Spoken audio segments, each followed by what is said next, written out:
There will now be an opportunity for silent prayer or meditation.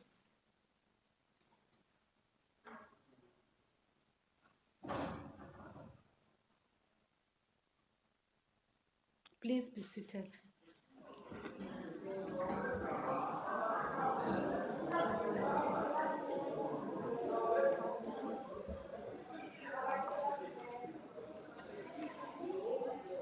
Honorable members,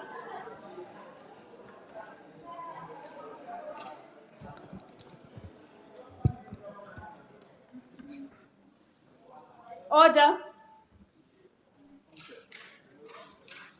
Honorable members, in the interest of safety for all present in the chamber, please keep your masks on and sit in your designated area. Thank you. The Secretary will read the order of the day. Debate on vote number 1, the Presidency Appropriation Bill. I now call upon the Honorable, the President, to open the debate.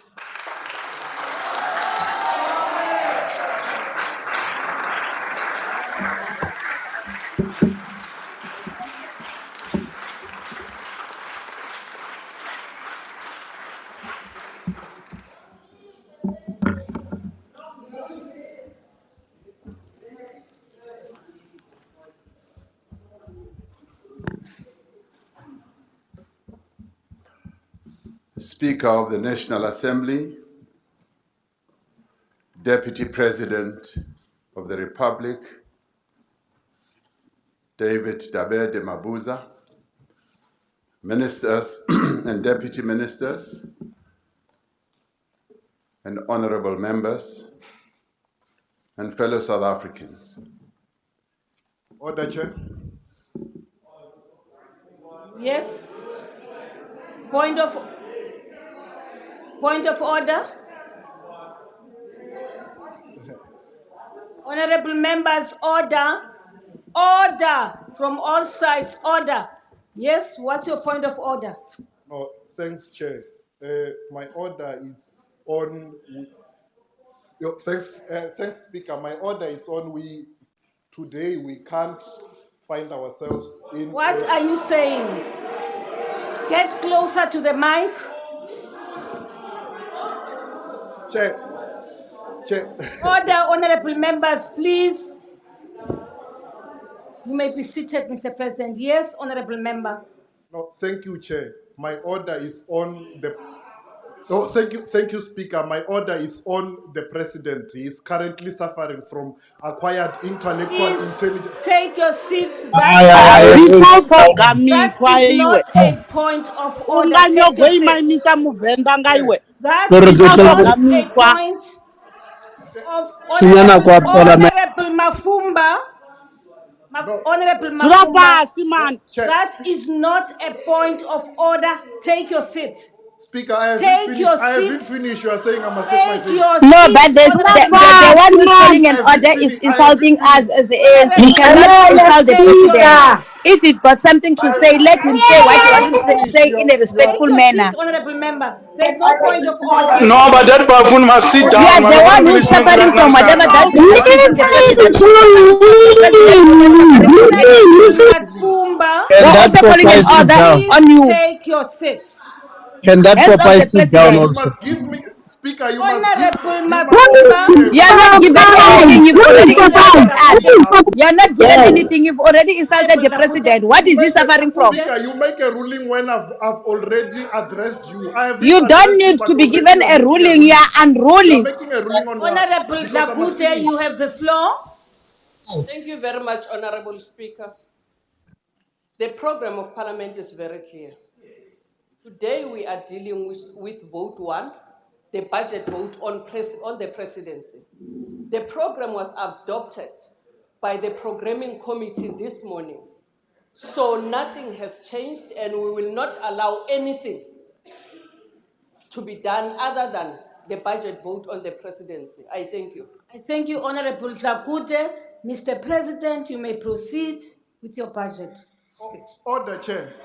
Chair, order is allowed. All order is allowed. Honorable Mafumba, It's Matumba, not Mafumba. Honorable Matumba, what is the point of order? Matumba dzula pasi ari nga ḓo fhedzela tshifhinga nga iwe Matumba dzula pasi songo vhathunwa man. Honorable Matumba, My order is clear. Let me raise my order. My order is clear. Tshama hansi Matumba tshama hansi wena Matumba wa delela wena. What do you mean when you say the president is suffering? Who are you to determine how the president is? Platform? On the virtual platform, stop it, please, honorable members. Yes, Honorable Matumba. I've raised my hand, Honorable Speaker. Continue, Honorable Matumba. Speaker, yes. My order is on the risk of this parliament. I'm saying if president is to address us, he will infect us with acquired intellectual intelligence deficiency syndrome. So as such, he will sit down and not address us. Now, Honorable Matumba, take your seat. Order, Speaker. Thank you very much.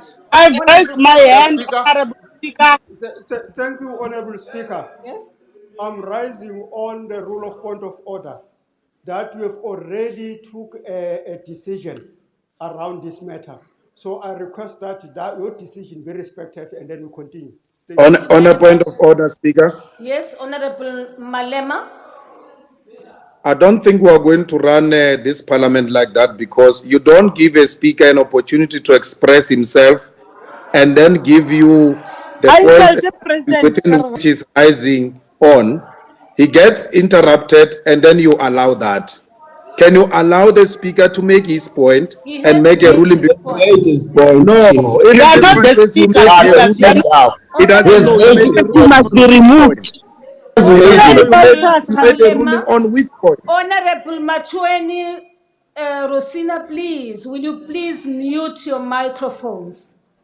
Please, honorable members, Speaker. those who have not been given the opportunity to take the floor, will you please mute your mics, honorable members?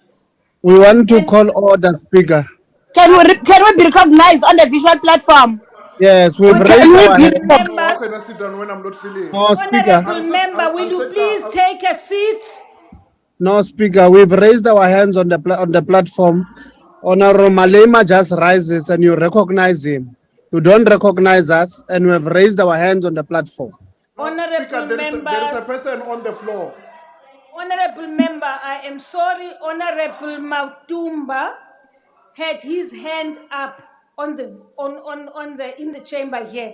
I am now recognizing Honorable Piri. Sit down, Honorable Matumba, please. But I'm still on the floor, Chair. You're not on the floor.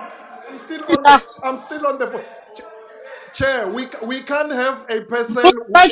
Honorable Speaker, we can't have a person who's not loyal to his own country to address. Matumba, you are not here. Sit down. Yes, sit down,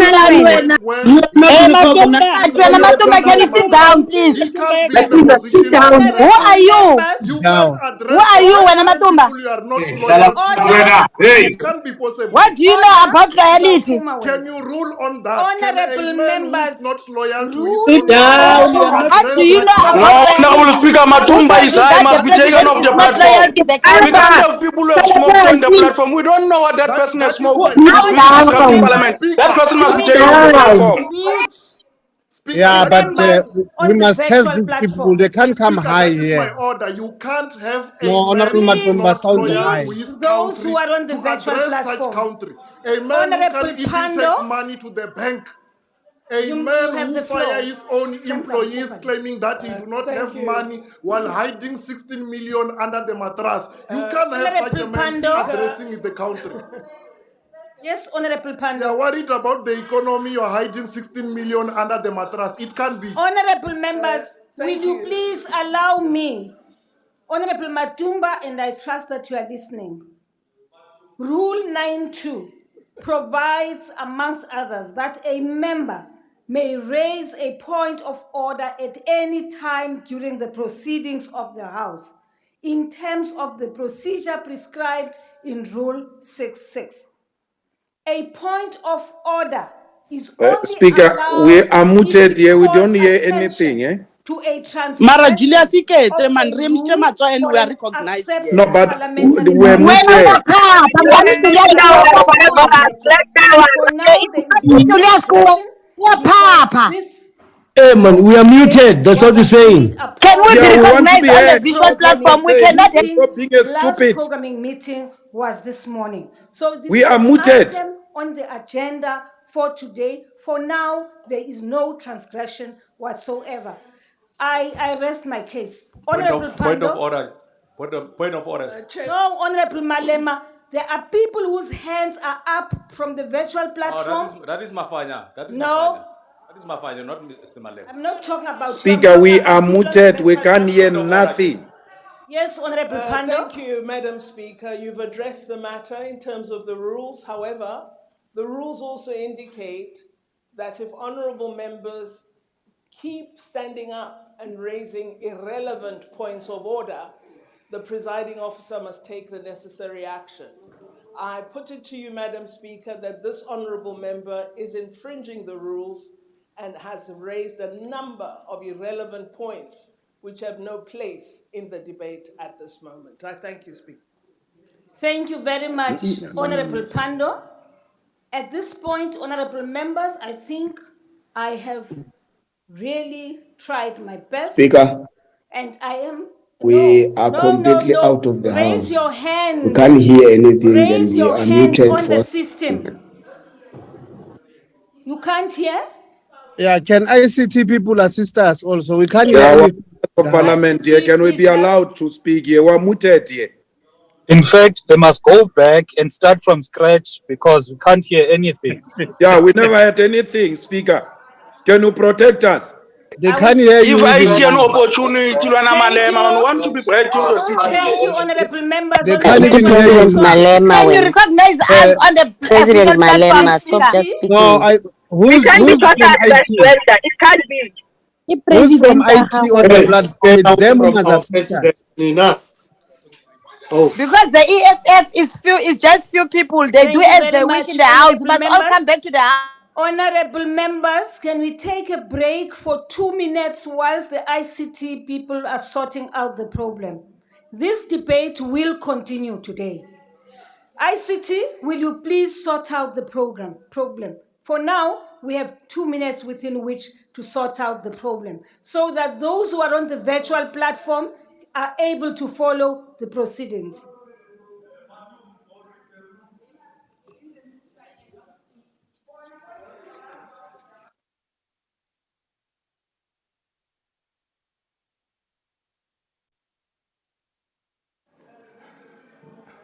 This is not your house.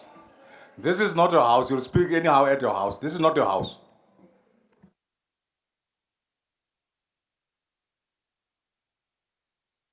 We are all equal here. Whether another one came late or the other one came earlier, we are all equal. That you should know. ICT, are we okay now? You can do that to the rest of the ANC people who would not have marks. You can't instruct me. Who are you to instruct me anyway? Put on your mask first. Put on your mask.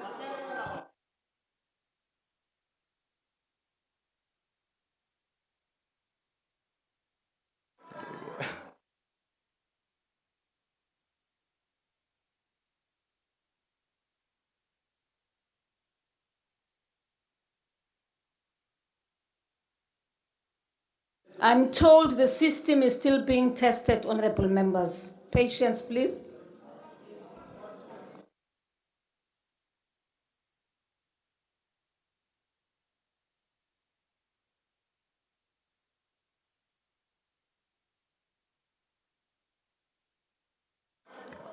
Put up the mask. Put up the mask.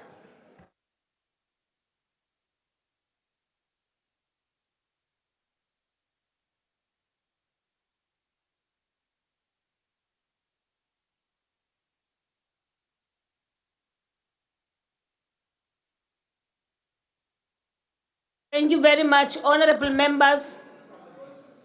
Honorable members, we now proceed with the debate. And I want to caution all members, please, if you have not been, even if you've raised your hands, If you have not been given an opportunity to speak, please wait until you are given that opportunity. And this applies to everybody, including those who are on the virtual platform. Honorable members, I do have people here who are checking how many hands we have on the virtual platform.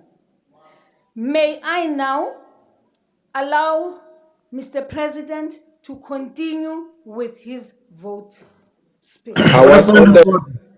I was on the floor and I was rudely interrupted. And what followed after, I couldn't hear because we're muted on the platform. We are members. We are members of this parliament. We must also be taken into confidence on what transpired when we were muted. Honorable Malema, may I plead with you, honorable member, who is a leader of a political party, that you do not just barge in, you raise your hand and you draw my attention to you, and then we give you the opportunity to speak. Don't just shout from the virtual platform. It is incorrect. Honorable Speaker, I was on the platform. For the sake of the decorum of the House, I plead with you. I plead with you. Now, please recognize. Now I recognize you. Honorable Speaker, yes, Honorable Malema. Honorable Matumba stood up on a point of order. He was rudely interrupted, and I will ask that he be given an opportunity to present his point of order, and then you make a ruling. Because at the point when we were making a ruling, we were muted and were not able to follow the proceedings, and that's where I come from. Thank you very much, Honorable Malema. Thank you. Honorable Khatebe. Thank you, Honorable Speaker. I'm raising on Rule 92.8, which says that once the Speaker has made a ruling on a matter, it is done. I request that you did give the other member the chance to raise his point of order, and he did raise it. You made a ruling. So let us respect your ruling. If they've got an objection to your ruling, they know where they have to go to. Thank you, Honorable Khatebe. We now proceed, Honorable Members. Point of order. Yes, Honorable Mafanya. What was the ruling? Honorable Mafanya. What was the ruling on Mr. Yeah, on what? On what was the ruling? Honorable Mafanya, remove your mask and then you can speak. I'm sorry. Thank you very much. Thank you, Chair. I actually read my ruling. I actually said, Honorable Member, I'm using Rule 92, right? And I went on, I read that rule, and I went on to say there isn't a transgression here. There was a programming committee this morning which finalized the program. It was presented to all chief whips, and this matter has been standing on the agenda or program of Parliament. So today we are dealing with the budget of the President, and I've invited the President to take the floor and address the Parliament. Honorable Mafanya, will you please now that I've clarified the matter to you, please take your seat. Thank you very much. Thank you very much. Point of order, Chair. Thank you, Honorable Mafanya. Point of order, Madam Speaker. Honorable Mafanya. I want to put it on record that the President, a charge has been opened against the President. No, Honorable. Right. No, it's not a point of order. Thank you very much. Now, Honorable Mafanya. There's a case of criminality that has been opened against the President. I've asked you to desist and here today, from this unbecoming behavior. Who is to face I've the asked law you to address us. Yes, Honorable Gungubele. But I don't want to be delayed because the Honorable Member is not ready to take his seat. And thank you, Honorable Speaker. Yes. I thought if one were to remember what Honorable Pando said, I think it is logical. If somebody keep being irrelevant and the second one repeat the same irrelevance, we request the Speaker with precision to actually give those people the penalty they deserve. I cannot explain what is it, because that member is repeating an issue on which you have made a ruling. I think would request with your indulgence. Not Thank to you allow- very much, Honorable Order, Kungubele. Speaker. Order, Honorable Speaker. Kungubele. Honorable Kungubele. I want to follow every step to the latter, so that when I finally have to throw people out, no one will say I did not give them the opportunity to speak. Order, Now, Speaker. Honorable Yabona Matunya, you please, son, please. Honorable Mafanya. Honorable Mafanya, do you still have a point of order? I'm here. Do you still? If you don't, thank you very much. I now invite the president to take the floor. Madam Speaker. I'm not allowing anyone of you. Mr. President, please take the floor. On a point of order, Speaker. Order, Madam Speaker. On a point of order. Order, Madam Speaker. On a point of order, Speaker. Honorable Ntlangwini, point of order. Point of order. Thank you very much, Speaker. Speaker, we can't be addressed by a money launderer and a criminal. No, Honorable. We can't be addressed. Please, Honorable Member. We can't be addressed withdraw by that. a person that... Honorable Member. The president is accused of serious crimes. Honorable. We can't be addressed by a person like this. This is an honorable house. We can't be addressed by a person with such huge accusations behind him. Now I warn you. I said to you, withdraw that statement. Honorable Speaker, but we can't be addressed by a person with having such serious accusations behind him. How do you allow that? Point of order, You are Chair. supposed to protect this house.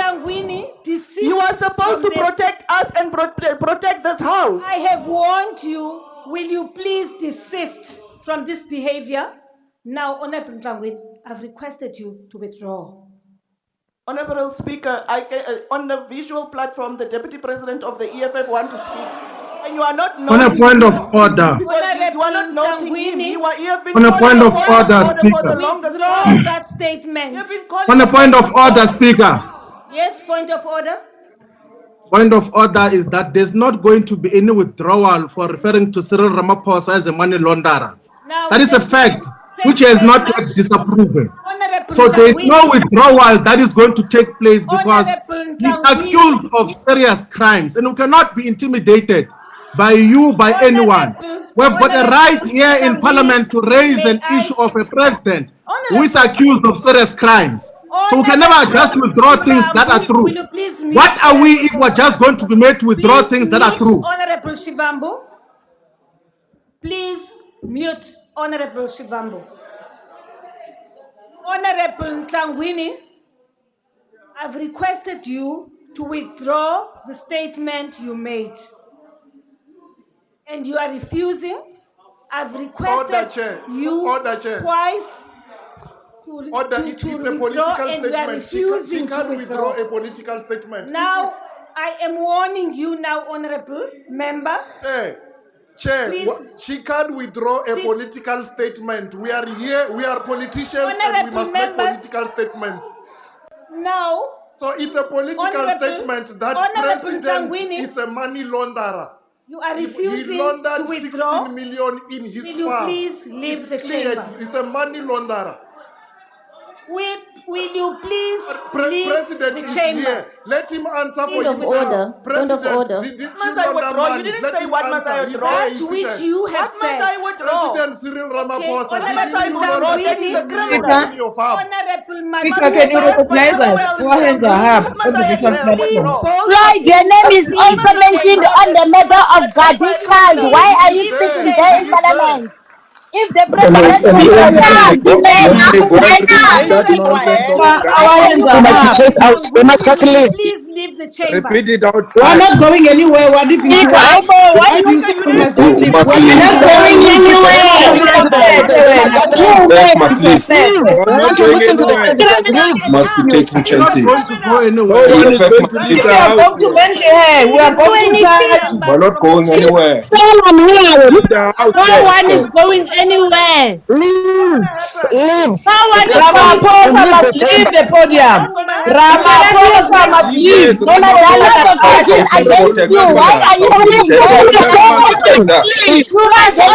But you're also speaking member very must go. The president is going to address the parliament and The person implicated must be protected by Parliament. VPS. Honorable Speaker, Please remove for recognizing me. Arise. Honorable Sergeant at Arms, I requested Honorable Ntangwini and Honorable Matumba to leave the house, and they are refusing. Remove them. Remove them from the house. Madam Speaker. She didn't speak to us. Madam Speaker. I'm still addressing her. I didn't hear her. She must say it to us. She must say it to us, then we can leave. But no, I didn't hear her. I didn't hear that. Speaker, members of EFF on the platform are muted.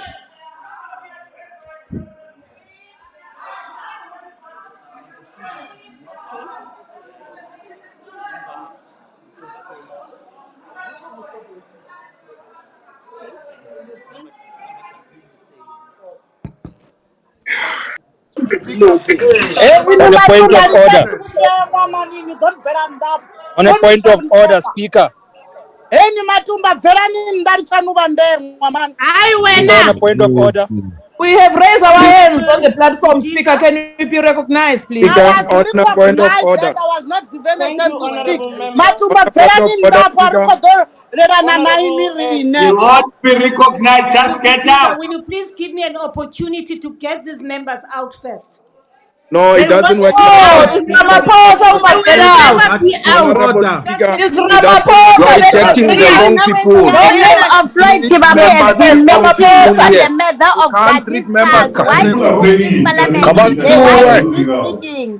Why is it Speaker, you that can't address members as a group. You are going to have to address them one You by know one. what, Julius? And then tell them what they've done. They are making the men of You must tell Ramaphosa to leave the prison, not members of parliament. Tell Ramaphosa.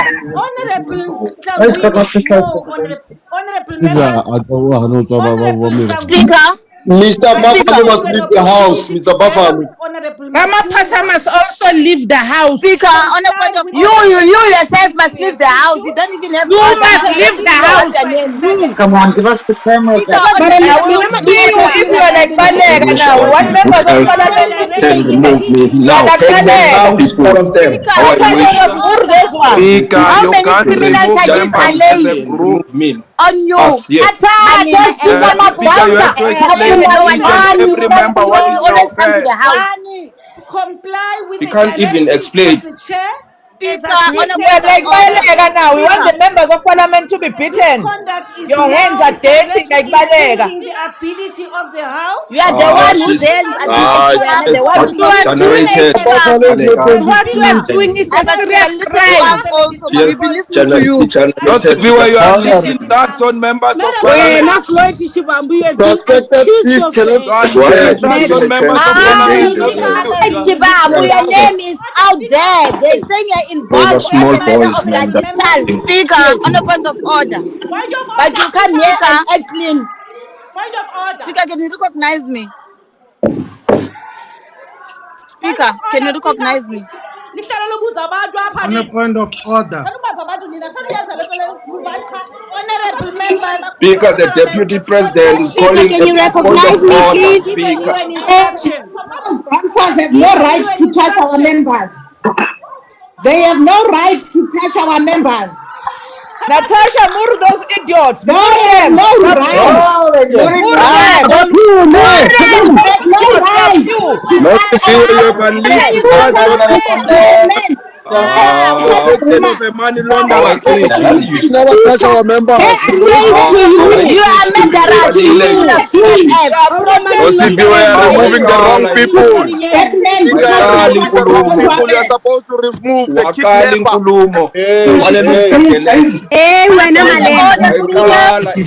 Take them out. You want to proceed with the house. Remove them. will never proceed. Speaker. You will You're never. acting on behalf Speaker, of on the a point of president. order. Thank you very Abusing much, white people. Honorable Speaker. Honorable Speaker, on a point of On a order. point of order. Yes, Honorable Titiza, on a point of order. The sound, Speaker. sorry, honorable members, really the sound is not good.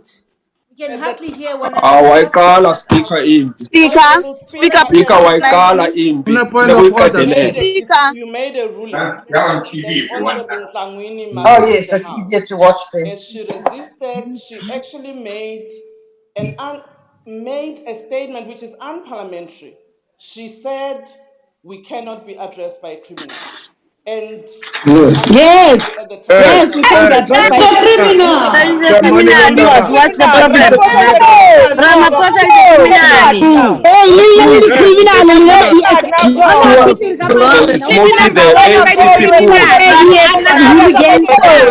You are murderers. tired of your criminality there. The people. Thank you, Honorable. They are absolutely fed up with your Unfortunately, criminality. I did not hear that. And therefore, I will have to go back to Hansa and come here and give a ruling. Honorable Chabalala? On a point of order, Speaker. Speaker, I'll also rise on that order that can we have a control over the virtual platform?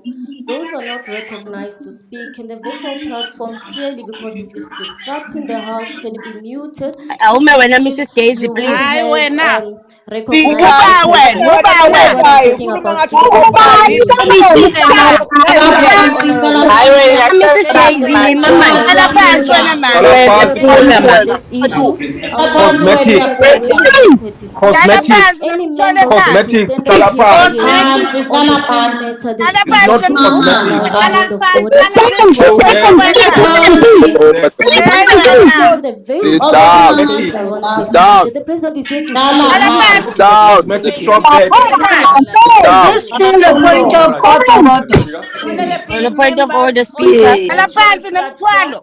Speaker, can you please recognize me? I appeal to you Speaker.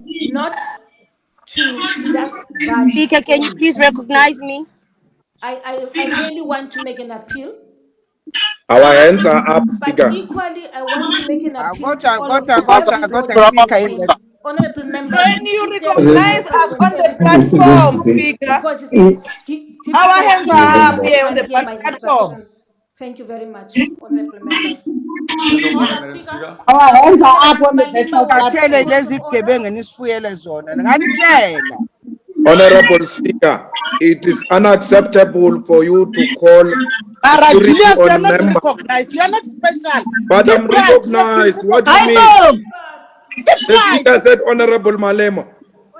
Speaker, you cannot call a security on Honorable Member Matumba because you have not followed the same procedure you followed on Honorable Tlangwini.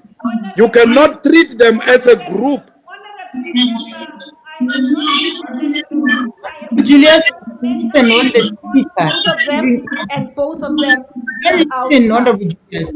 He needs an instruction from me. Can the president come and address the nation, not once, please? not twice, thrice.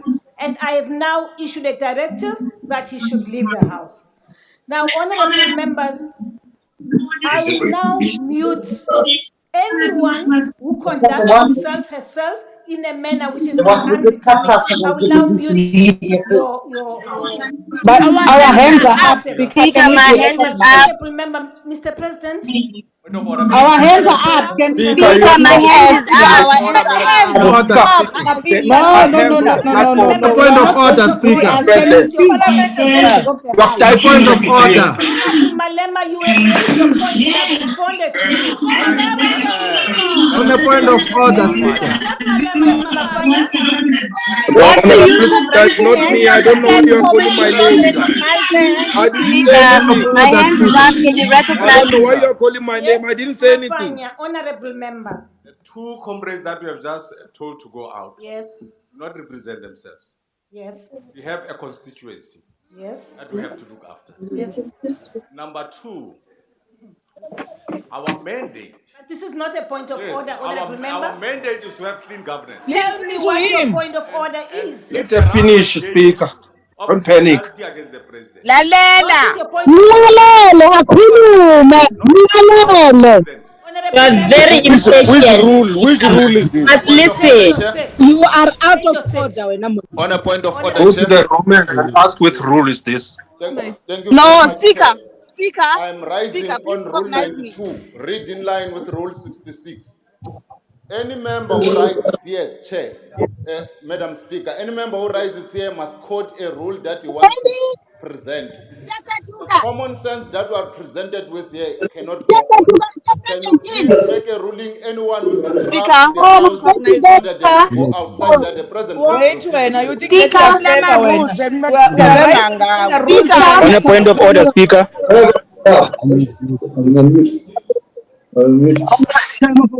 Honorable Ngola from the virtual platform.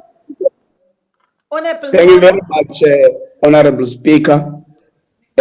Chair, there's been a lot of members here who were out of order, such that they deliberately misled this House. The member that was taken out was given time to echo their order, and you ruled on that. So I don't know why should we continue doing this chaos. I wanted to raise that, Speaker. Thank you, Honorable Ngola. Honorable Piri. On a point of order, Speaker. But why are you all recognizing ANC MPs? We've been trying to raise on a point of order. You are ignoring us, You're not Speaker. recognizing me. Honorable Piri, I now recognize you.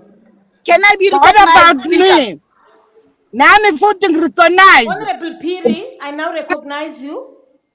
Thank you, Honorable Speaker. Allow me to speak in Venda, mixing with Sotho, as they are all official languages. Speaker, I want to start by appreciating yourself in taking out Ndengwa Bomatumba. You have done well. I applaud yourself to deal with Matumba. What point is that? What kind of order is that? What kind of point of order is that? Singing is not a point of order. Stop being a cheerleader with man. You are not Speaker, what point of order is that? What kind of point of order is that? Speaker. Honorable Litsia. Thank you very Speaker, much. you're only recognizing ANC speakers and you're out of order. I've been raising a point you of must order raise your here. hand. We're recognizing in sequence ANC members. What is You that? must raise your hand. I've been Sit raising down, my hand. You're Honorable out of Tambo. order. Honorable Shivambu. No, it's myself, Speaker. You have not. Now there's a zombie floating here in our screens. No, it's not, you're not recognized there. No, I'm recognized. Shivambu. On a point of order, Speaker, I did not waive my hand. But I have you on the list here. Yes, you recognized me and Honorable Tambo spoke. Thank you very much. Honorable. Yes, it's myself. Honorable It's Makubele. myself. Honorable Makubele. No, Honorable Speaker. Speaker, you're recognizing ANC speakers in sequence. You're ignoring the EFF. Why? No, what's this doing? Thank you, Speaker. What is the problem with that? Thank you very much, Speaker. Speaker, I was saying there are members who are raising their hands on the platform, and you are not recognizing us when we raise them to a point where some members, Speaker, get agitated and speak before. So please rectify that part. My point of order, Speaker, was that members of Honorable Malema and Honorable Shivambu just rise without being recognized, and you recognize them. Can we please show consistency in recognizing those who are raising their hands? That You've got nothing to say when I'm can the table assist you when that happens, so that we don't agitate members and assist these ones? But what is the point of order? Thank you, Honorable Litsia. Did you say? What did you say there? Shivambu. He didn't say Followed by Thank you very Honorable much. Makubele. Thank you very much, Speaker. During the interventions here, there is one member here of the ANC who said that were murderers. They are mistaking us for their president who killed workers in Marokana. Don't kill that people in the honorable EFF. order. Don't kill people in the Order, EFF. Honorable It is your Shivambu. president who kills people. Honorable You in the Shivambu. ANC They are who kill saying us order, every day. Shivambu. Every Wena time. kaloku You are not killers in the EFF. I'm calling a point of order to say that you must make the member who said that to withdraw that statement. Can you please make that person who said that to withdraw that statement? Money haste wena And the message is very clear today that we cannot be addressed by a money message is launderer. clear now. We cannot be addressed by a criminal. Shivambu. We cannot be addressed by a money launderer, a kidnapper. We cannot address who by tortures BPS people. ourselves. Who are you? Who are you? Who are you? BBS Shivambu. warn you. Shivambu, you are refusing We to cannot be withdraw. addressed by a Piri wa Honorable papa man. Shivambu, we are now throwing you out of the system. Will you please do But that? you can't throw me out for telling But the why? truth. What has he I'm done? telling the truth. Throwing me What is out. What has he Honorable done? You are delusional. Do you throw people out in the system without even Nearly just like that. Speaker, on a point of order. Speaker. will you please Speaker. make sure you remove from Honorable Shivambu? Speaker, on a point of Honorable order. Makubele? Thank you, No, Honorable no, Speaker. Speaker, on a point of order. Honorable Makubele? Honorable Thank you, Chibambo. Honorable Speaker. Okay. Honorable Speaker, on a point of order. There is no point of order, Honorable Malema. I'm not The allowing you to issue of speak. Honorable Shibambo was You've ruled been on by the speaking. court. I'm not allowing you, Hey, Honorable when The I issue advocate, we are not in Honorable court yet. Shibambo was ruled Honorable on by members, the will you court please that we mute can call Cyril the people Ramaphosa a on the system? murderer. We are not Yes, in There court. is a court ruling on that. Please, Honorable Speaker, you are making meaningless statements When I to say that Cyril and ANC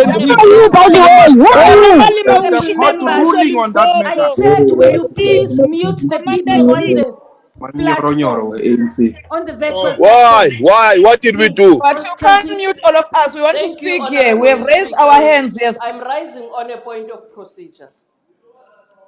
The chief whips in the programming committee adopted this program. The item for today, that is about the budget vote on the presidency. The constitution of this country protects all of us. Sitting here, we are 14 parties. We cannot allow, Honorable Speaker, to be held at ransom by one party. Can we be protected as the 13 parties?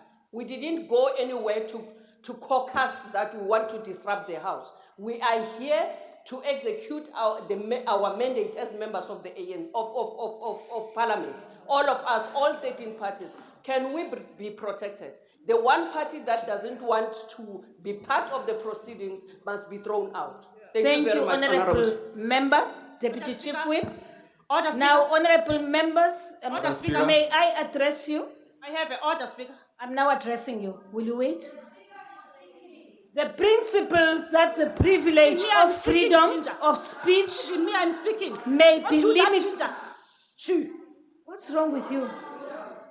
I am addressing you. I am addressing you. No, don't scream across. Honorable Member. Honorable Mafela Tafeni. Honorable Tafeni. Yes, thank you. Thank you. Thank you. Honorable Member, order. Order, Honorable Member. Honorable Zulu, please. The principle of the privilege of freedom of speech may be limited only by the rules was confirmed in the Democratic Alliance versus the Speaker of the National Assembly and others. ZACC 8, where the Constitutional Court found that the privilege of freedom of speech can never go as far as to give members a license to disrupt the proceedings of Parliament, that it may be hamstrung and incapacitated from conducting its business. Close quote. According to the court, this would detract from the very reason for the existence of Parliament. Honorable members, this which I have just read, I'm addressing what is happening right now in this chamber. And I am saying to you, will you please stop raising points of order which have no sense? Order, Yes, speak. Enkosi Speaker. Thank you. Speaker, as basi uthanda uMzantsi Afrika, singabemi boMzantsi Afrika, ndicinga uba fanuba umntu noko xa kusaphandwa ngaye akanalungelo lokuba Honorable member, ayithatha nale issue. sit down. Sit down. Kuphandwa ngopresident but nifuna umnika islot. Honorable member, sit down. Honorable Papo, followed by Honorable Jangi. Sit down, Honorable member. Speaker. Yes, Honorable Papo. The same member made a ruling on that matter. The same member is actually repeating what you threw those two other members out of the House for. Thank you. Secondly, membership Wambo on the virtual platform opened the mic and started addressing and made unparliamentary statements on that platform. It's not an order. Correctly removed him from the platform. My plea is that defiance of the ruling you have made empowers you to remove any member on the virtual platform and in the House. Because you can't have a situation where a ruling of a speaker is defied in the House, is defied on a virtual platform. Actually, it's even easier on the virtual platform to remove defiant members there. I'm appealing to the table and yourself to monitor that space. Remove any member who defies the ruling you have made, that the only matter we're addressing today is the vote of the presidency. Please, Speaker. Thank you very much, Honorable Papo. Honorable Yankee, followed by Honorable Squatcher.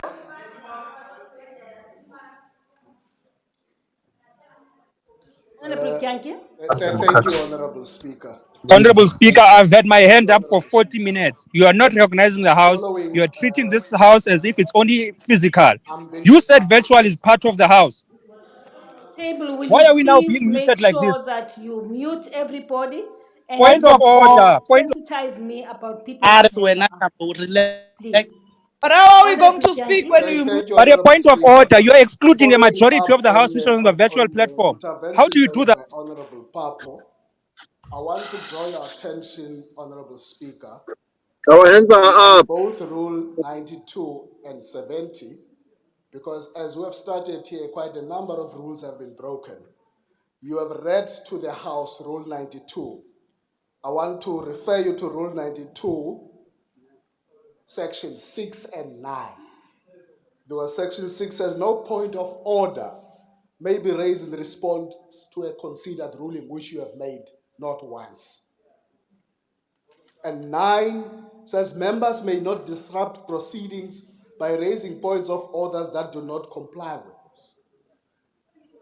Rule 70 attends to the fact that these members have been named. Honorable Tafeni, as well as Honorable, I forgot his, Help you, Mafanya. have consistently repeated the same, on the same ruling that you have made. And when you speak in the middle of your ruling, they interrupt you. I urge you, Honorable Speaker, to just be firm. You are well empowered with the rules, even if it means one by one we deal with that. We are here for that. Thank you, Honorable Yankee. Speaker. Point of order, Speaker. That is intimidation.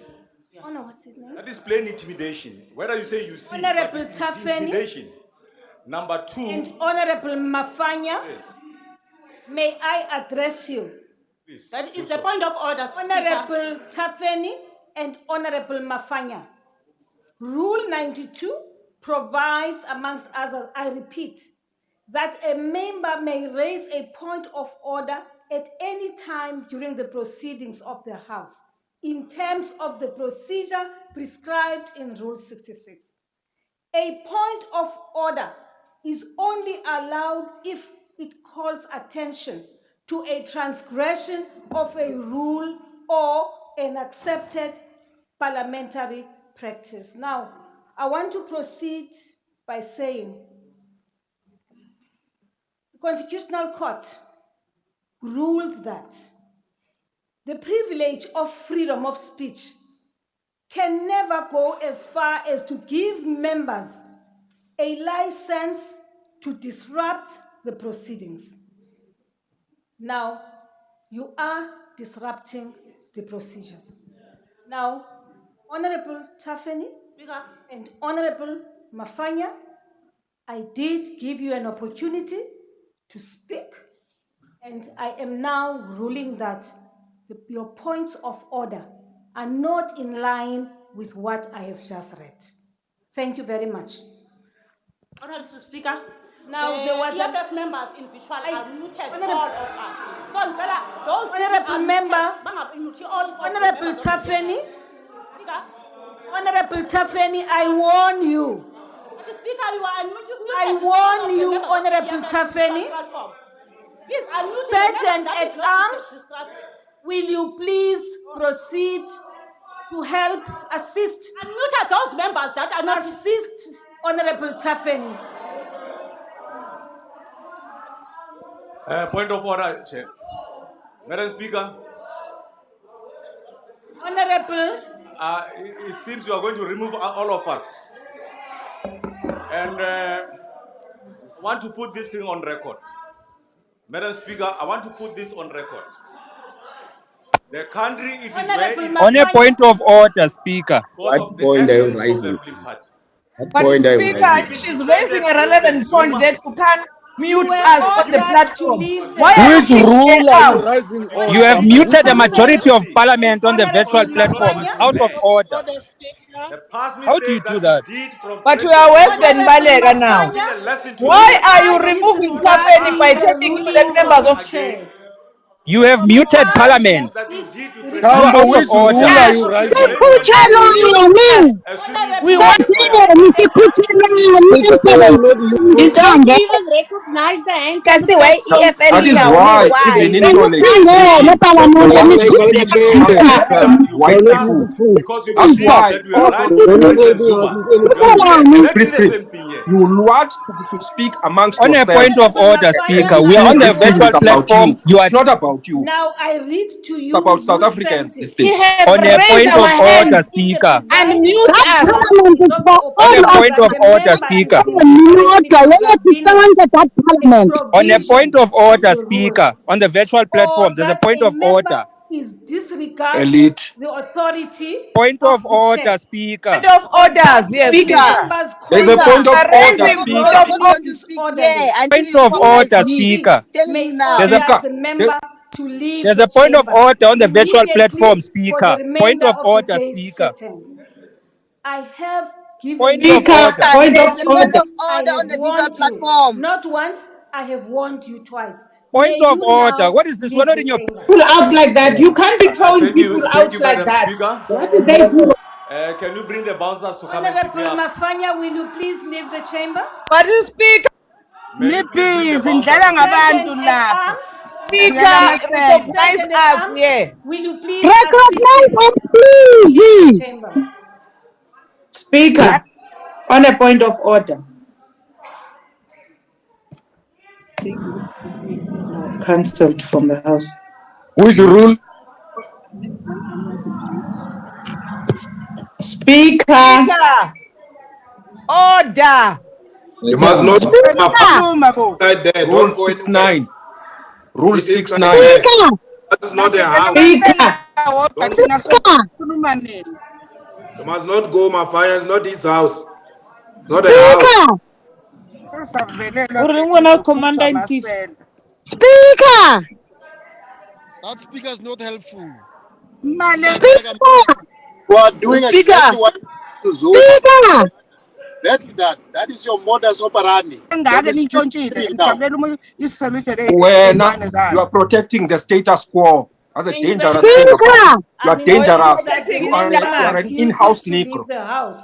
That is the worst position. I have given you an opportunity to comply with the directives of the chair as assisted by the Sergeant in Arms. As this conduct is now directly impeding on the ability of the House to conduct its business, I now call upon the Parliamentary Services in terms of Rule 732 to assist the Sergeant in Arms to remove the honorable member from the House. Do that to Ramaphosa too. A suspected thief must also go. Ramaphosa must leave. Speaker, Honorable Speaker, can on I a point address? of order. Yes, Magatate National Chair. On a point of order, Speaker. Can I address you, Speaker? Yakala manje, kala ngempela ke manje. Honorable Speaker, can I Asikhale. On what- Asikhale impela ke manje President wants to speak. Thuma mina, thuma mina. Please let me help you. Ziyakhala manje. Asikhale. Speaker, can I make you aware? On what rule, Honorable Malema? Kala ngempela ke. Let us help you. Rule 92. Honorable Rule Speaker. 69. Rule 69. Thank you, honorable Honorable members. Honorable No, you can't Speaker, even read. Honorable Malema. member, order. Honorable No, it's Malema. not Honorable 69. Order. Rule. Honorable Speaker, Honorable Number of hands on the virtual platform. Honorable Speaker. members. Mute them, Yes, mute them, mute them. I will give you an opportunity. But if President Ramaphosa speaker kaloku. I will not allow you to proceed. Let me help you, Honorable Speaker. Honorable Malema here. Yes, Honorable Speaker. Malema here, Honorable Speaker. Honorable Mente. Yes, the president needs to speak. Speaker, please give it to him. Can I help you, Honorable Mkalipi. Honorable Speaker, can I say something, please? Honorable Mkalipi. But give the president the platform. We know the I protocol. have a list Which of rule? hands before me. No, leave the No, list. give the president. On Don't the- let him speak before the president. On a point of Honorable order. You are speaking to the members of the EFF who are telling you that instead of Mente speaking, allow Honorable Honorable Mawutwe. Julius Malema to speak. This is not the house of Speaker. EFF. This is not how you do things, Julius, Speaker. You I'm said not give it to the speaking to you. president. Honorable You can't be Speaker. calling me. Give it to the Honorable president. Sambo. Honorable Speaker, is Honorable Honorable Malema here. Munswati. Honorable What Mutise. is this that you're doing? And the What last is But my hand is also up, What is Honorable this that you're Speaker. Yes, doing? I'm here. Malema. My hand is Honorable up, How can Malema. Honorable people speak Speaker. if you mute Yes, them, Honorable Speaker? Speaker, thank you very much. I want to take this opportunity, Speaker, to announce that we are not going to be listening to a money launderer, a murderer of Marikana, out of and the order, way you have honorable conducted member. yourself. Order. Walking out of this This parliament. is No, out of honorable order. member. Honorable We can't keep on Malema, will listening you to this withdraw that? hogwash.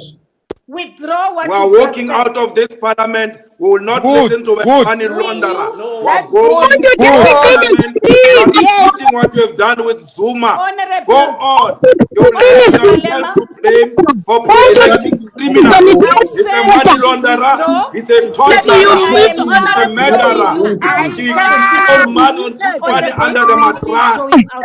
We are not going to listen. Honorable Papo. Julius, I'll I was going call to you request privately. you, Honorable Speaker. I'm not Julius. Finish Why speaking. do you recognize Pavo? Why are you Go and organize the badge, Malima. Go. Speaker, President why of did you PFF is mute not us finished. when you were Still speaking? speaking. You have not done Honorable this members. order. Why do you do May I that? just indicate to all of you that I am not taking any more hands. Don't No be a point of dictator. order. We are I've been patient enough. That's against the rules. You can't just be a dictator here by protecting the tag to the money laundering. Members, it's important for me to say this here and now that the president is here to present his vote of What president? The one that is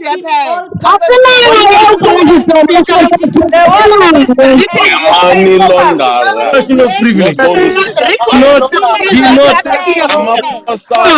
President. In fact, if I may allow the president of the Democratic and the Economic Freedom Front have actually submitted That has hidden. A tag has hidden money in the for mattress. written You reply know- to the president, and these questions are being processed by the questions office. The questions are on the Speaker, remove all these question. Can you stop the EFF? allegations against the president, and that process must be allowed to run its course. Ramaphosa is hidden money under the This Speaker, can you House please stop has a under the constitutional mattress? mandate It's to not hold allegation. Speaker, Speaker. Can you hold the mattress, Speaker? hidden money hidden under the mattress. That, however, must be There done is a in hand, terms Speaker. of the law. Because there is an issue by the mattress arrangement here. Ramaphosa will not Honorable speak members, here. I will not Ramaphosa is Western Balega wena Point of we are order, Western Balega. now We are Western Manina Balega. We Ramaphosa are yantanga wena protecting kasonga order. hloniphi wena why don't you have Who is respect looting man? the state coffers and have you under the mattress? Ramaphosa Point of order, Speaker. We need to speak here. Point of order. view you are behaving like Mbete. Speaker. Yeah, we are leaving, Speaker. We are Thank you, leaving. Honorable Julius has left, Speaker man. Why don't you leave? of the National Assembly. Honorable Speaker. members, I had already Point greeted of order, Speaker. also the Speaker, President. you're not going to allow. Point of order, Speaker. Ramaphosa man not speak here. Where's The one that Point of order. Majority Please recognize us. as this sixth administration, Also recognize us. as well as this Oh, parliament, where's the cow now? Speaker. is Where is principally money? to But Where they're is the coming money? here. every South African woman and child. Point, Speaker, this which you are People doing of right South now is Africa out of must point of order. you are in breach of parliamentary rules. You can't Everything cheat members of the parliament. greatest You disservice can't sit there and pretend like you are not speaking on the Ramaphosa, the thug. talking. We need to Go, in fact, go to jail, Ramaphosa. Table staff, will you please mute And pretend like we're not speaking here on the platform. not Allowed to do what you are doing. What is there to Speaker, can we please? No, do not mute us. You have no right to mute us and pretend like we're not talking here on the platform. And the parliament here to song. There was a long list Speaker, recognized. Speaker, Busy women. I will not GBV in the house of busy bouncers. No, the list you have given us, we have attended to it and we told you we should talk too fast. No. I just We are want going to guidance. What is happening? Virtual platform. Point of order, Speaker. Speaker.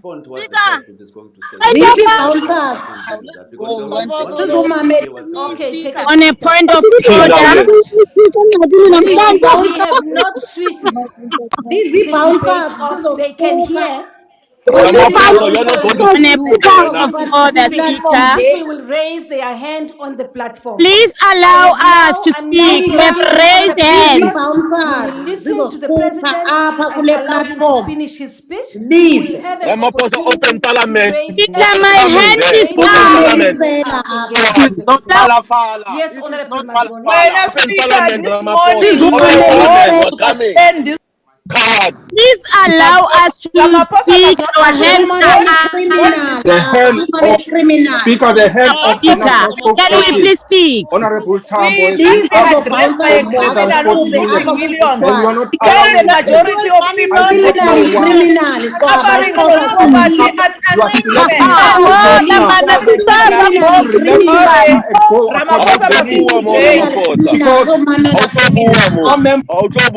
You Money laundra. It's a 20. He's even on a point of order. Money laundra. Ramaphosa, you're defended by the The parliament is Ramaphosa is not speaking here. criminal is platform. Busy bouncers. Busy bouncers. This was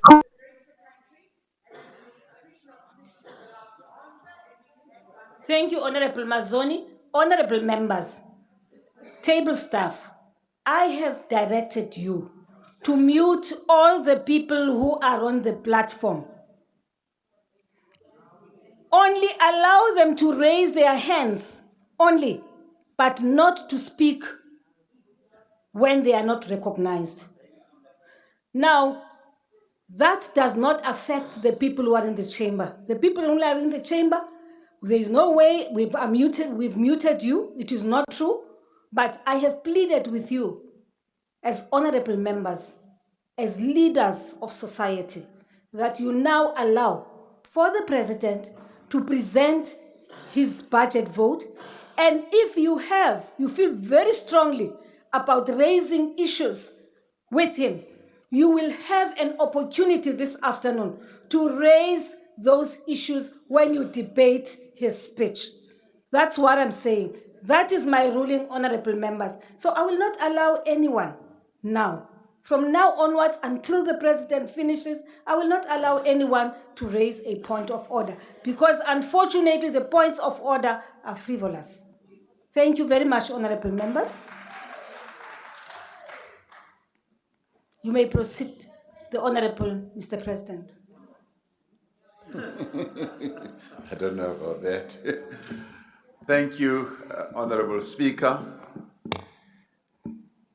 As I was saying, the people of our country must come first in everything that we do. And the greatest disservice we can do to our people at this difficult time in the life of our nation is to become distracted from the task that is at hand. The challenges that we face as a country are many. We are still in the grip of a devastating pandemic that has caused over 100,000 reported deaths in our country. Poverty, unemployment, and underdevelopment continues to cast a heavy cloud, and these are preventing millions of our people from leading lives of dignity and better lives.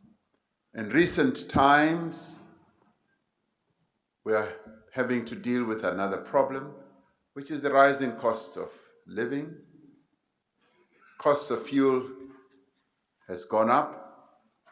Food, utilities like water and electricity has made it increasingly difficult for the majority of our people to get by and to pay their bills and also to feed their children and families. We continue to count the cost of last year's July unrest in parts of the country and the human and economic impact of recent floods in KwaZulu-Natal and Eastern Cape and the Northwest as well. These are the issues that we are seized with as government because they are the bread and butter issues that have always mattered the most to our people.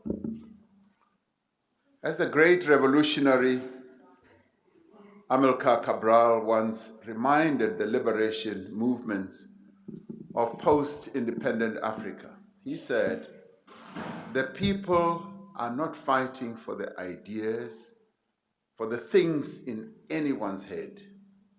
They are fighting to win material benefits, to live better, and to live in peace, to see their lives go forward, and to guarantee the future of their children," close quote. What the people of South Africa want above all is to see their quality of life improving. They do not care about the political squabbles, the competition between political parties, the intrigues, the plots, and the rivalries. They are least concerned about that. They want better basic services. They want jobs and opportunities to better themselves and to better the lives of their families. They want to live. They want to study, they want to work in environments free of crime and violence. Amidst our challenges, there is cause for some optimism that is looming on the horizon. The economy is beginning to show positive signs of recovery. These signs may not be sufficient to lift all boats. I present this presidency vote in the week that Stats SA announced that in the first quarter of 2022, our economy grew by 1.9%. And clearly, we all know that that is not sufficient. We want to see a much higher growth rate for our economy. The growth that we have, however, experienced in recent quarters has brought the economy to pre-pandemic levels, much sooner than analysts had expected. But we all know we want to see a much higher level of growth. Indeed, real GDP is slightly higher than what it was before the pandemic. This recovery is consistent across most of the major sectors of the economy, such as manufacturing, trade, utilities, finance, personal services, mining, as well as agriculture. Our trade figures show further evidence of economic recovery if we care to look at indicators like that. In 2021, we posted the largest trade surplus on record of 448 billion rand, the highest that we have posted since 1987. Last week, the latest quarterly labor force survey was released showing that the number of unemployed people in the country dropped in the first 3 months of 2022. I will, however, be pleased when I see these labor quarterly surveys indicating a much higher level of employment creation. What they showed translates to 370,000 jobs created between the last quarter of 2021 and the first quarter of this year. We all want to see a much, much bigger number of people getting into employment. Madam Speaker, I also present this budget vote in the year that the 4th South African Investment Conference raised investment pledges to the value of 332 billion rand. Now, these are pledges, and we have seen some of these pledges being realized into real investment. And we do forever have hope that a number of these pledges will indeed turn into real investments. And I have been to places where I have seen how companies that made pledges in various conferences that we have held have actually turned them into real investment. This does bring us within reach of the target we set in 2018 of attracting 1.2 trillion rand in investment over a 5-year period. The outcome of the conference shows renewed business and investor confidence in our economy and in our reform process. I would argue that many of these businesses who have come to these investment conferences would not be declaring their intention to invest further or indeed to invest in greenfield projects if they did not have confidence that we have indeed embarked on a reform process that can make their investments viable. In recent weeks, there's also been encouraging progress by law enforcement authorities in pursuing cases from state capture era. We've all read about some of these initiatives that they are making. These are the green shoots of recovery, but also of progress. These are the signs that we are indeed on the right track. Of course, many people may argue that we are not, but I can definitely say that the country is beginning to move in the right track direction. This should give us hope and confidence to forge ahead. We are not standing in one place, and we are moving forward. Honorable members, since the 6th administration took office in 2019, we've been seized with restoring state capacity and with forging whole of society partnerships with business, with labor and civil society on the actions that are needed to rebuild our economy. Building a capable state and restoring integrity and professionalism in the public service has been our foremost priority.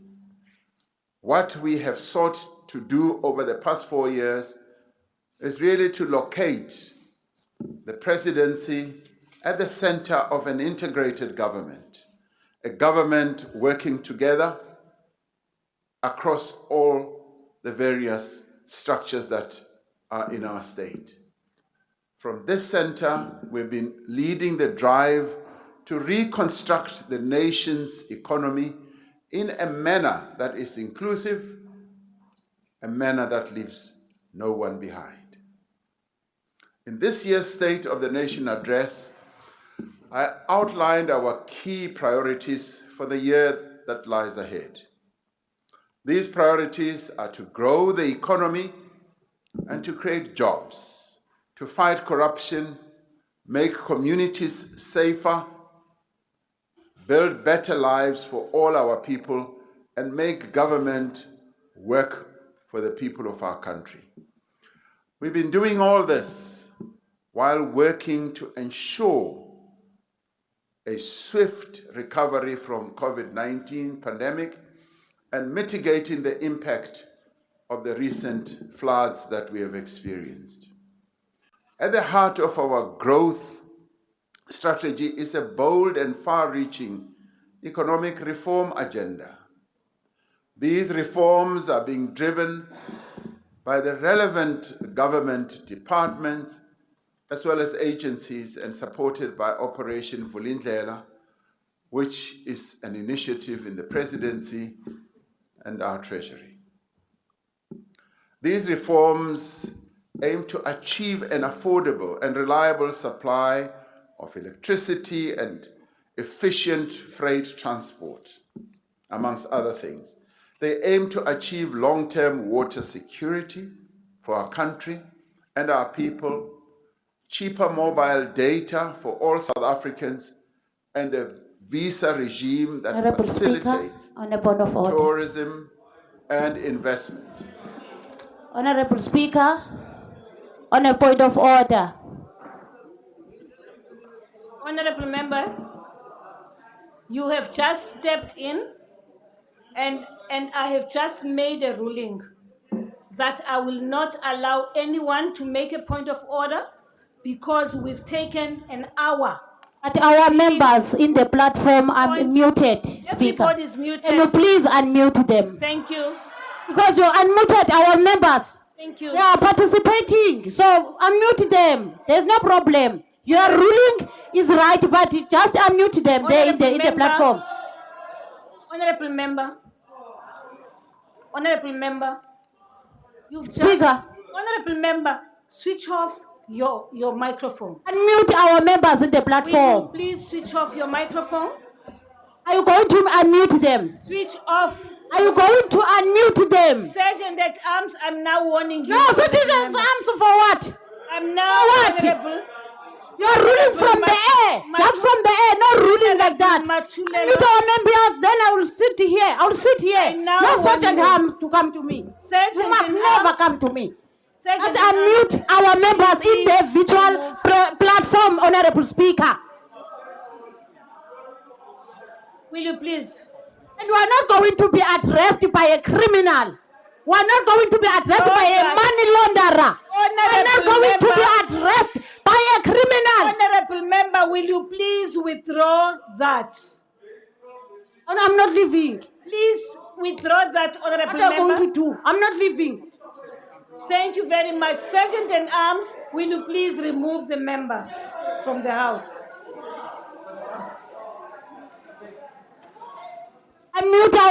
members first. Asokukwakho apha. When you release it from the air, kota for what? Certain arms for what? Are they members of parliament, those are certain arms? No, I can't leave the chamber before they unmute our members in the platform. We are attending. Thank you very much. Attending here. This is our parliament, not for certain arms. This one is ours. Thank you. Asuzo address money launderer up. I have given you a further opportunity. There's no opportunity like this. This one is not an opportunity. Give me a real opportunity to speak. Assisted by the sergeant. This one is not an opportunity that you are giving me. As this conduct is now directly impeding the ability of the House to conduct its business, you must first call the certain arms to take out the criminal first outside. The money launderer must be taken by the certain arms outside. Then and your criminal apha andilosela azandi bulale bantu eMarikana mna. Azandi bulale bantu eMarikana ndiyombulali mna. Imbulali makathatho aswe phandle. On my behalf, ndiyacela President makuphume wena on my behalf. Will you please close? Protection services, you are taking too long.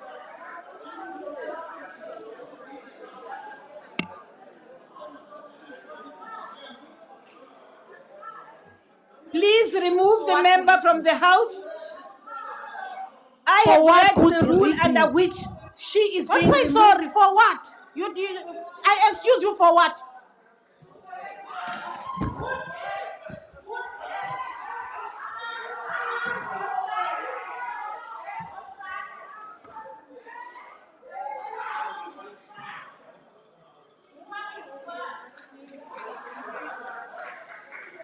Thank you very much, honorable members. Honorable members. Honorable members.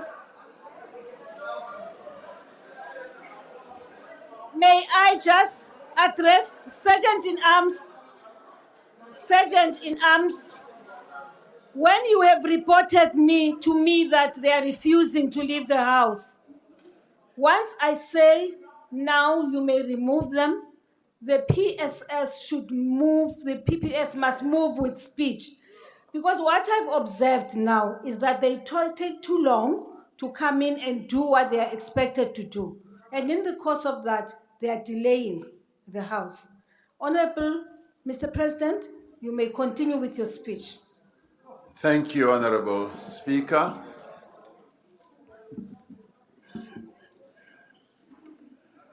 Now, these reforms aimed on a long-term basis to ensure that there's water security in our country, there's cheaper mobile data for all South Africans, and that our visa regime, which has been raised repeatedly by various people, business and otherwise, facilitates tourism as well as investment. We are firmly on track to implement the reforms that we outlined in the State of the Nation address, and reforms that have been highlighted and even requested by a number of stakeholders in our economy, reforms that are necessary to inject growth in our economy. In March, the long-awaited spectrum auction was completed to expand access to the internet and to reduce the cost of data for the first time in more than a decade. This was a difficult and complex process, and we are grateful for all those who have been involved who made this possible. It took us a decade when it should have taken us much shorter. In April, bid window 6 of the Renewable Energy Procurement Program was opened for 2,600 megawatts of solar and wind power. The first 3 risk mitigation projects have signed their power purchase agreements. These projects represent some of the largest hybrid solar and battery storage projects in the world. And they are happening here in South Africa. The Electricity Regulation Amendment Bill that provides for the establishment of a separate transmission company and a competitive market for electricity has been published for comment. And we are now working to table the final version in Parliament in the coming months. We initiated this believing that it will enhance the better generation of electricity and the transmission thereof, and we will see much better electricity availability in our country. In April, Transnet made 16 slots on its network available to private rail operators as a first step towards ensuring third-party access to some of the country's freight lines. This will enable greater efficiency and support our export industries. And this, in the end, is going to be the private sector and the public sector working together and making sure that we do have a competitive transport line system. The Department of Water and Sanitation is hard at work to clear the backlog of water use license applications by June of 2022. To date, it has finalized 897 applications and will clear the remaining 546 applications by the end of this month. Now, these applications had accumulated over a number of years, and the reform process that we have embarked upon is clearing all these backlogs and making sure that our water regulation system works much better. And through this, we will be able to unlock levers of the economy to enable growth to follow. We are on the cusp of a fundamental transformation in the electricity sector, which is undergoing the most significant reform process in our country's history. Once these changes are implemented, we will have multiple generators competing to supply electricity at the lowest cost to the consumer and selling power directly to consumers. We will unleash new public and private sector investment in generation at a massive scale. In the short term, however, we are seized with the need to get as much new generation capacity onto the grid as possible, but also as quickly as possible. The current electricity shortfall is estimated at up to 6,000 megawatts. We will soon be introducing extra measures to bring new capacity online. We will work to close the electricity gap in 6 ways. Firstly, we will improve the performance of existing power stations and ensure that additional units at Medupi, Kusile come online according to schedule. Secondly, we'll ensure that projects from existing procurement, including Bid Window 5, are able to reach, close, and connect to the grid as quickly as possible. Thirdly, we will accelerate private sector investment in generation under 100 megawatts. Fourthly, we will enable Eskom to purchase surplus power from existing power producers without too many regulations that stop this from happening. Fifthly, we will support municipalities to procure power independently without much regulation standing in their way. And sixthly, we will encourage households and businesses to invest in small-scale solar power installations themselves to feed energy that they are not using to the grid as well. Now, Honorable Speaker, work is already underway in each of these areas.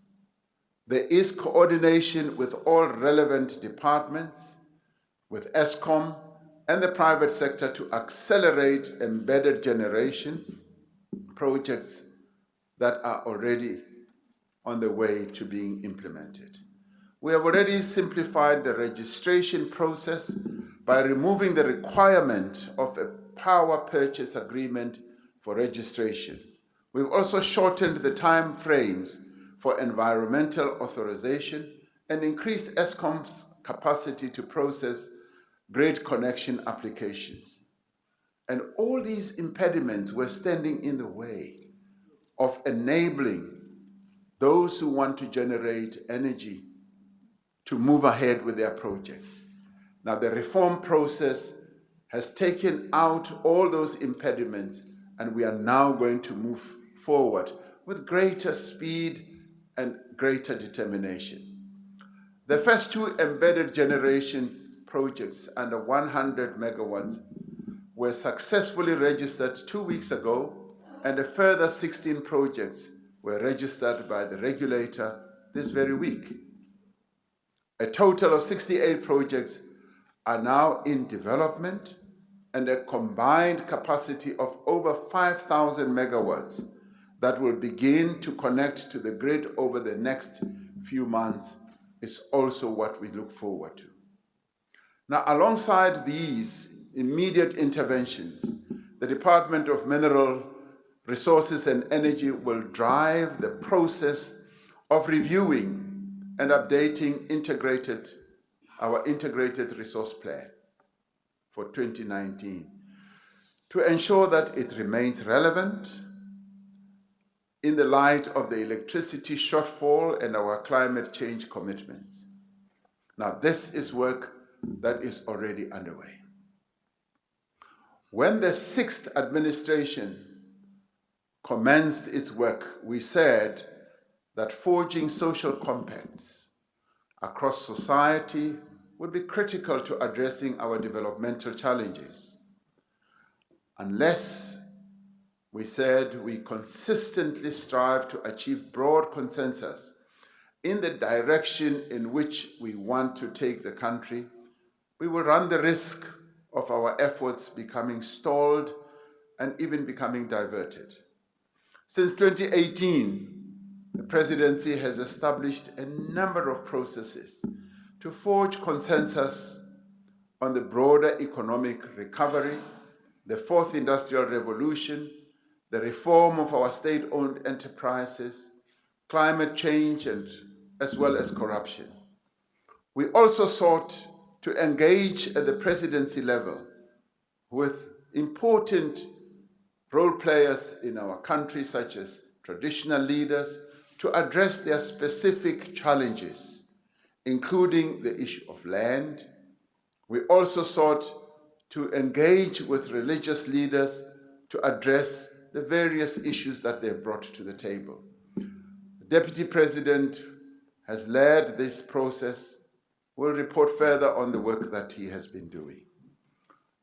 Deputy President has also been engaged and has been delegated to deal with the long-standing challenges that an important community in our country has raised over and over. And these are the former liberation combatants, the people who fought for the liberation of our country,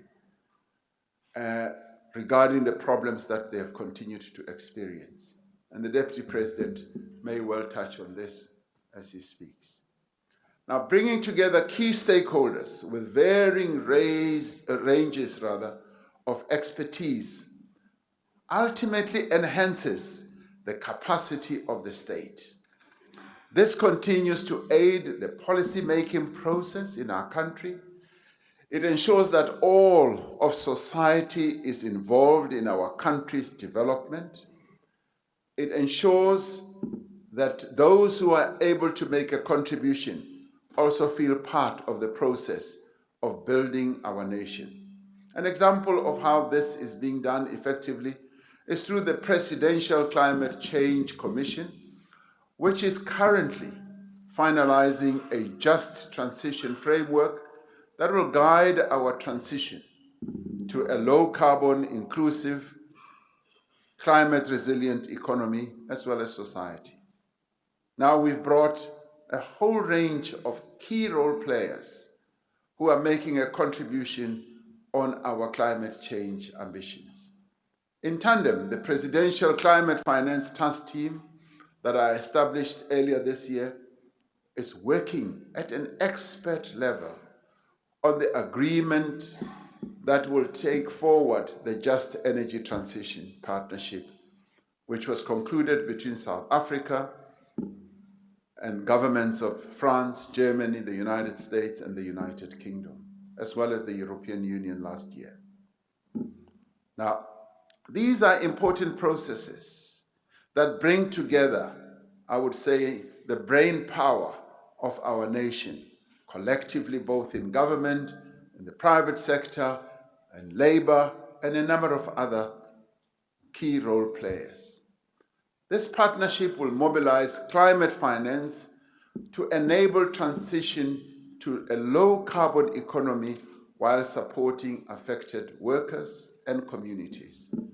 And the work that they are doing will finally be brought to Parliament so that we, as the important key lawmakers, will be able to examine precisely what they have been working on.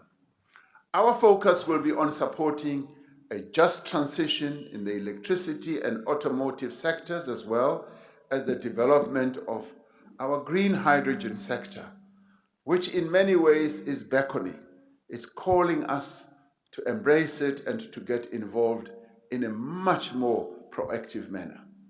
The work of the Presidential SOE Council is also far advanced. The Council has as its members people from labor, from business, from government, from academia, and many other sectors in our community, in our country. The Council has developed criteria to determine which SOEs should be considered strategic and which are critical for the future development of our country. It has also assessed 17 SOEs and will complete the remaining assessments by July of this year. The broader context of the reform process is to improve the overall business operating environment and to improve our country's competitiveness as an investment destination. To this end, we have finalized the Bounce Back Loan Scheme, which gives additional funding to businesses to grow the economy and also to create jobs. In March, the employee tax incentive was expanded to make it easier for employers to hire more young people. You may recall that this initiative has been hugely successful in creating jobs for young people, for first-time work seekers. And many companies are now expected to participate in this in larger numbers, as it has proven to be a very efficient scheme indeed. As part of our drive to create a new generation of Black industrialists, to create jobs and to transform the economy, last year government approved 2.5 billion in new support to about 180 Black industrialists in the form of loans as well as grants. Over the next 3 years, a further 21 billion rand has been committed to support Black industrialists, an additional 25 billion to support Black, women, youth, and worker-owned enterprises. Policy certainty in the mining sector has been bolstered by the publication of the long-awaited Mining Exploration Strategy. Now, the Infrastructure Office continues with its work of oversight and coordination over a number of catalytic infrastructure projects and is seeking to ensure that bankable projects come to life and that we speed up the process of ensuring that infrastructure projects do actually get implemented. And these include the bridge rural building process in the rural areas. This also includes rural roads. This also includes social infrastructure, bulk water, installations, and others. To address onerous bureaucracy that often impedes businesses from growing, the red tape reduction team that I spoke about during SONA is working with other departments in government to identify priority interventions as well as to remove obstacles to growth. Now, in many ways, the bureaucracy, the red tape, has been what is holding back the growth of small and medium enterprises and more broadly, our economy as well. Now, these initiatives take a collaborative and supportive approach because ultimately it is the departments and not the presidency that implement policy. Now, we are seeing more and more collaborative work in various government departments. The mentality of doing things on their own sake as departments is beginning to whittle away as departments now see that the best way to achieve success is to work collaboratively with others. One of the tasks of government is to devise innovative solutions to address joblessness, particularly in a climate where there is a shortage of employment opportunities at a time when the private sector is not creating enough jobs at scale. During the past 2 years, we have overseen an expansion of public employment that is unprecedented in speed, scale, and innovation. And granted, this started during COVID, and COVID created an opportunity for innovation and an opportunity for better coordination amongst government departments. The presidential employment stimulus has enabled the rapid expansion of public employment and provided much needed relief to mitigate the effects of the COVID-19 pandemic. To date, the presidential employment stimulus has created 879,000 opportunities, and largely to young people, to women, in a variety of areas. Of the participants across both phases, 84% are youth and 62% are women. Now, these programs, which range from work such as waste collection to small-scale farming, have provided work and an income for hundreds of thousands of people in both the urban and rural areas. The program has provided livelihood support to people working in the arts and culture space as part of our commitment to support recovery in this vital sector of our economy and our society. It is a great boost for food security and agricultural reform. Around 65,000 small-scale farmers have received input vouchers to buy seeds, fertilizers, and equipment. And I'm told that this has freed many thousands of hectares from just lying fallow to being hectares of land where there is agricultural activity. The latest program to be launched through the employment stimulus is the Social Employment Fund, which has started to recruit some 50,000 participants in community safety, food and nutrition, digital inclusion, and sports and arts and recreation. A further 50,000 participants will be recruited for the revitalized National Youth Service, of which more than 7,000 have already started work. Now, though much has been achieved and done, it is clear that we do need to do more. Working together with the private sector, we should be able to do much more. With a special COVID-19 social relief of distress grant extended until the end of March of 2023, as government, we continue to explore what sustainable social protection measures can be implemented to support society's most vulnerable people. We are working in earnest to conclude our negotiations on a social compact.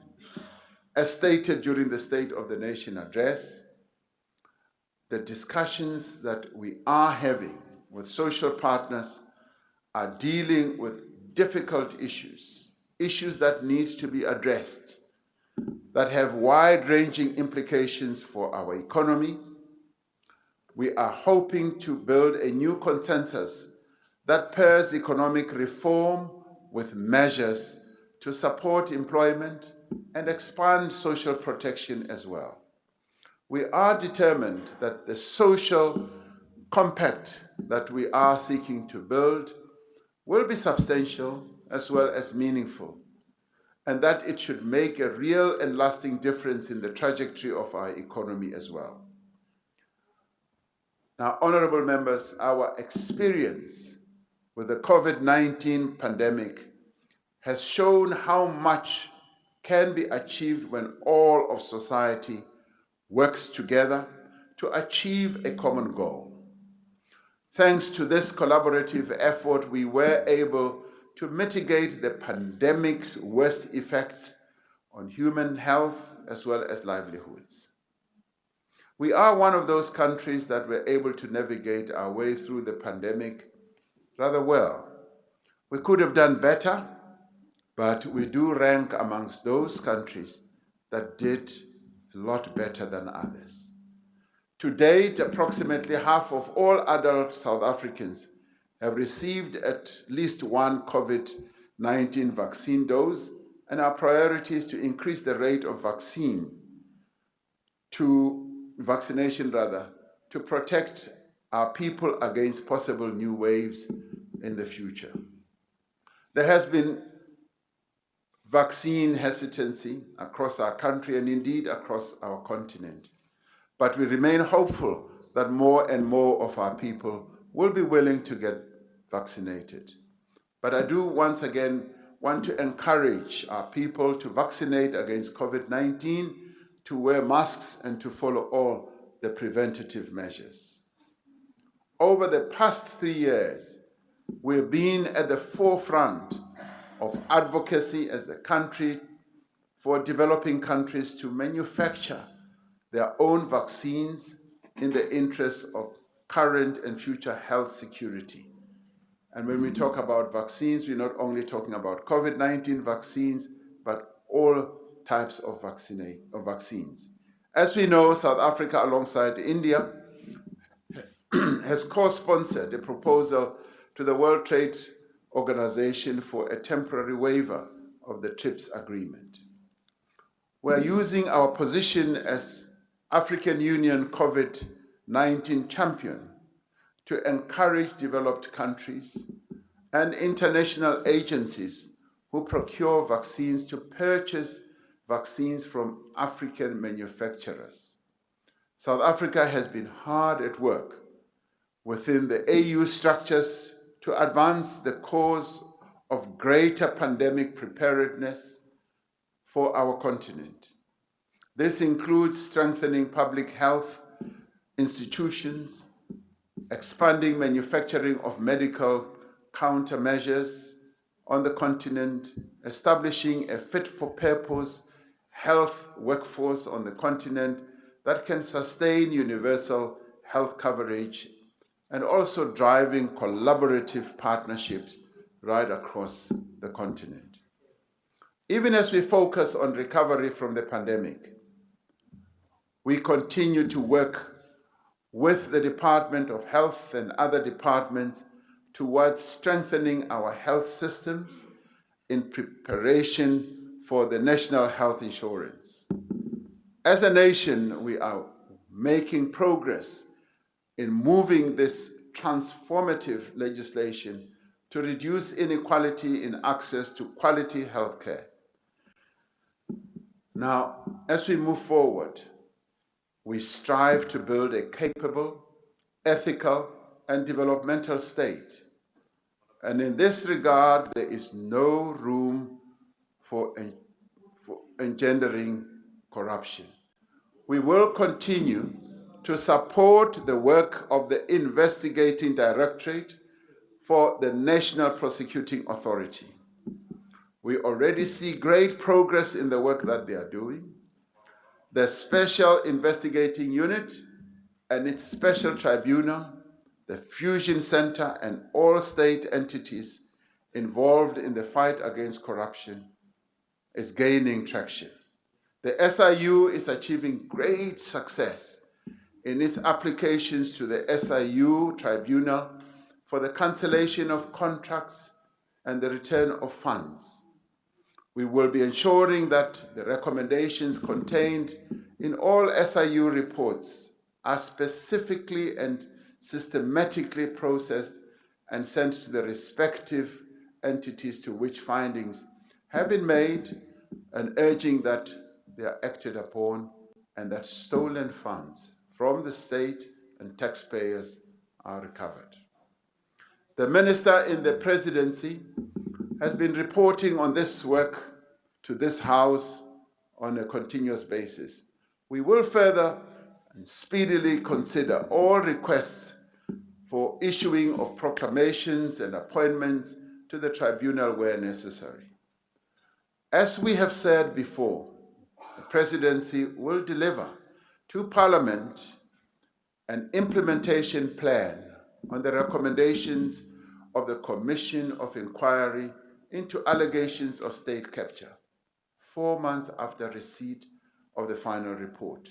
Already, work has begun on the large number of recommendations that were made in parts of the report that we have already received to date. We will only have the full measure of the work required when we receive the final report from the Chief Justice. Taking these recommendations forward requires the highest political will and commitment from all of us, the members of this House included. It also requires great courage from all of us. In recent days, we have seen those who stand to lose the most from the fight against corruption resorting to dirty tricks and intimidation in a bid to get us back down. Now, the serious threat leveled at the Director General in the Presidency is deplorable and is indicative of the tricks that they want to use to discourage us from proceeding with the work that has to be done. And we condemn this. Now, it is a sign of the lengths to which these who have been responsible for state capture are prepared to go, to even threaten a woman in the way that she has been threatened. But we will not be deterred by threats of any kind whatsoever. She remains courageous and resolute to continue doing her work. And we wish her well as she carries on with her work. They will have to pay for their actions. We will restore the values, yes, of integrity and credibility to our government. We will take back our country from criminals. At the same time, we are giving equal attention to safety and security in our communities as well. I want to commend the leader of the United Democratic Movement, General Bantu Holomisa, for initiating the recent meeting between the Presidency and political parties represented in Parliament to discuss safety and security issues in the country. Honorable Steenhuisen, who was traveling somewhere in Africa, in Somaliland, was also able to join this meeting virtually.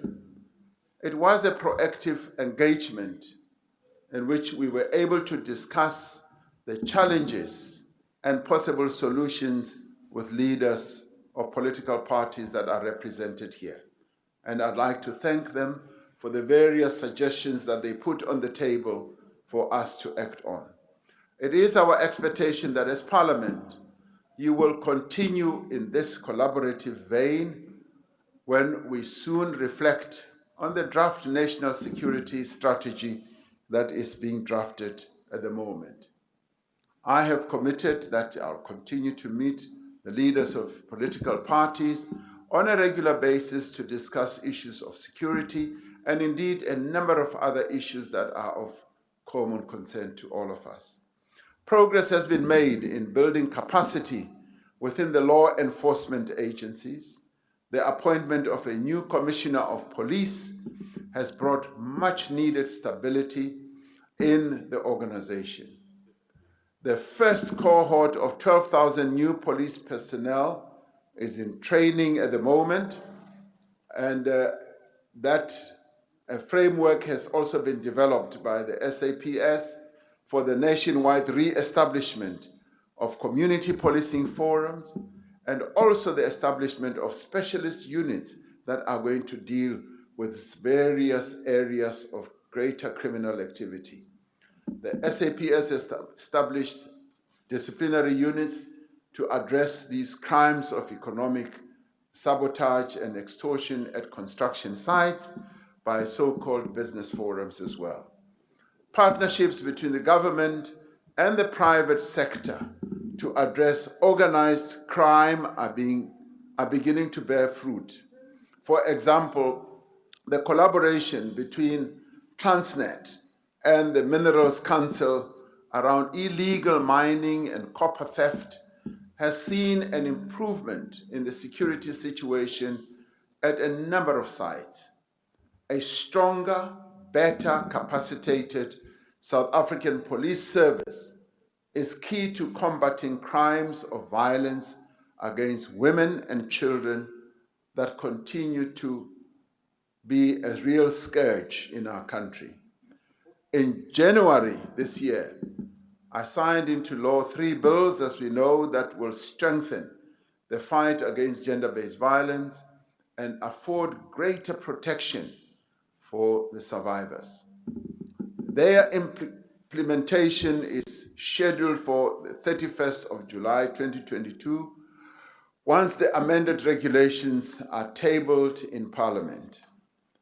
The Presidency continues to receive regular reports from the Department of Women, Youth and Persons with Disabilities, as well as other departments, on the progress that is being made in implementing the National Strategic Plan to end gender-based violence and femicide.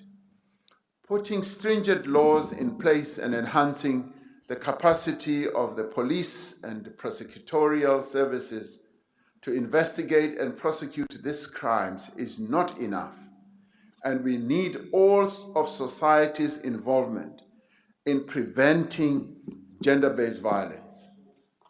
If we all, as communities, act together, we will be able to overcome gender-based violence. Community-based organizations are agents of change and play an important role in the efforts to eradicate GBV and other social ills as well. This includes the development and implementation of programs around gender-based violence and femicide, substance abuse, teenage pregnancies, mental health, and also the LGBTQI+ advocacy and other issues. We will soon be convening a social sector summit together with the Department of Social Development and NEDLEC to look at a number of ways of harnessing the important work of the social sector to propel our nation's development. Through the Presidential Working Group on Disability, we will also continue to advance interventions that are needed to promote the inclusion of persons living with disabilities across all sectors. The approval by Cabinet of the Constitutional 8th Amendment Bill for public comment takes us one step further to making the sign language South Africa's 12th official language. Now, this is a historic development that will give effect to our Constitution's promise of equality and human dignity for all South Africans. Honorable members, next month marks a year since the terrible unrest and violence rocked parts of our country and wiped out approximately 50 billion rand of our nation's economy. As the presidency, we are working with the respective departments to coordinate the implementation of recommendations of the expert panel chaired by Professor Sandy Africa. A new Director General was appointed to the State's Security Agency earlier this year, and a number of critical vacancies have been filled and are in the process of being filled in the SSA, Criminal Intelligence, and also the SAPS. 4,000 members have been earmarked to build capacity in the public order policing unit once they have undergone basic training and for the financial year 2022 and 2023. A further 5,000 trainees will also be recruited so that we can bolster up our public policing component. The National Security Council is receiving periodic reports from the relevant law enforcement agencies on progress with regard to implementation of the recommendations that were made by the expert panel.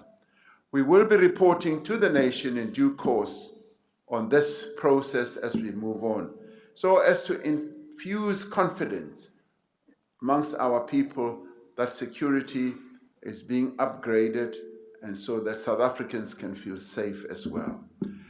As part of realizing a capable state, we are on a drive to rebuild public service through promoting lifelong learning, through the improvement of the skills in the public service and providing the necessary orientation to entrance to public service.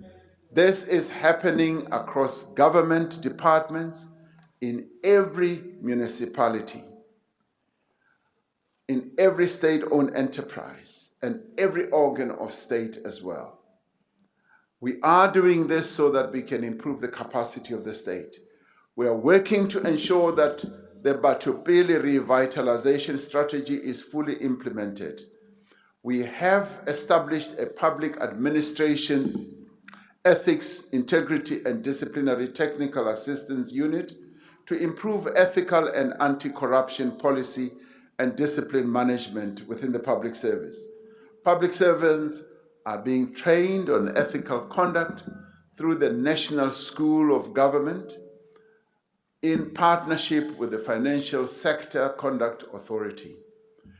The National School of Government is rolling out a range of courses for the executive, accounting officers, senior managers, mayors, state entity board members, and a number of other disciplines as well, from economic governance to long-range or long-term planning as well. In the State of the Nation address, I said we would finalize the national framework towards the implementation of professionalization of the public sector. The revised framework proposes fundamental reforms and changes, including a stronger emphasis on merit-based recruitment and appointments, integrity testing before any individual joins the public sector, revising the tenure of heads of departments, and curriculum development for ongoing learning of public servants. Now, this is a fundamental change to the approach that we have to professionalizing the public service. We expect this framework to be fully implemented across departments and state entities within the next year. An intrinsic part of government working for the people is making local government more responsive and more efficient. We began implementing the district development model in 2019 to better coordinate and integrate the planning and budgeting of government programs on a district-based level. We coordinated much of our response to the pandemic through the district development model, ensuring that crucial health and social services reach the people in our communities, particularly where they live. Most recently, we relied on the district champions that I appointed to drive vaccinations through the Vuma vaccination weekends. I announced during the 2022 SONA that I would embark on a program of district development model in Bezos.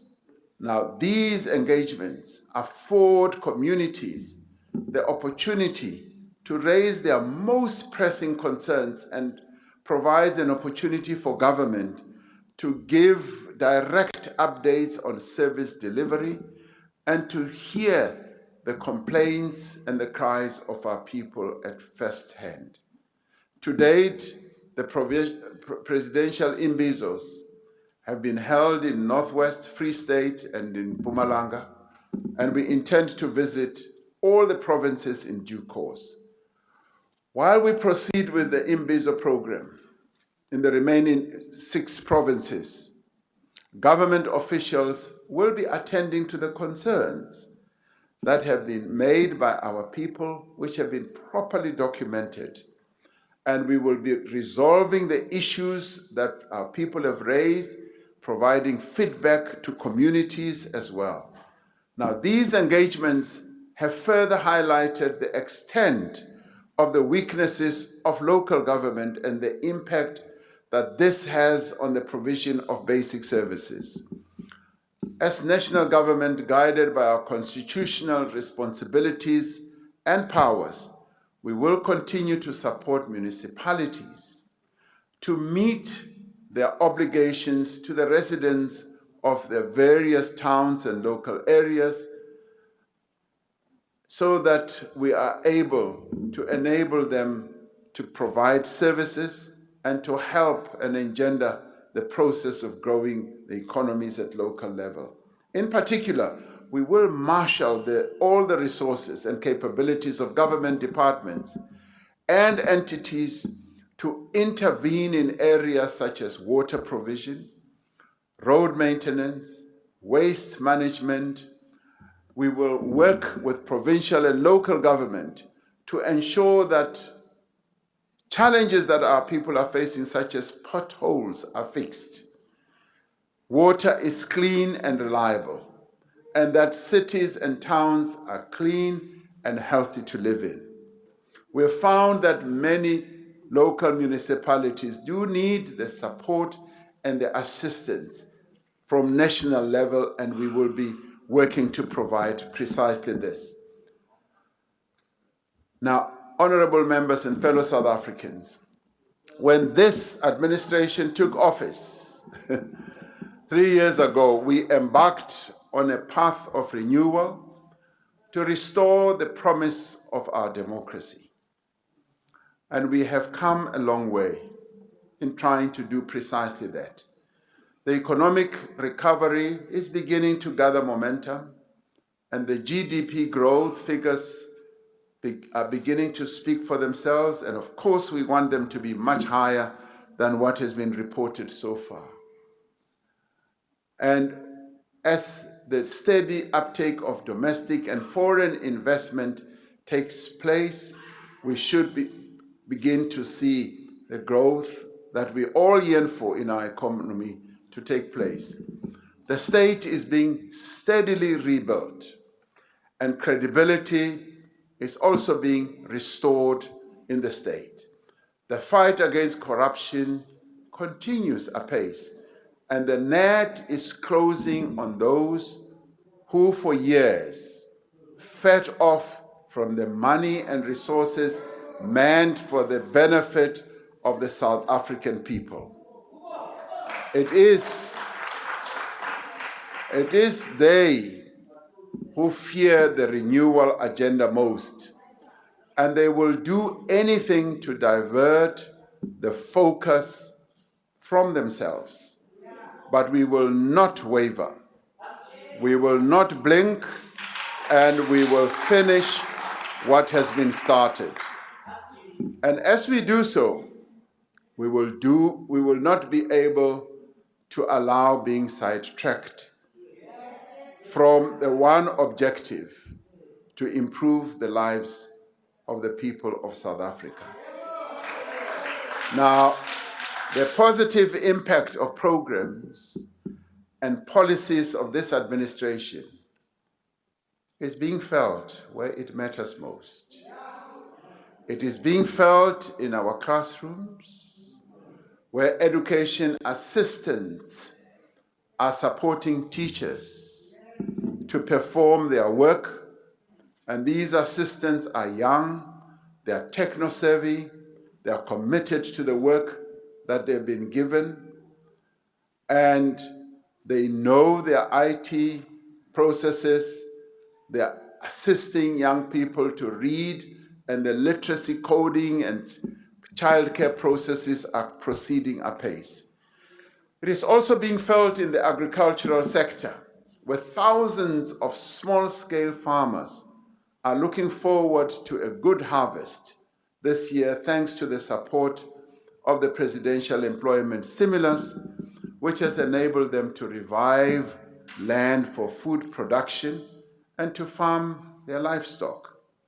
The positive impact is also being felt and will continue being felt in our cities, in our towns and villages, where participants in the Presidential Employment Stimulus are greening public spaces, collecting and recycling waste, clearing alien invasive vegetation, and conducting environmental education programs.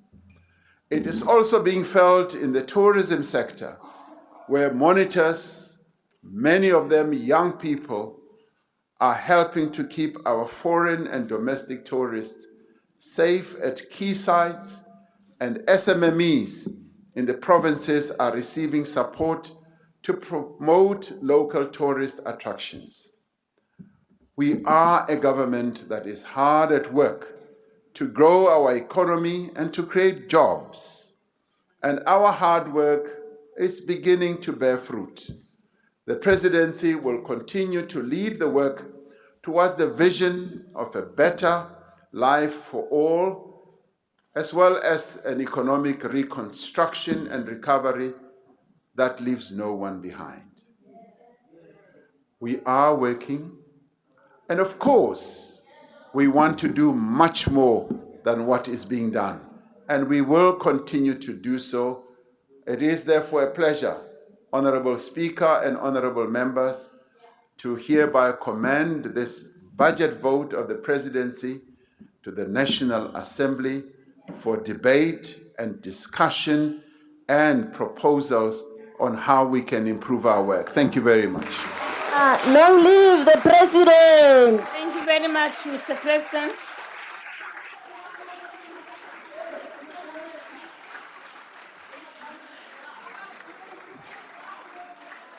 Order.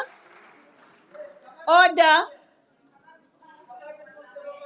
Honorable members, in terms of Rule 80, I instructed the mics on virtual platform to be locked while the president addressed the House. This was done as a result of the disorderly nature of interjections on the platform, disrupting proceedings. As we now move to debate the speech, the mics will be on the virtual platform. They will be unlocked. However, honorable members, if there is continued disorder, they will again be locked. Thank you very much. Thank you, Mr. President.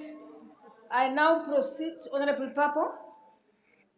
Speaker, I wanted to remind the House that there were 2 members on the virtual platform who you ordered should be removed from the sitting, and that is Member Malema and Member Shivambo.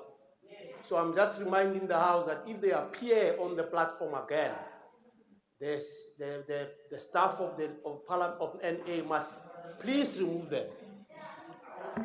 Thank you, Honorable Papo. The staff is here and they've heard you. We now proceed with the debate on the President's vote. I now invite the Honorable, the Chief Whip of the Majority Party.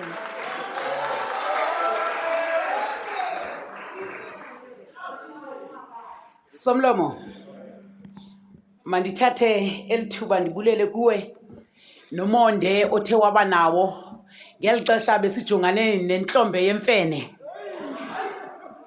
wasikhupha. You mean isandla semfene? Mongameli obekekileyo, Sekela Mongameli, amalungu alendlu yowisono qingqo mthetho. Ndithatha lemva kwemini ndinibulisa nani mathandazwe aphaya ekhaya, kwaye kuyafuneka into yoba abachubekileyo bamane becela uxolo kuni ngale mbudede nidla ngoyibona apha. Ayisithi sonke bayabonakala bangaqeqeshekanga. Kadinyani sanifuni. Honorable Primrose. Honorable Primrose. I'm warning you, you will not repeat that. Thank you very much, Honorable Chief Whip. Somlomo, ndivumele Mongameli ndinyathela apho ubunyathele khona. Mama Winnie Mandela is prison diary entries that were captured in the book 491 days. Prisoner 132,369 payment. A picture of dehumanizing nature of the apartheid system. Mama Winnie Mandela, Umangutyana, Mandimkoude. Solitary confinement was designed to kill you slowly, that you were long dead before you died.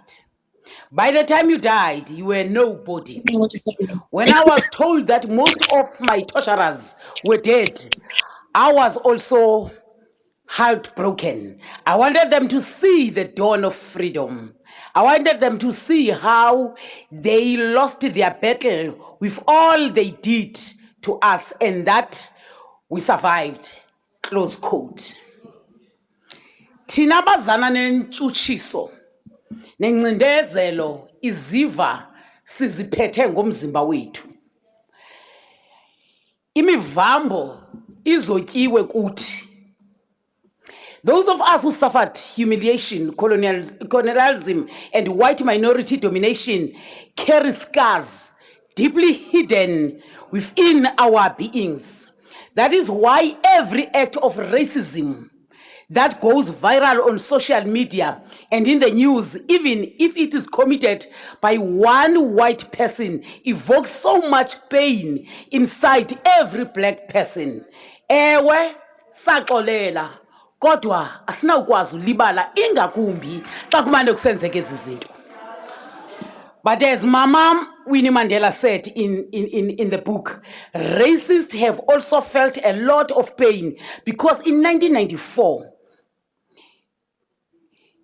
And on the 5 more occasions, the overwhelming majority of our people voted for the African National Congress to govern and lead this country. They even trusted the ANC to build a new South Africa from the ashes of colonial and apartheid rule. Nikalile nina. Nikalile. Indeed, the Constitution has affirmed the principle established in the Freedom Charter of 1955, which we celebrate this month, as well as the Youth Month, belongs to all of us, this country, Mamele, belongs to all of us who live in it, black and white. The ANC has consistently provided vision for a democratic, non-racial, non-sexist, united and prosperous country. Hence, we cannot tolerate any form of humiliation through racism or sexism. Honorable Speaker, in this project, our nation is led by the President, who is both the head of the state and the head of the national executive. The full implications of this President's office were articulated beautifully in a historic judgment of the Constitutional Court penned by former Chief Justice.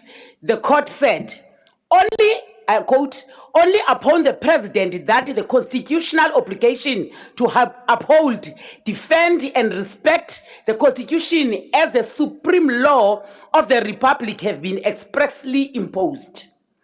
The promotion of the national unity and reconciliation falls squarely on his shoulders.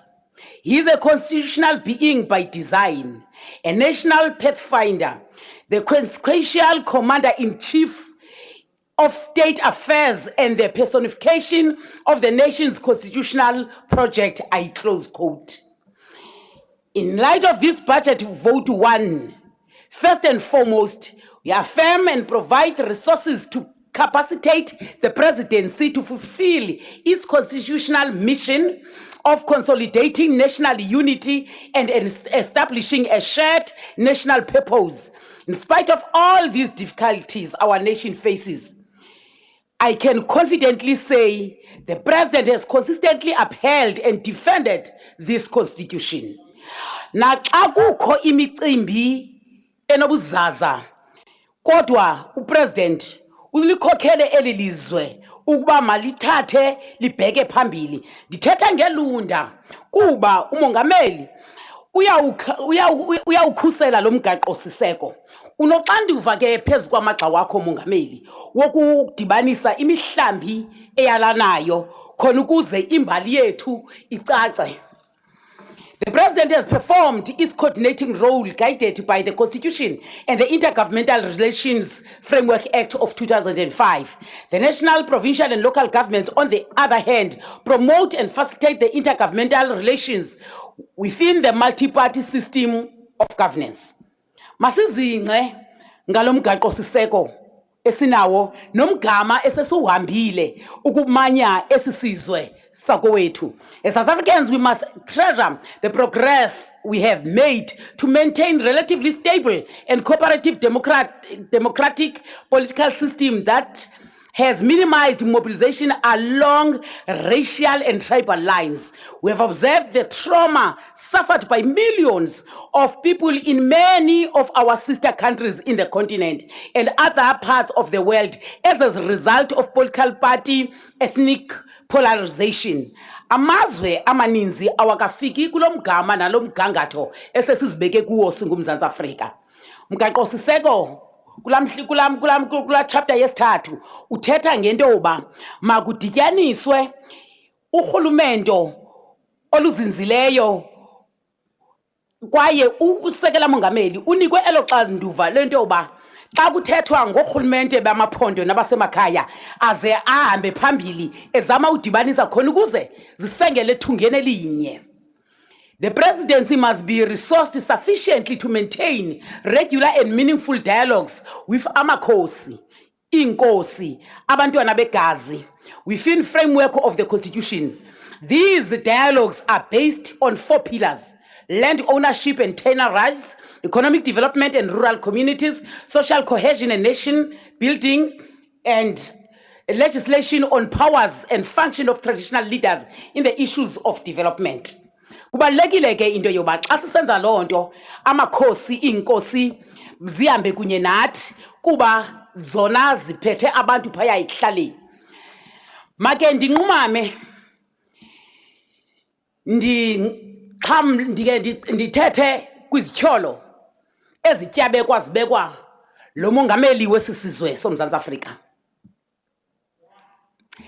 Mandiyibeke ibe mhlophe, ndiyibeke ithi gca okwekwati emnyama ehlungwini.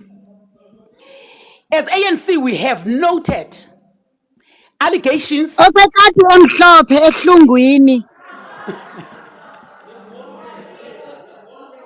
Order, honorable. As the ANC, we have noted allegations that are labeled against the president. We're not shy to say that. However, this matter, like all other allegations of crime, must be investigated by the relevant law enforcement authorities without any undue political influence. At the moment,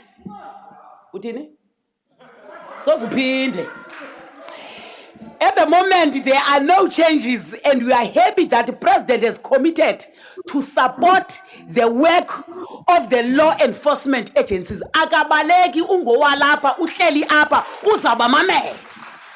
Akuphandwa makuphandwe. Akazange upresident athi mandingaphandwa uthi ndinguye lo xa unento bekumcimbi etafuleni ndiphande.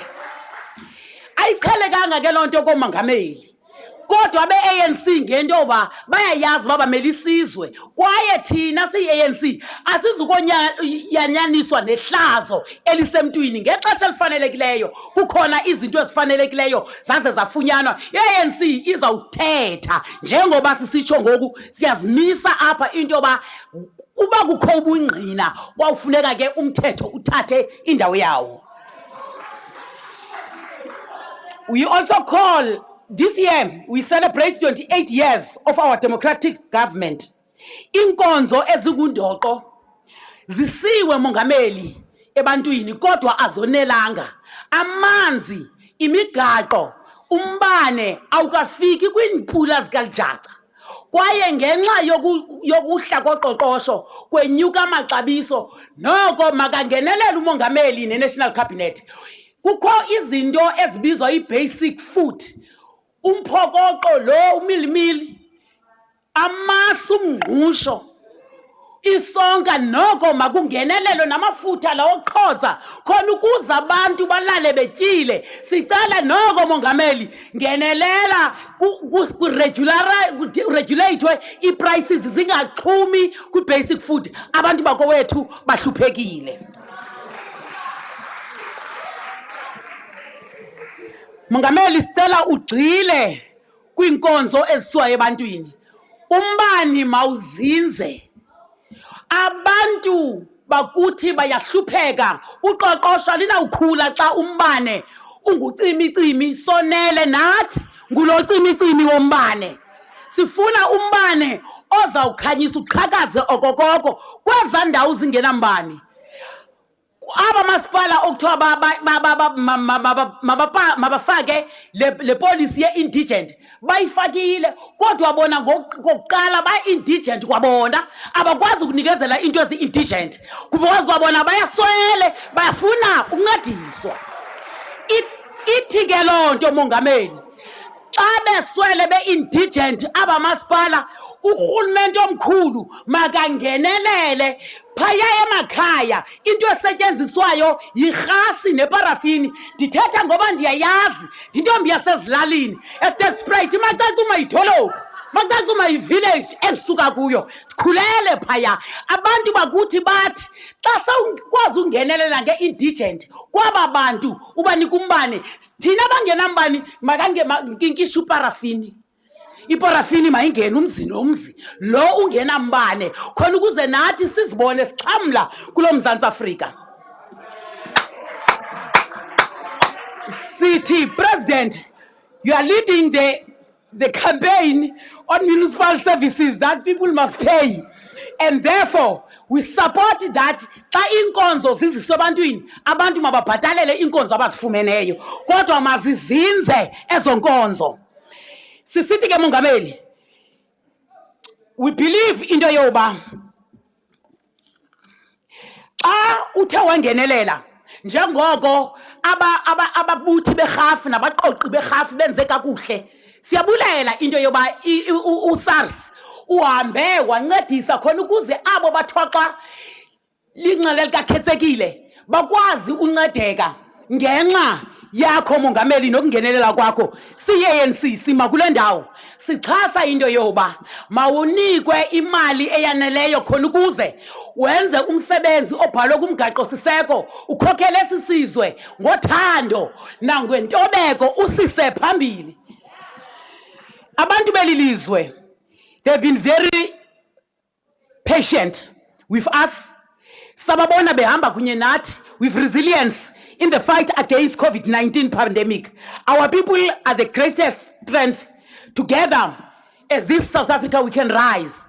And we can rise xa sisebenza kunye, siyazi ukohlulela phakathi kwezinto ezitya isizwe nezinto ezingunobelani. Silapha ke si-ANC sinika inkxaso yethu engagungqiyo kuwe Mongameli. Sisithi amatyala xa bekhona maweze ngaphambili siwoyiki. Enkosi kakhulu. Siyabulela. Thank you, honorable members. Thank you. Order. Thank you. Siyabulela usosibepi wenhlangano enkulu.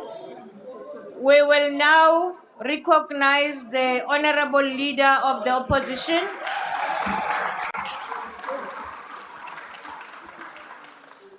Madam Speaker, Mr. President, honourable members, the purpose of today's vote is to vote on the budget of the Presidency. But as we've become only too aware this past week, this is a ministry stuffed literally with secrets and scandals. We're asked today to say yes or no to this budget. But the reality is that none of us truly knows what happens in that office. And this makes today's vote very, very difficult. We respected your president while he was speaking, Honourable Papa. Perhaps you could return the compliment. Why is it that the presidency is the only ministry without a standing committee? We've asked this question many times before, and we're yet to receive a satisfactory answer.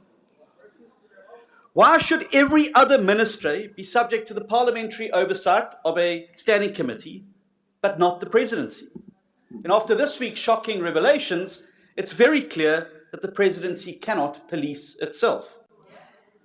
There are many questions we would have raised in such a standing committee, or if the president was attending the question session which should have taken place this term. But this budget is it, and this is our only opportunity, and we intend to take advantage of it.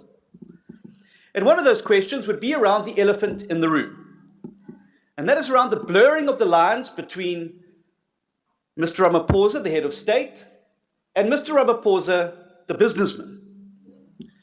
While police budgets are slashed every year and policing resources in higher crime areas are stretched thinner and thinner, the VIP protection budget of the president and his cabinet is the only police budget that ever goes up.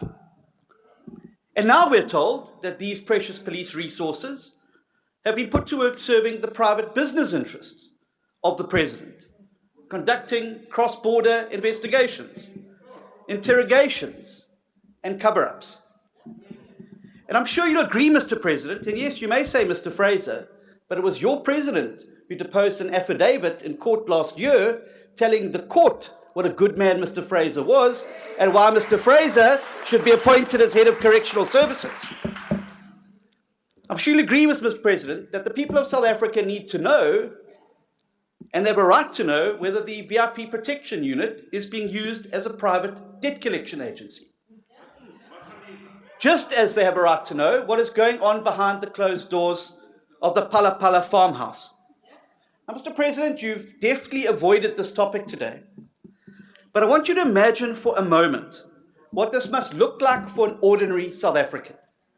What a hard-working, tax-paying citizen would make of a remote farmhouse somewhere where tens of millions of rands in foreign currency is being stuffed into the upholstery of lounge furniture. What such a regular citizen should think when told that more than 60 million of this was stolen and the president didn't want anybody to know about it. Where suspects were tracked, rounded up, interrogated, and paid to keep their mouths shut. Normal people, law-abiding citizens, have to save for months for things like school uniforms, for school fees, and children's birthday parties. And they cannot even imagine that kind of money. But you didn't even report it to the police. Never mind getting it back, Mr. President. You didn't want anyone to know it was gone in the first place. Just how much money must you have stashed away in homes if you can afford to turn a blind eye to $4 million? Now, you say that the money was from animals. Well, that may be the case, but I don't think there's many people who truly believe that. You say this was about dirty tricks. You say it was above board, that you've broken no laws. But stuffing millions of rands into couches, hiding the robbery from the police, paying the robbers hundreds of thousands of rands not to say a word, these are not the actions of somebody who has broken no laws. These are the things we see in mafia movies, about cartels, about syndicates and gangsters. If this was all above board and just dirty tricks, you could have ended it right away, Mr. President, by a full, frank and public disclosure. We could have avoided the scenes we had in the House today. We could have avoided the speculation, and we could have avoided us having to ask these questions. None of that would have jeopardized any investigations. An honest and innocent man who was the victim of a massive crime would have wasted no time in clearing these things up. Only somebody with a lot to hide would hide behind the smokescreen of a pending investigation 2 years after the event. So again, Mr. President, I'm asking you, for the sake of the country, for the sake of the presidency, to come clean to the people of South Africa and to this House. No more subterfuge, no more secrets. Whoever's advising you, Mr. President, not to speak out about this and set the record straight is giving you bad advice. How much money was stashed away? These are the questions we need to ask. How much was actually stolen? How did the money enter South Africa? And who brought it into the country? 2 years later, Honorable Papa, that's a new record, I think. Were the exchange controls of the South African Reserve Bank observed? How much is on the farm right now? How much is at other properties? Why did it not report it to SAPS? You've spoken today about how important it is to report crime and important the SAPS are. Why was it not reported to the SAPS? Were suspects detained? Was Major General Wally Rhoda sent to Namibia? Yes, but taxpayers' money has been used to recover it, and that is the problem. Was General Rhoda sent to Namibia to go and recover it? On whose authority did he travel there? Who paid for the cross-border investigation? And how much did it cost? Who paid for the security upgrades? We may not be the police, but we're Parliament, and that's our job, to hold the executive accountable. And finally, and arguably most importantly, Mr. President, given your unique obligation as the President to uphold the Constitution and serve the people of the Republic of the country, how do you square this obligation with this sordid detail of the case? I was doing the job that your government should have done in the Ukraine, Honorable Papa, but you're too poop scared to go there. That's the problem. Mr. President, every single day that these questions remain unanswered causes irreparable damage to the presidency, which has now gone from paralyzed to petrified. Even the very best case scenario, with the most generous interpretation of what has happened, how you came into possession of the money, why it was concealed in your house, and the reasons for the cover-up are damning. But we're not talking about the best case scenario here, are we, Mr. President? Because if we were, you would have surely reported this matter 2 years ago, or at the very least come absolutely clean about the matter as soon as it came to light. The fact that you've used significant powers and resources paid for by the taxpayers of the country and funded through this budget, which we debate in this House today, to conceal any evidence of this money tells me that the real story is something that the presidency will struggle to survive. Even your biggest praise singers in the media and civil society are now realizing that perhaps the emperor was naked after all. But to understand the real sense of anger and disappointment, Mr. President, that South Africans are feeling, you have to remember that we've been here before.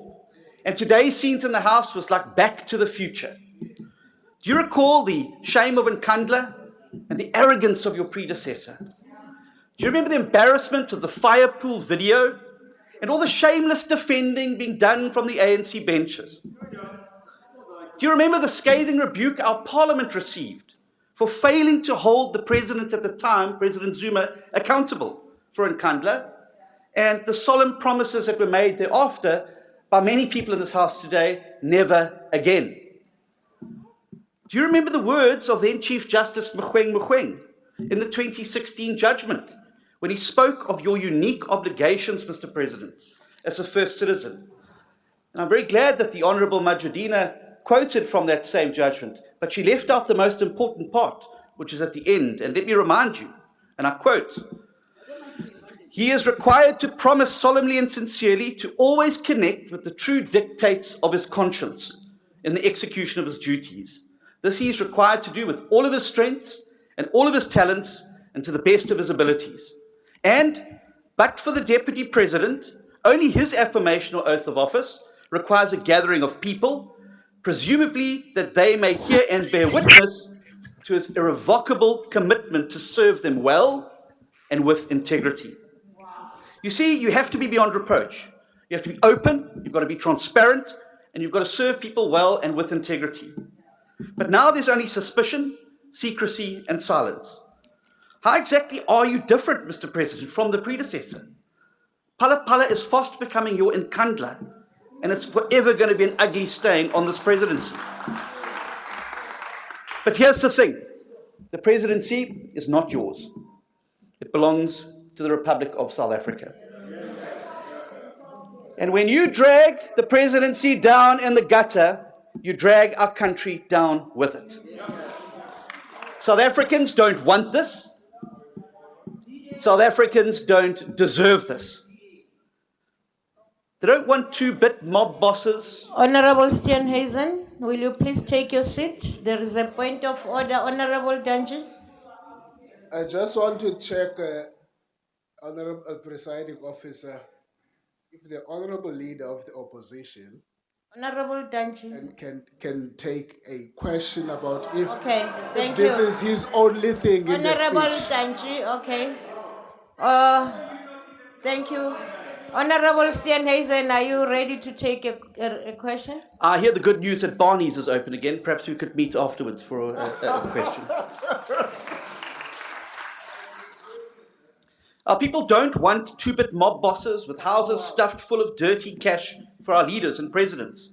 They want someone who's going to lead by example, who puts his personal ambitions and business interests a distant second to the needs of our country. And so maybe this whole sordid mess is actually doing South Africa a favor by opening its eyes up to the reality of the ANC. If you were indeed the best that your parties had to offer, Mr. President, then this government's days in office are numbered. And our country's number one goal has got to be to reducing this once mighty and dominant ANC to being a minority party after the next elections. That's my priority, because things aren't going to change while the same people are sitting around the table making the same bad decisions and behaving exactly as their predecessors did. Once South Africa has put the ANC behind it for good, then we can start making progress and moving forward as a nation. And I look forward to that day. Thank you. Thank you, honorable members. Thank you. I don't have a name of the next speaker from the EFF. If he's on the platform, please proceed. Yes, Speaker, it's Honorable Mende, I'm here. Thank you. Proceed, Honorable Mentor. Yes, Speaker, I need to address a few things before I get to the debate. One, the Speaker of Parliament has removed Honorable Malema wrongfully and illegal. Perhaps is the selectiveness of Parliament when it was briefing her upon taking the seat of being a Speaker of Parliament pertaining to judgments against this same Parliament, that the statement of Mr. Ramaphosa and his state have murdered Marikana workers has been judged by the courts, and it is a statement that is allowed.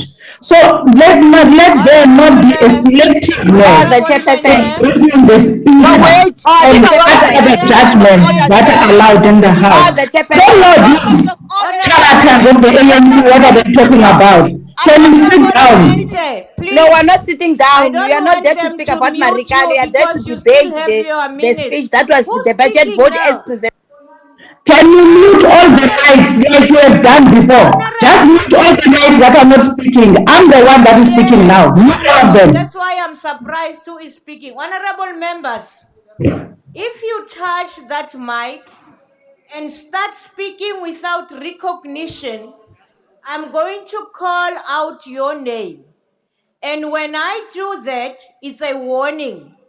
You repeat again, I'm going to instruct that you are removed from the platform.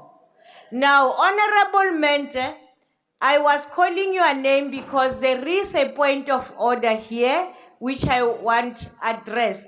Can I just find out on what rule are you standing? Chair, I am standing on Rule 92. I am raising a point of order because the honourable member is contesting the decision of the speaker, and she knows that if she wants to contest the decision of the speaker, she cannot bring it now here. She must take it into the relevant platform. Thank you very much.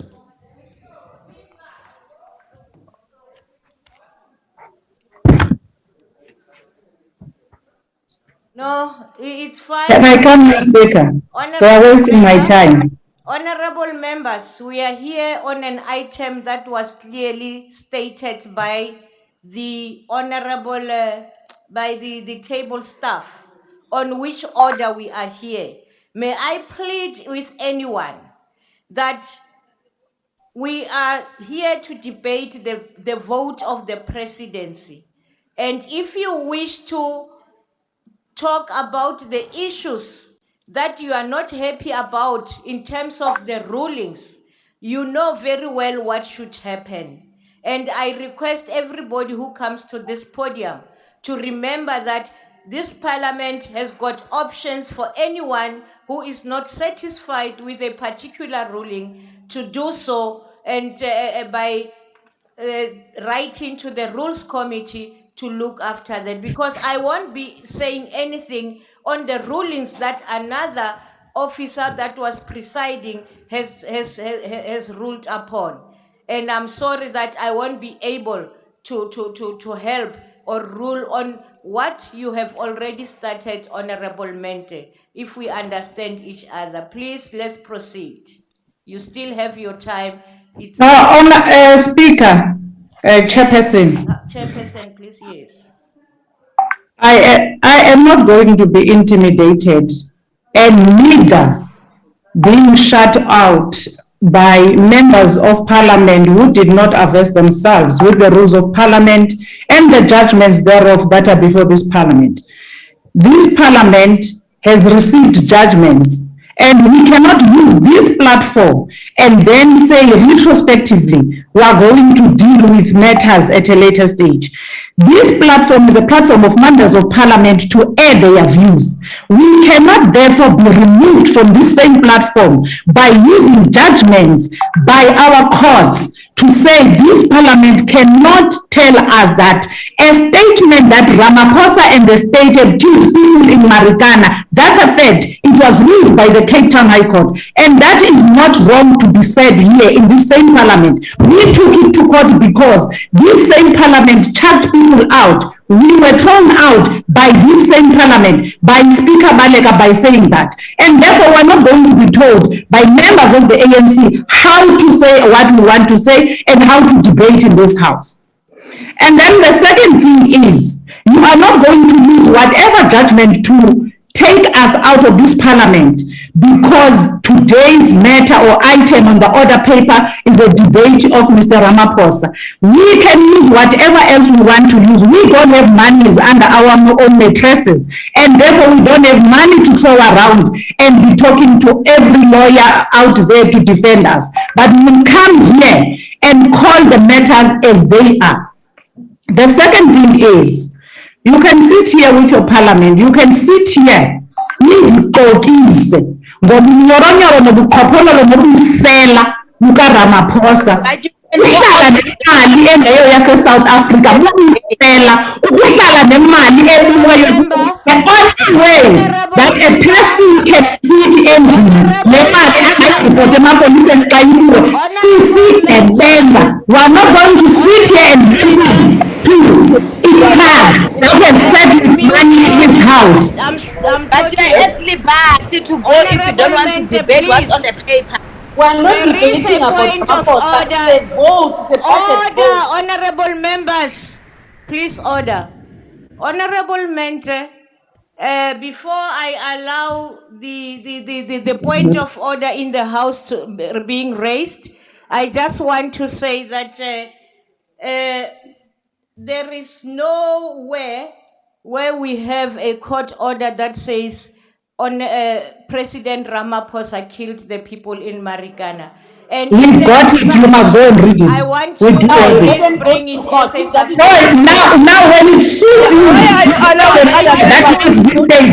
When it suits you, Ramaphosa is the president of South Africa. When I enjoy the benefits of South Africa, and enjoy them and brag about them. And people are you send an email about the concomitant action. We're not going to come here and say we did not do that. There must be a concomitant action against those people. Honorable member. Wait, send an email that said people may take a concomitant action against the workers. If Ramaphosa would do that, and therefore we're not going to sit here with my Sandra.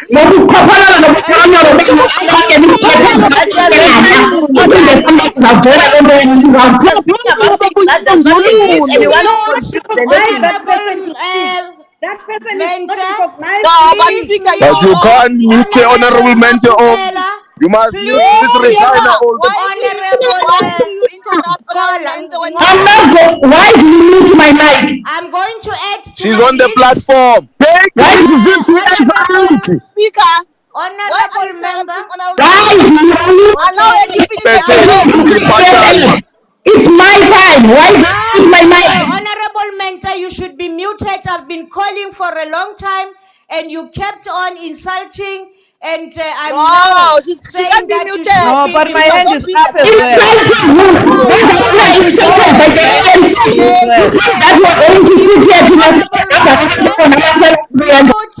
Honorable Mautwe, please, and mute Honorable Mente. House Chair, my hand is up. Please mute them. Honorable members, let me hear, what are you rising on, Honorable Mkalipi? Yes, House Chair 1, we are so biased. No. Honorable I'm rising on a point of order. I'm not hear me out. Hear me out. Which rule my are point you of order rising on? 92, Rule 92, Chair. Do you think that we don't know the rules? I'm going to explain. Explain what? I'm raising a point of order here. We have not even heard my point of order. Yes, what are you going to I explain? want to explain that. Listen, Chair. That is why, please, Honorable Pambo, I want to explain that Rule 92. because I understand it very well. Just listen to her. Please remove Honorable Pambo. I'm not that listener. I work according to the rules. Listen.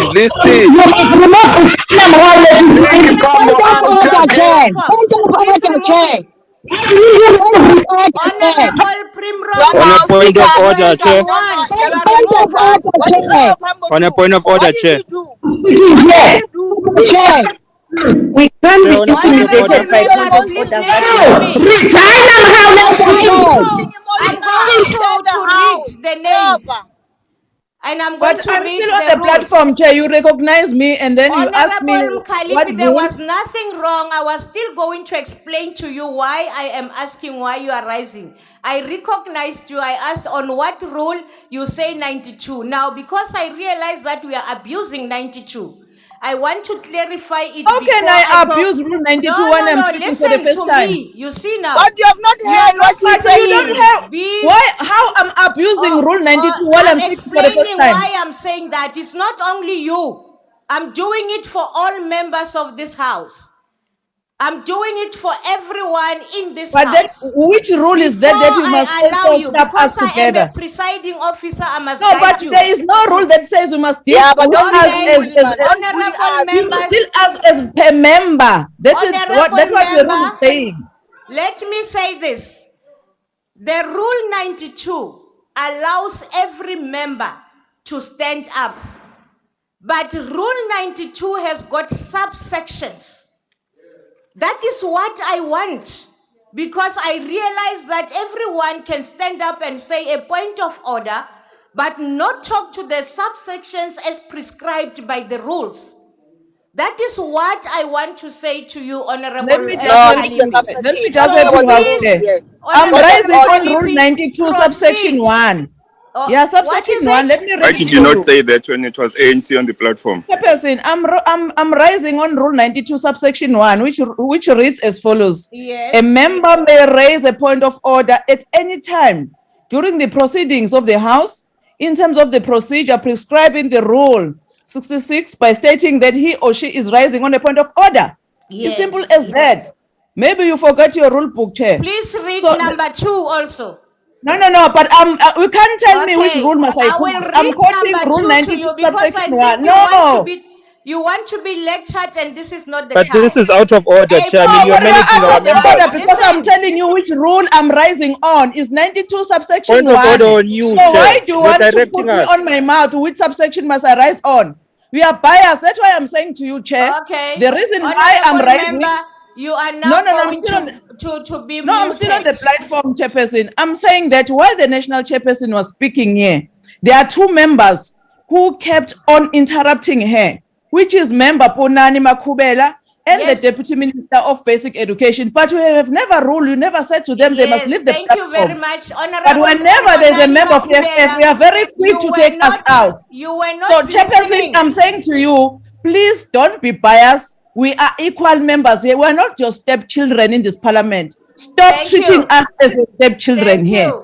So we have a right to be here voted by poor people on the ground. Honorable member, So that's whether not the we point say of things order that now. you don't like or we say things that you like, Honorable member. you don't have a chance. We are not co-opted by the ANC here, Chair. How do we So allow our national chair because it's our slot Honorable to continue to members, speak.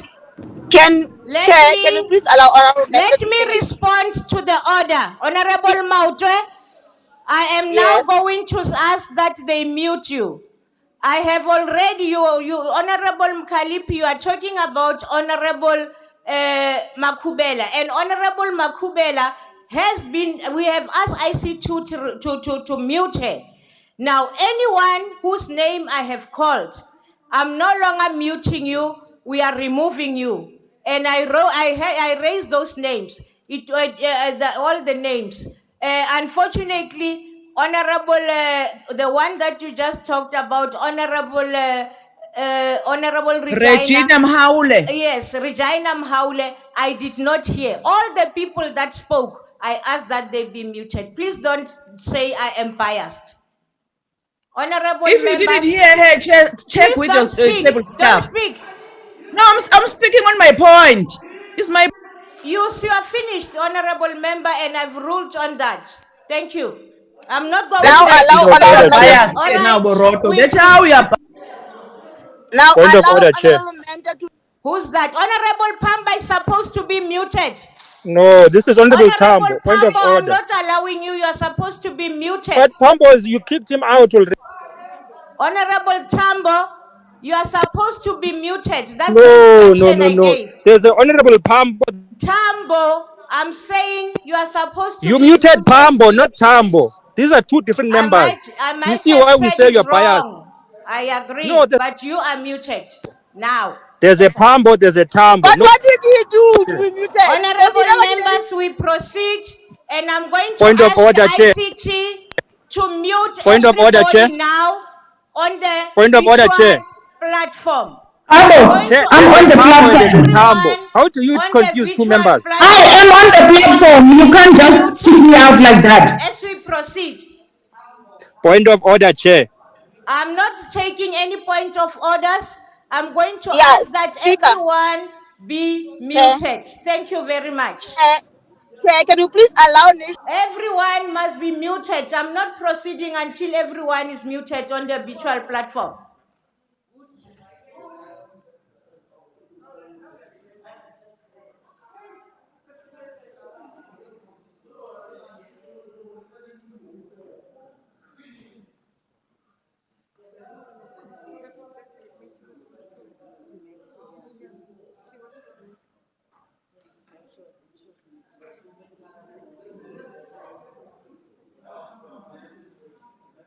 Honorable members, I said they must mute everybody on the platform.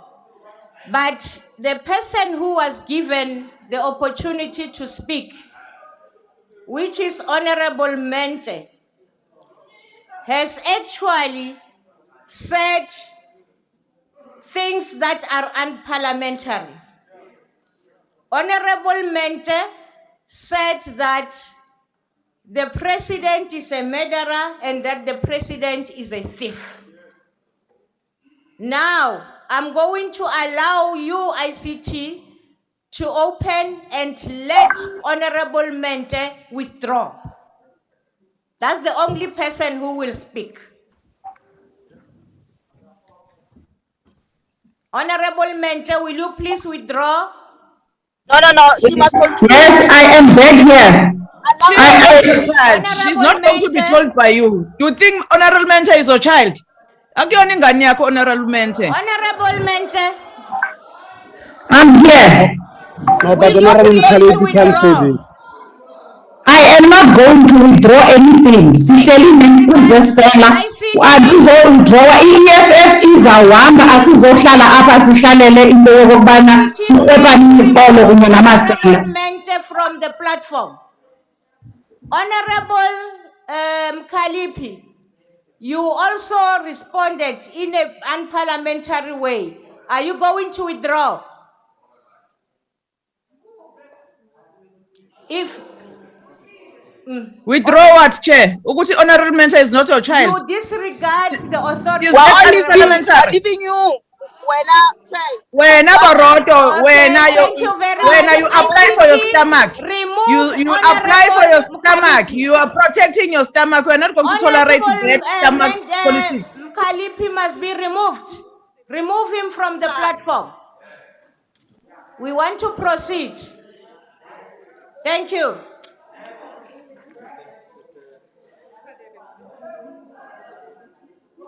Okay, honorable member, what are you rising on?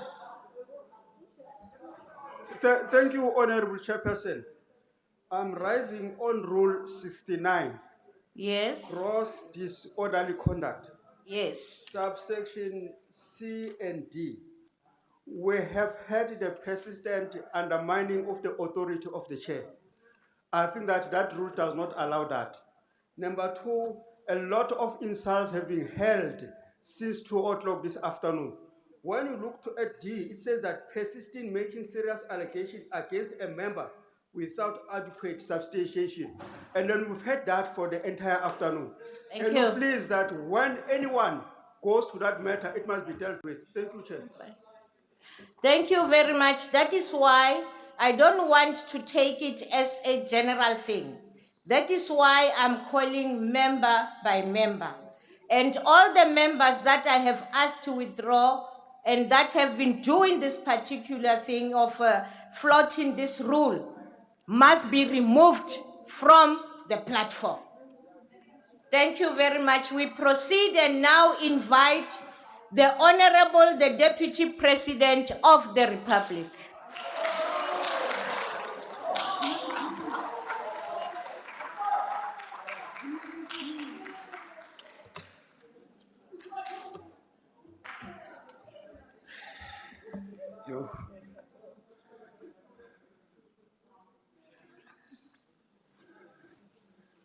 Thank you, Honorable Chairperson,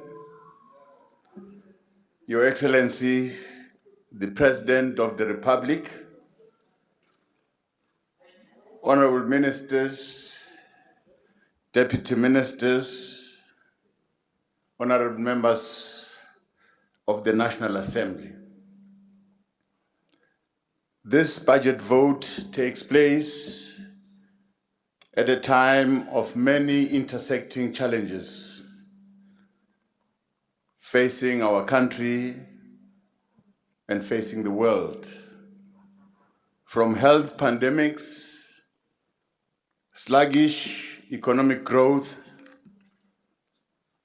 and the rising cost of necessities. The fractures and discords in our social fabric call for new compacts of peace, compassion, inclusivity, and social solidarity so that we face one direction as we tackle all the challenges that are facing our nation. Together, we have the strength to chart a better future for this nation. Domestic socio-economic exclusion, largely caused by the rising unemployment, poverty, and inequality, has the potential to undermine social cohesion and inclusive growth. Together, we must address the contradictions of extreme poverty and wealth and strive to reduce, if not eliminate, social inequalities. Once these inequalities are deep, they can result in severe disunity and social instability. We dare not risk destroying the foundations of our democracy by allowing extreme wealth disparities, poverty, and unemployment to continue unabated. As we face all these challenges, it is our responsibility as elected officials to work together to address them. South Africans are disinterested in our political disputes, in our political divisions and slogans. We are at a crossroad of difficult socio-economic challenges that can only be resolved through our collective commitment, shared national interests, and purposeful cohesion.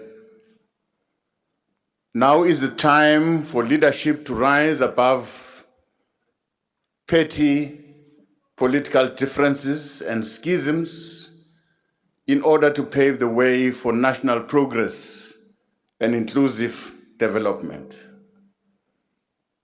Ordinary South Africans want and deserve a government whose chief interest is the development and prosperity of its own people. Society craves for a government service that comprehends its developmental responsibility. The nation has lost patience with government officials that are out of touch with the applied and expectations of the quality of service that they deserve. As part of our moral regeneration agenda, we as government must lead the charge against corruption and inefficiency in our society, whether it be in the public sector or in business. We cannot grow the capabilities of our people and generate decent jobs without a cadre of disciplined, committed professionals and ethical public officials who are really driven by the moral imperative of transformation. Equally, it will be impossible to build an economy that will be conducive for job creation without the provision of dependable electricity supply and generation capacity as an important factors to achieving our developmental goals. That is why all of us in the Presidency are fully behind the efforts of reviving the economy by, among other things, improving the ease of doing business and supporting the investment drive by the President. As government, we're all aware of the detrimental effect of load shedding that has on the economy, as well as the inconveniences and hardship it causes for the country, the citizens, and business.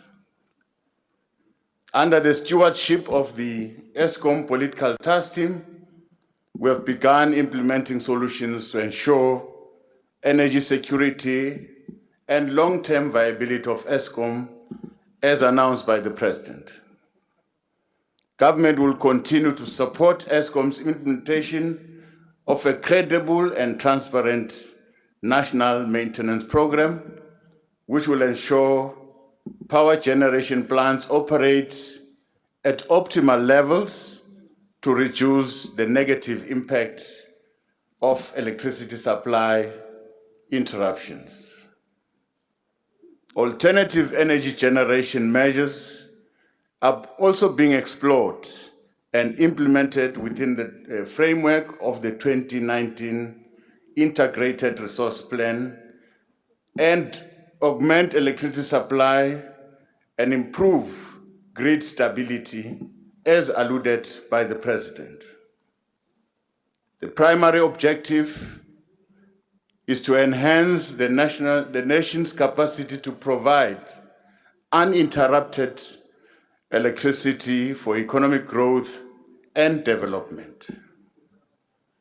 Honorable Chairperson, linked to the provision of energy supply is the creation of a predictable environment for investment by ensuring that land reform is accelerated to unlock economic development prospects.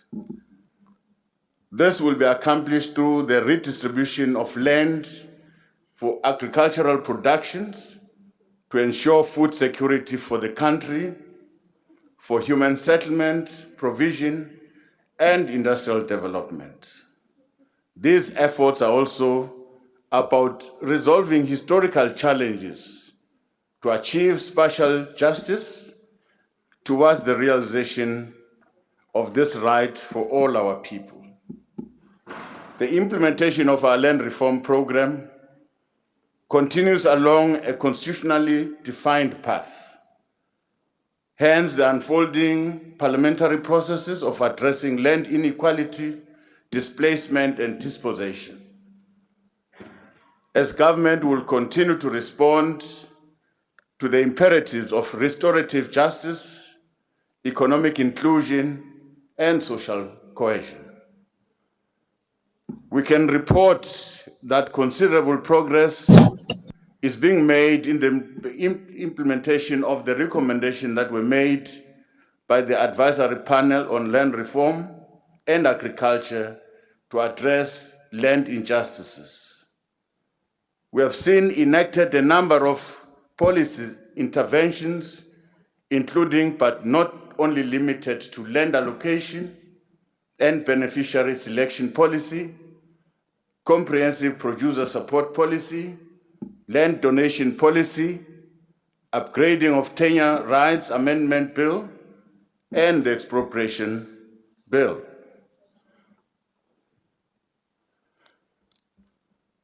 We have traveled the length and breadth of our nation to promote the program of accelerating restitution and redistribution, and this year will see the introduction of numerous similar activities.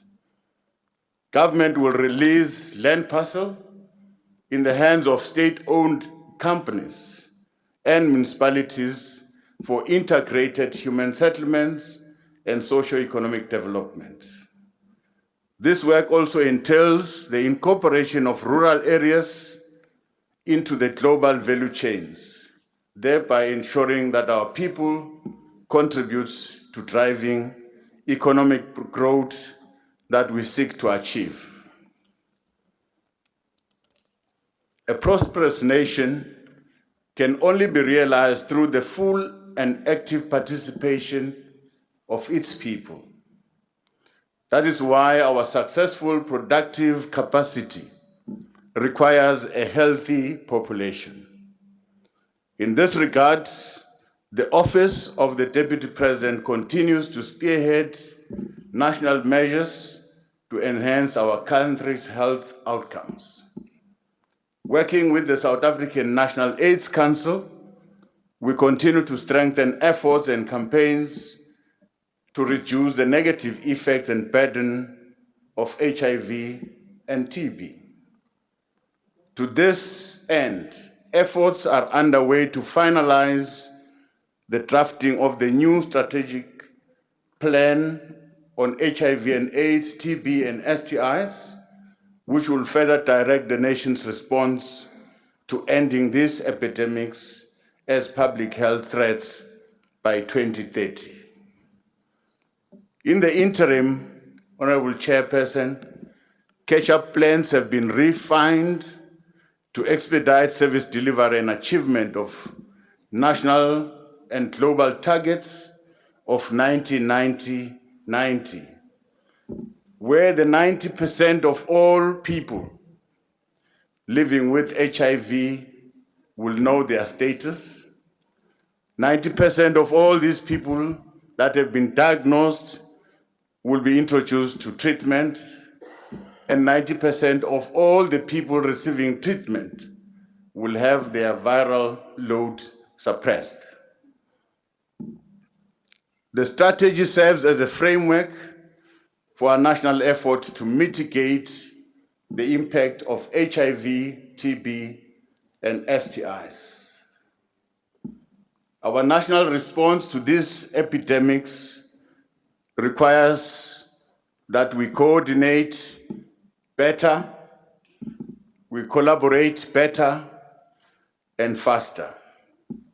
While it is indisputable that the emergence of the COVID-19 pandemic brought misery, brought frustrations, and loss of livelihood to many of our people, it has bestowed on us a unique opportunity to do things better, to do things differently with much less.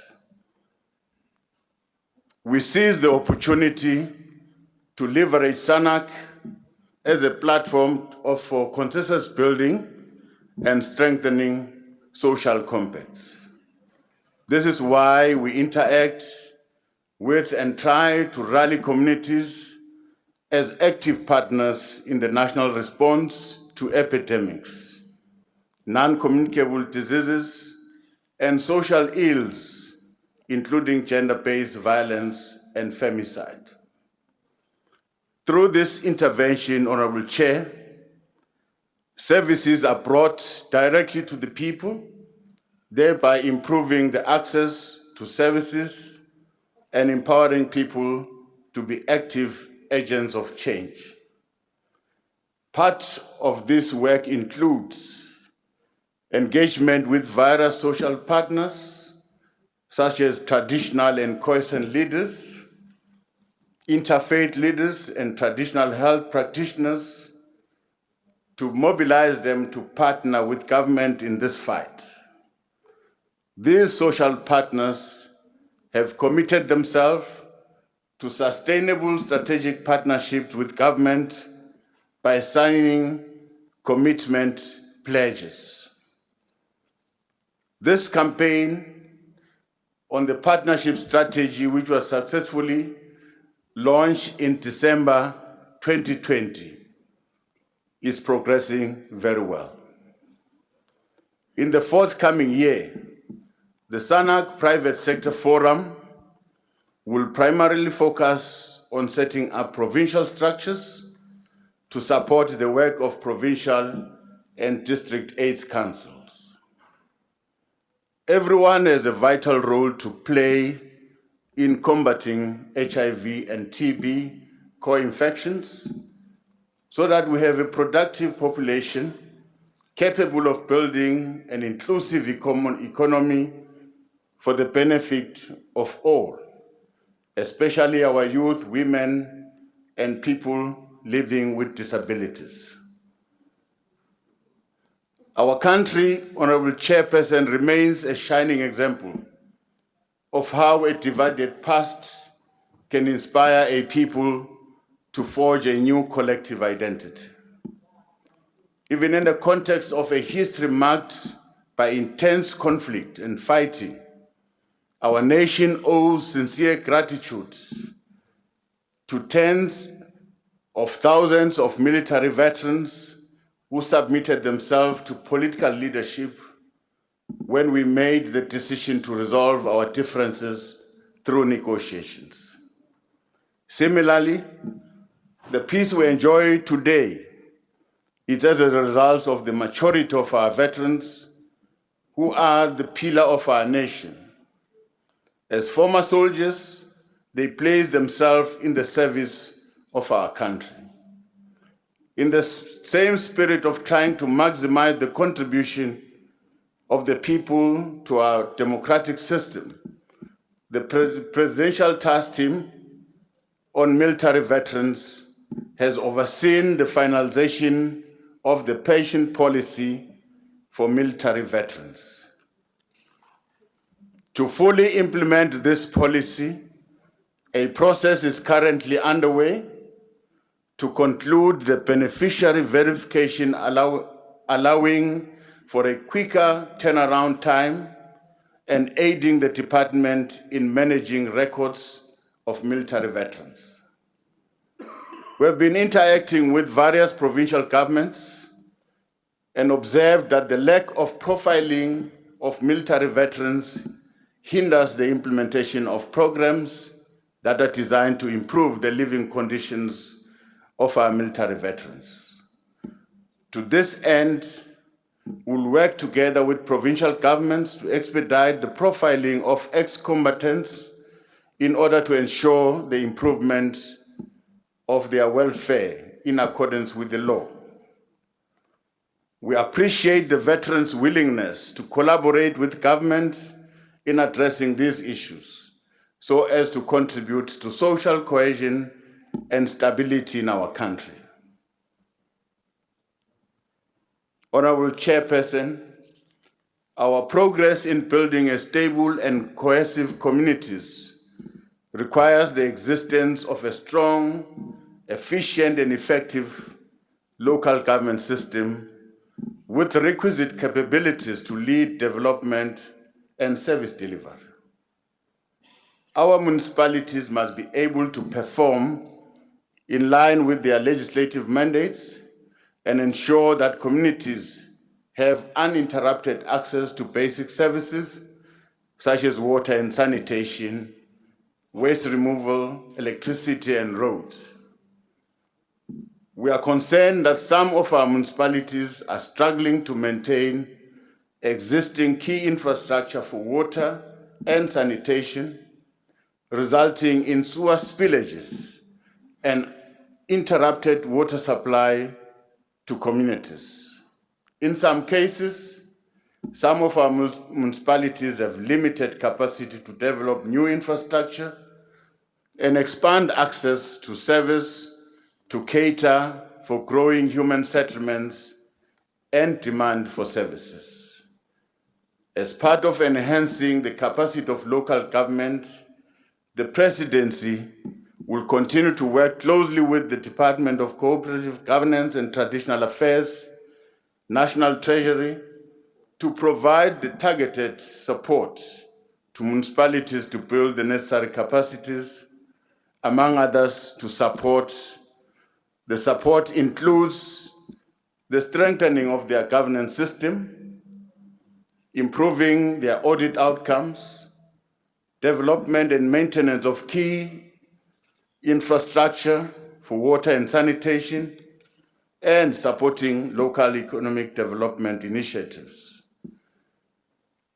Within the district development model, the Presidency will continue to lead and support the better coordination and integration of government programs to maximize delivery impact on the ground. Where challenges have been identified, we'll continue to lead coordinated intervention to respond to issues raised by communities. Notwithstanding objectives, weaknesses, and gaps in infrastructure delivery, we're also concerned about acts of criminality targeting strategic economic and social infrastructure in our communities. Theft and vandalism of our core network infrastructure threatens to roll back whatever progress the country has made over the last few years. It cannot be allowed to continue.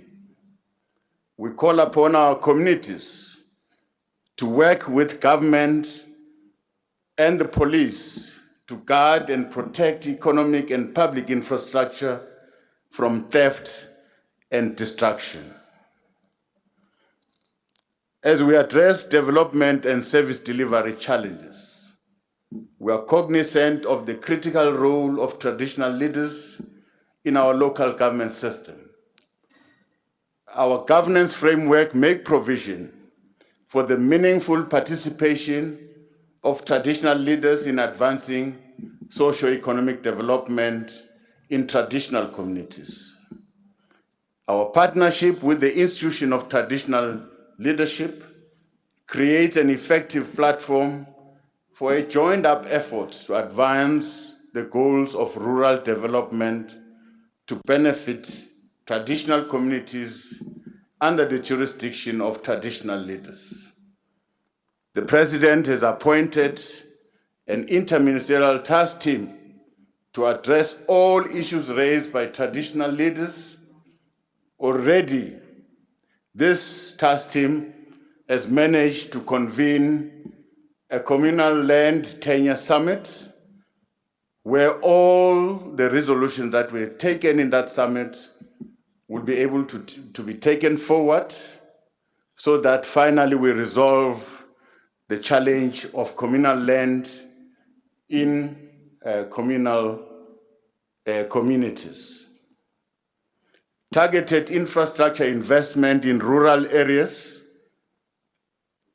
should be geared towards unlocking economic development and employment opportunities, while ensuring that access to schools, hospitals, and basic services is significantly enhanced. As the Presidency, we remain committed to the direction that the President has given on reviving the economy.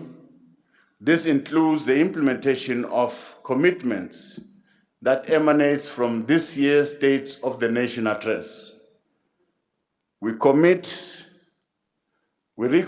to these priorities as they are key to creating a better South Africa for all our people.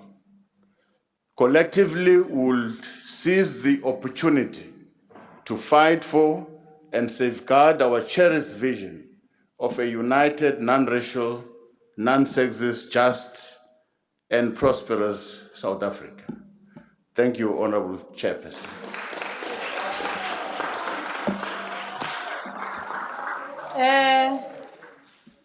Sithokoze mhlonishwa Sekela Mongameli.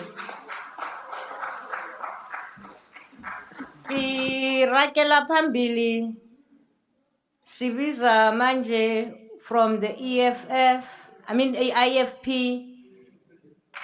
umhlonishwa umntwana kaButhelezi. Mhlonishwa Sihlalo, Your Excellency, our President, no, Your Excellency, our Deputy President, Honorable Speaker, our Honorable Ministers, our Honorable Deputy Ministers, Honorable Members of the Assembly.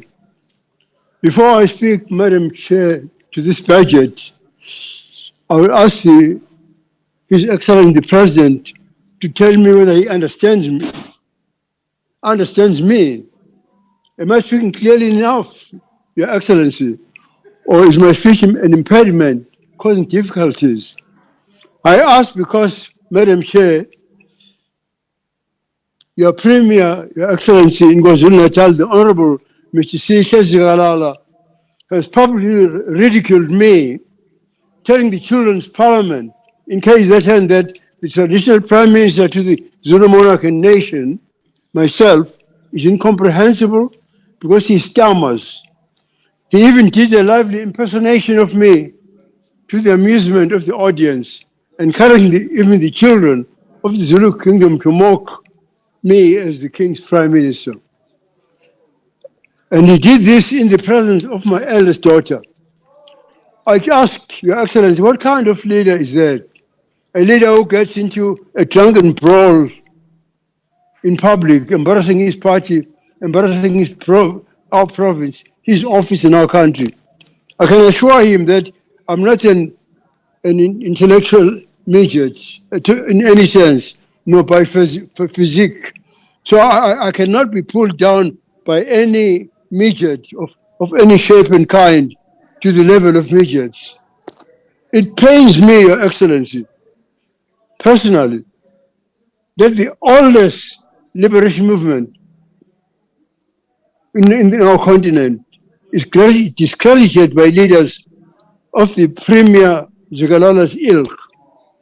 And I take it personally, Madam Chair, because when His Excellency President Kaunda, on behalf of the frontline leaders, asked me to found a membership-based organization in 1974, our leader, Mr. Oliver Tambo, immediately approved.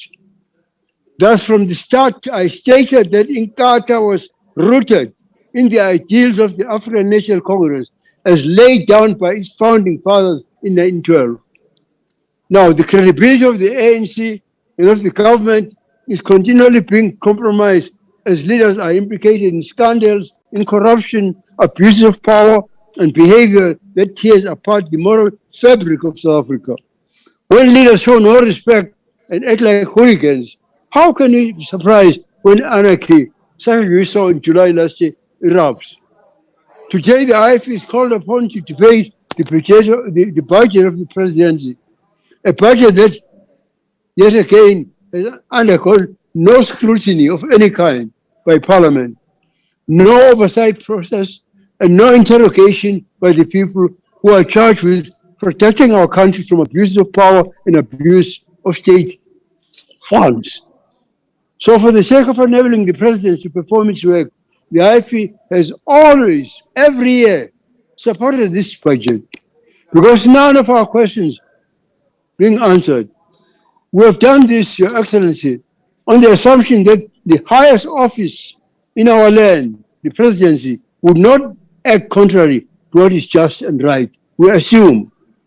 But I ask the question, is that assumption still fair? Are we fulfilling our duty, in fact, if we rubber stamp an unexamined budget in the face of abundant evidence that the road of wasteful expenditure and mismanagement and corruption is actually pervasive throughout government? Your Excellency, in presenting the President's budget last year, you said that 10 years had passed since the National Planning Commission had identified the key cause of government's failure, which was the lack of coordination.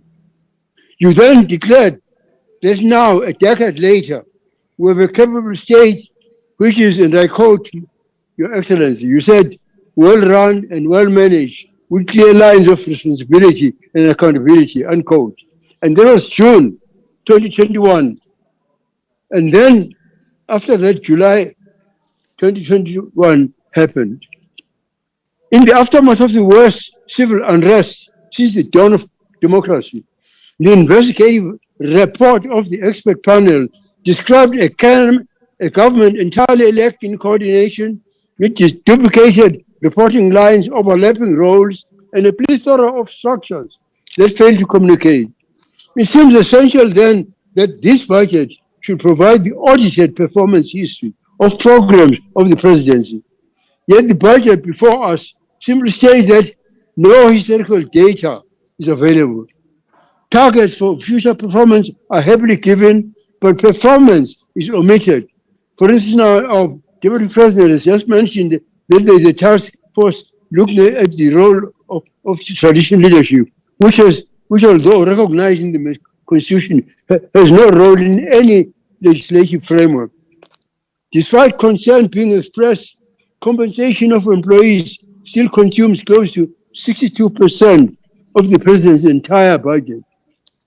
1.1 billion is spent on staff salaries alone, and estimated future expenditure on administration has increased yet again. We appreciate the president and the deputy president having forfeited a salary increase last year. We appreciate with many South Africans who lost their income entirely. Consequence. Sithokoze. Ixesha baba. Siyathokoza.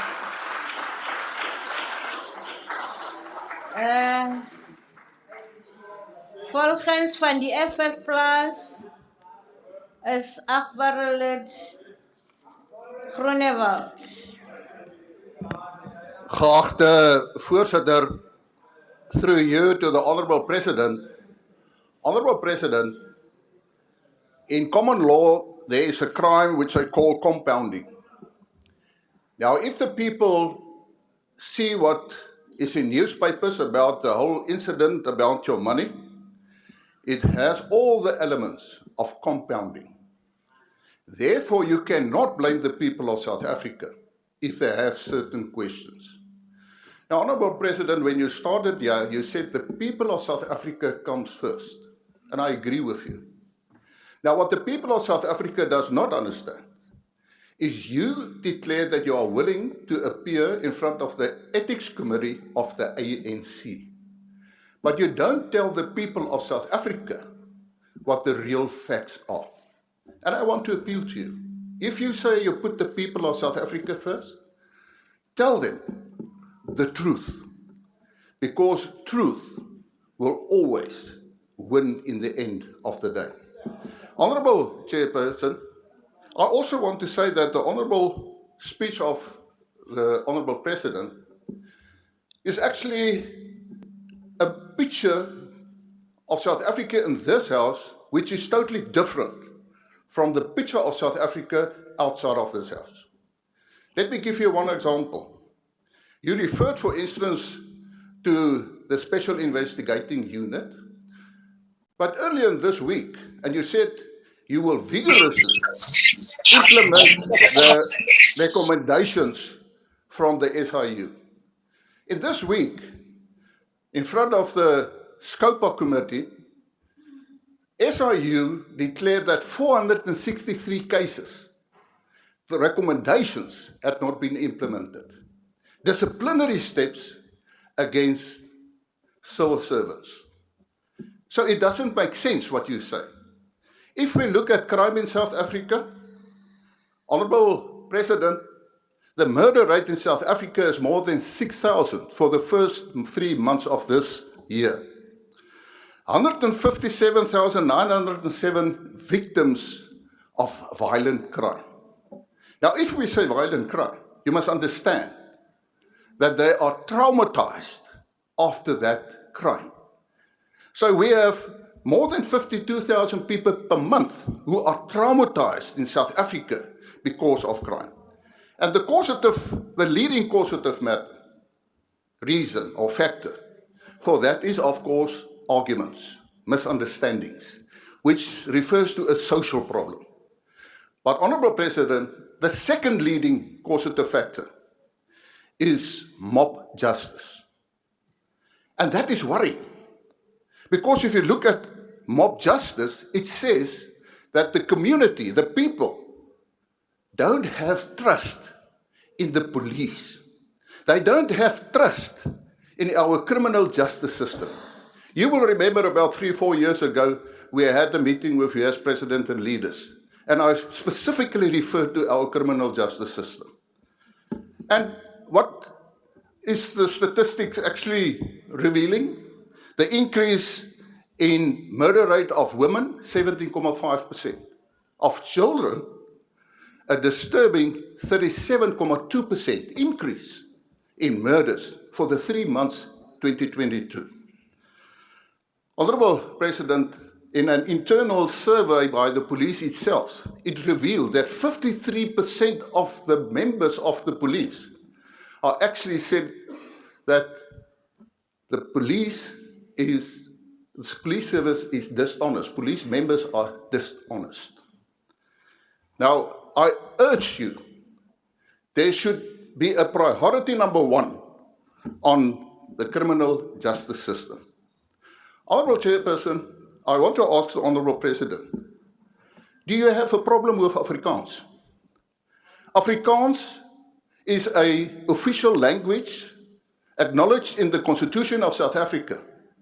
But your Minister for Arts and Culture now wants to take the word Afrikaans out of the Afrikaanse Taal Monument.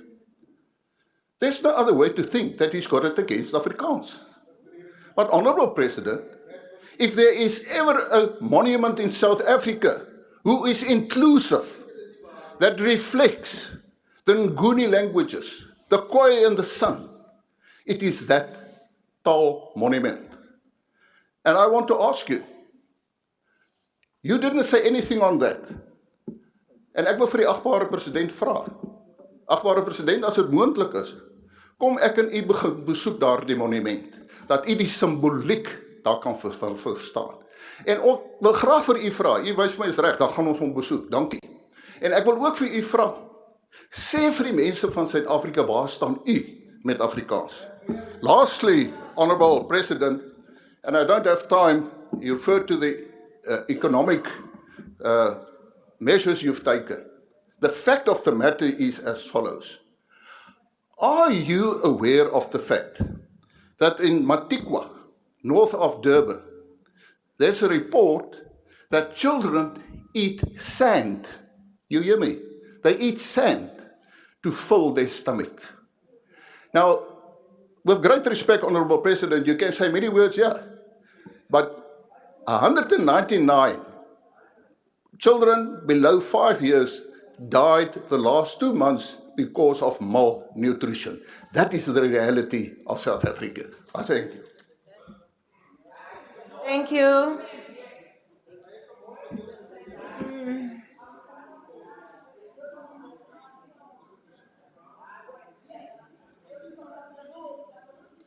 Thank you.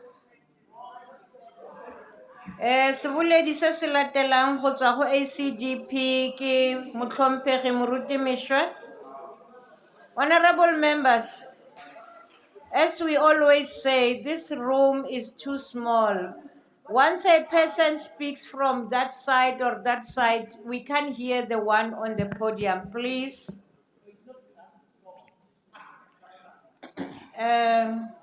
Honorable Mešwa, le ka tswela pele rre. House Chairperson, Honorable President and members, on the 25th of May 2019, President Ramaphosa delivered a speech that reverberated for months throughout the country.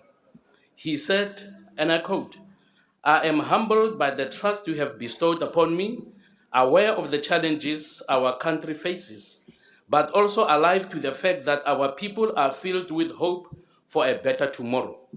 Indeed, Chairperson, the majority of South Africans trusted the president and were filled with hope for a better tomorrow. But alas, that hope was short-lived.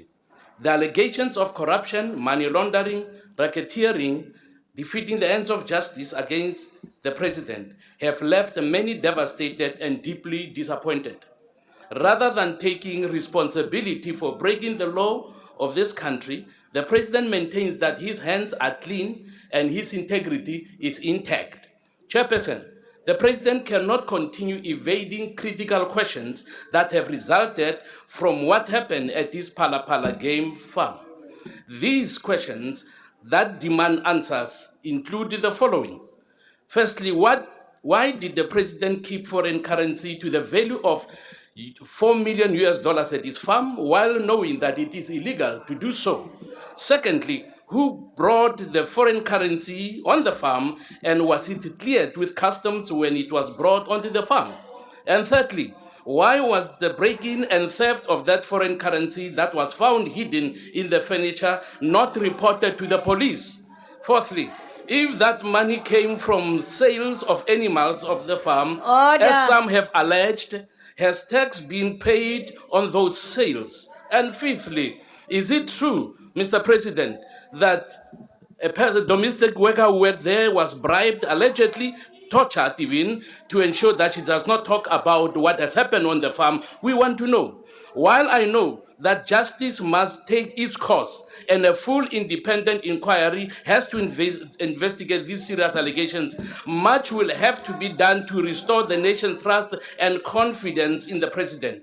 I urge Mr. President to be transparent and not to try and make excuses or hide any truth. To the president, I directly want to say, sir, please do not allow this Pala incident to be part of your legacy. Where there is fault, you need to repent and make right, not only as head of state, but also because you are responsible before God.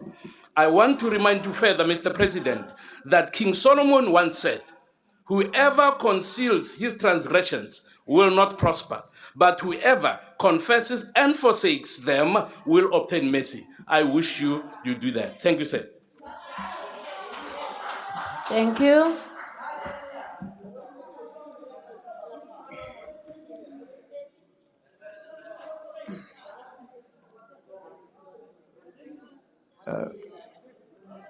House Chair, on Thank the point you of order, very House much. Chair. House Chair, on the point of order.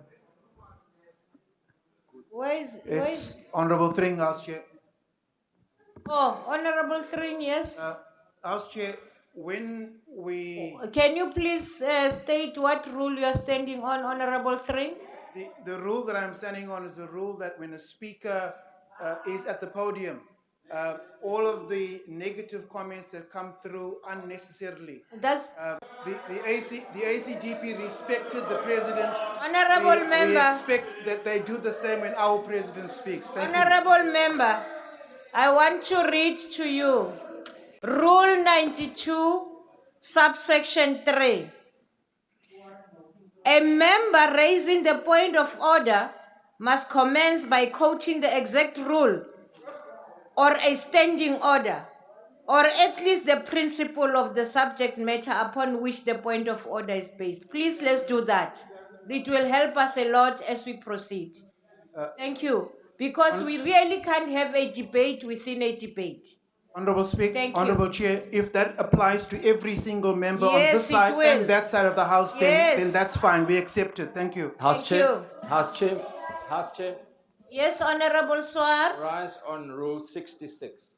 Yes. House Chair, when the leader of the ACDP was speaking, it was incredibly difficult to hear him because Okay. of other members that were interrupting him by interjection. So I'd urge you, you made mention of the fact that this is a small chamber, and therefore when there are interjections that it is very difficult. In this case, Rule 66 indicates that a member is not directed, and I noticed that our leader occasionally stopped because of the loud interjections, and I'd ask you to rule in that regard. Thank you so much. Honorable, thank you very much. My ruling is that, honorable members, I will repeat what I said. This room is small. And heckling is allowed, but heckling cannot be shouting. That's what I will say. Honorable Nkwanka, why are you rising? Since we couldn't hear Ndate Muruti, can he go back to the podium and deliver his speech again? Please, House What is Chair. it? We couldn't hear Ndate Muruti's speech. No, Can he go back to the podium Honorable again? member, Honorable Kwankwa, that is out of order. You don't give any instructions in this sitting. And honorable members, that could, you know, the Rule 92 tells us that you must raise the point of order immediately when there is that occurrence. And you should have raised your hand. It would have assisted me. Thank you very much. We proceed and now recognize the Honorable, the Minister in the Presidency, Ntate Gungubele.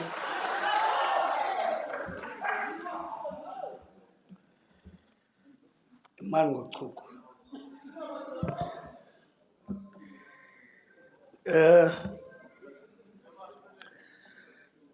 Madam Speaker, His Excellency President Cyril Ramaphosa, Deputy President of the Republic, Honorable David Mabuza, honorable members of the House, members of the media, fellow South Africans, I greet you all. I think the challenge, Mr. President, is that you've been very much unfair in this parliament today. First, you dislodged the opposition, turned them into fans in the grandstand, because you called them to a field of play. They opted to sit in the grandstand. So that left you alone in the field of play. I'm still going to speak about that part.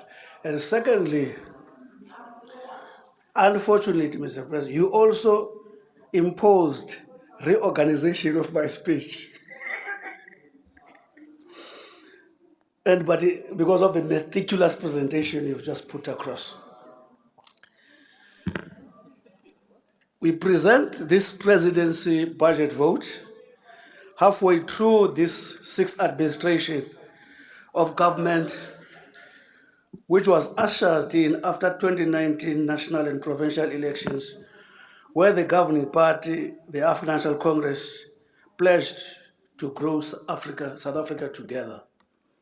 Working with the people of South Africa, we pledged a new chapter of hope in the fight to eradicate unemployment, poverty, and inequality.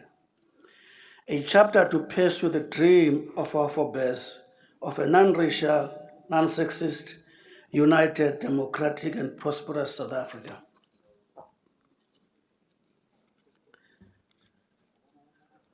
With all the above articulated by the President, as government, we recognize that we have only 2 years left of the sixth administration. We've therefore identified the priorities for remaining period to deal with all the aspects of the triple challenges as articulated.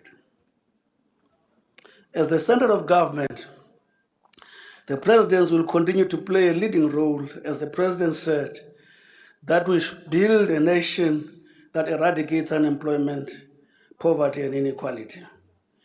A nation that fights corruption, malfeasance, which steals from the poor. A nation where injustices of the past are redressed and where socio-economic transformation is a priority for our efforts. A nation where all can live in safety and security without the scourge of gender-based violence and femicide. The Presidency has thus developed and drives the strategic imperatives expressed in the National Strategic Annual Plan, which was adopted by Cabinet Lekgotla last year, which identifies the following top 10 acceleration interventions to deliver results towards tangible outcomes in 2022-23. Amongst others is job creation in the public and private sector. The President has actually given a progress report on that. ease of doing business, to stimulate private sector investment and grow productive sectors of the economy as part of recovery and addressing the jobs crisis in South Africa, using preferential procurement to utilize public procurement to empower enterprises owned by Black people, women, and persons with disability, as well as SMMEs and cooperatives. Modernization and digitalization of the public service and the economy in general will contribute to the economic recovery. 5, interventions to immediately address household foods insecurity and hunger. 6, the full rollout of the vaccination program as critical intervention to save lives, stabilize public health, and enable stabilization, recovery, and rebuilding of the economy. Addressing water and sanitation backlogs in schools and communities. 8, addressing the title deeds backlog is a long-standing commitment with general poor performance up to this point.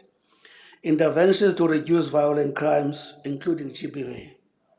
Lastly, while important progress has been made in combating corruption and bringing perpetrators to book, more visible progress needs to be made with regard to prosecution for corruption and related offenses. At this point in time,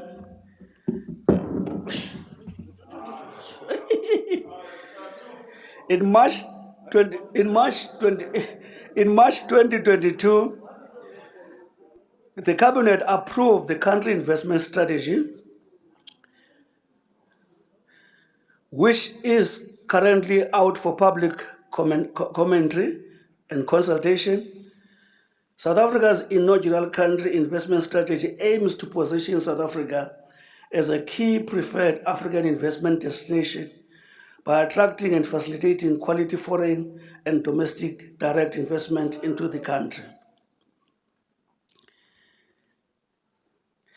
Mr. President, as we move to address this issue of investment strategy, we want to also give some progress report in the area of security. Based on the high-level panel by Professor Sidney Mufamadi, we accept the progress here is slow, but there's some progress to brief the nation about. For instance, legislative impediment. In other words, General Intelligence Law Amendment Bill, which is ready for further processing by Cabinet and then Parliament. That is one is in process. Regulation for National Intelligence Coordination Committee have been drafted and are on consultation stage between coordinator and the drafters. Process will be finished by September. Split of 2 services is on track, domestic and foreign, under the stewardship of Ambassador Majola, the DG. A roadmap is being implemented.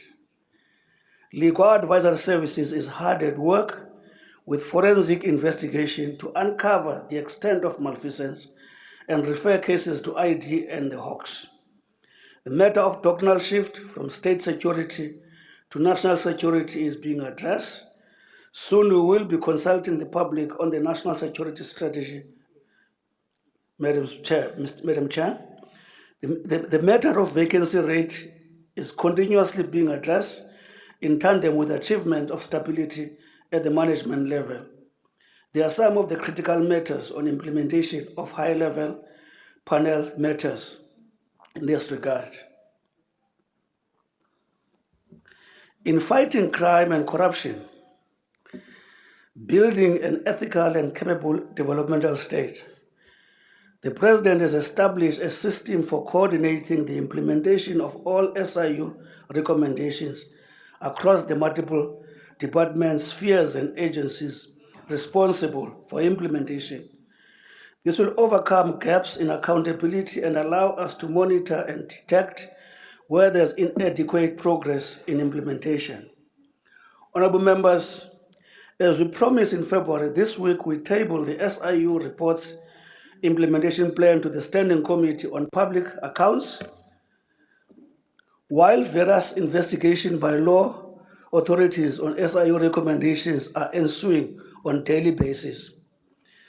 As true testament to our commitment to running a transparent government, all volumes of the Zondo Commission report on the state inquiry have been released to the public within the time frames we had committed.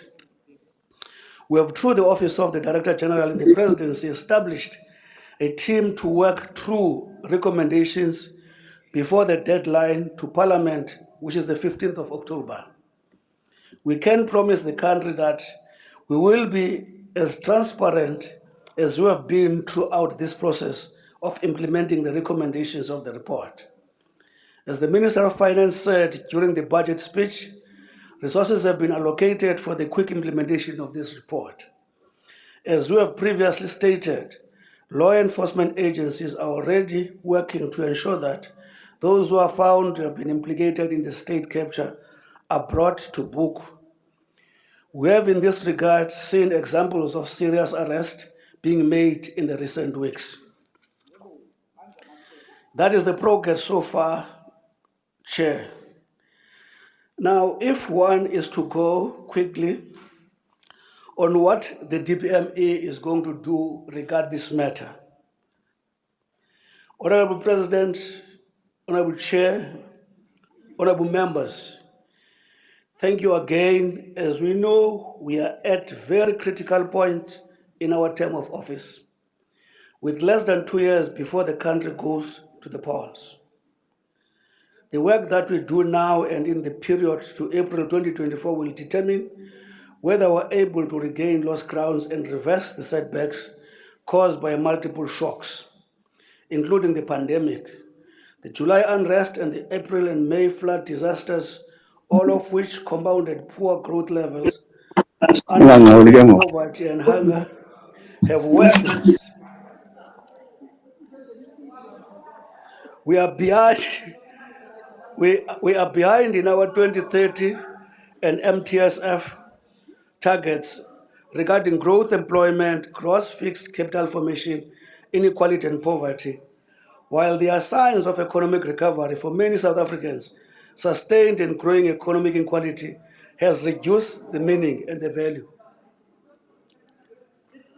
Again, these are not new, but need to be reinvigorated. These are our priorities, that issues we're focusing on. Prioritization and focus. Prioritization is universally accepted as a principle of evidence-based decision-making. This is the principle of evidence-based decision-making. It's a tall ask we are constantly facing. Apparent crisis to which we must respond and compete with competing demands. Listed in highlight, a people-centered approach is our focus, an interventionist problem-solving approach, accelerated delivery, collaborative approach. Those are areas we are actually dealing with. In institutionalization, what we're institutionalizing is integrated planning and alignment, effective monitoring and evaluation system, performance management system, digitization of the PME system, and all these are issues that as DPMA we are focusing on. But I know, Honorable Speaker, I would have dismally failed if I did not deal with some nice issues. Mr. President, as I said, you've been allowed to play in the field alone. The message sent by Parliament today is that ANC is alone in the field of play. Therefore, the failure and the success of this game depends on us. Honorable John Stesen came here, said nothing about you, said nothing, Stijn Hayes said nothing about vote one, but contradicted himself by saying there's a need for investigations, and yet he had findings in his speech. And then also cast aspersions on the law enforcement institution by saying it's a pending smoke screen investigation. But what we don't understand also, honorable members, the president has not been charged. Before there's a charge in the judiciary system, the prosecutors must analyze information and after that reach a determination whether there's a basis for charging or not. As we speak here now,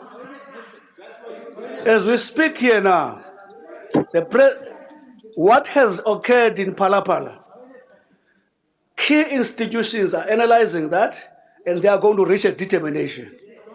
And the president has said unequivocally he is going to cooperate with that. One of the most scary thing, honorable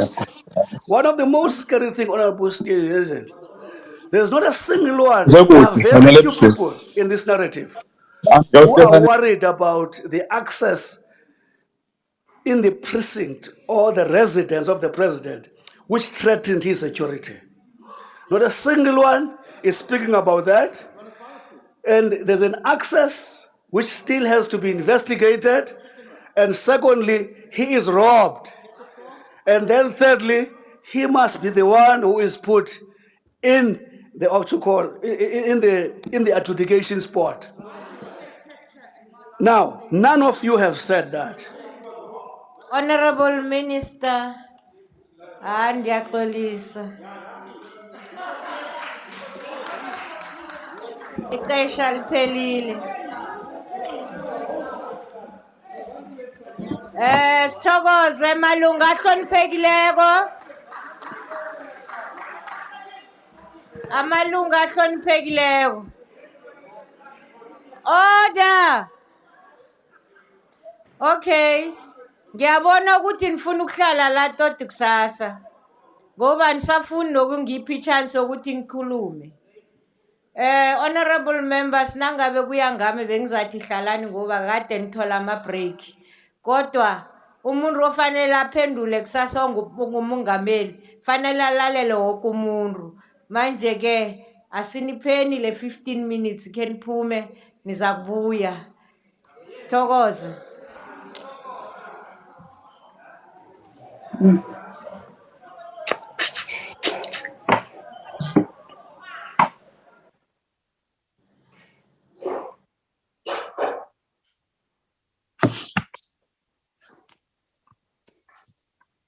Recording stopped.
Testing.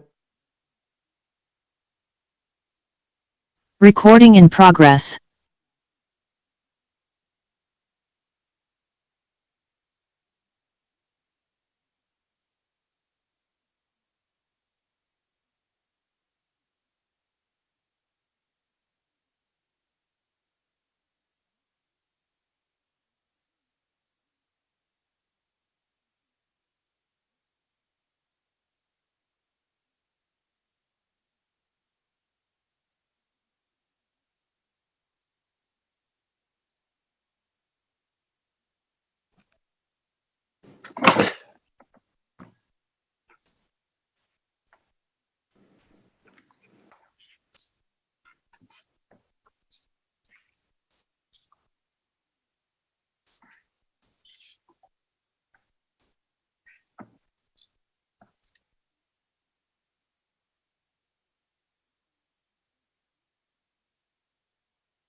Good night.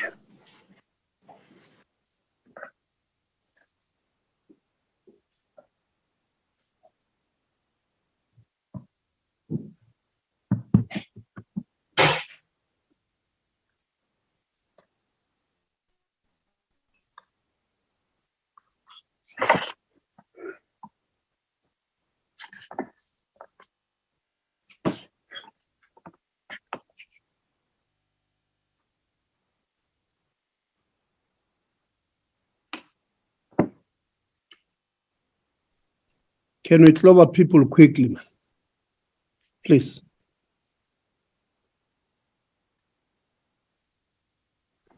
But why should people be clobbered down? It's important.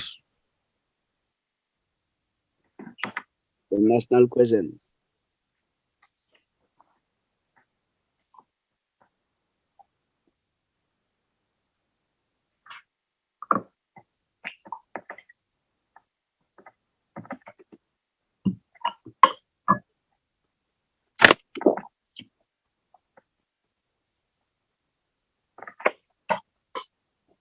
Mamaha ungabuqhuba sesiziqhubele yethu iproject yababucala.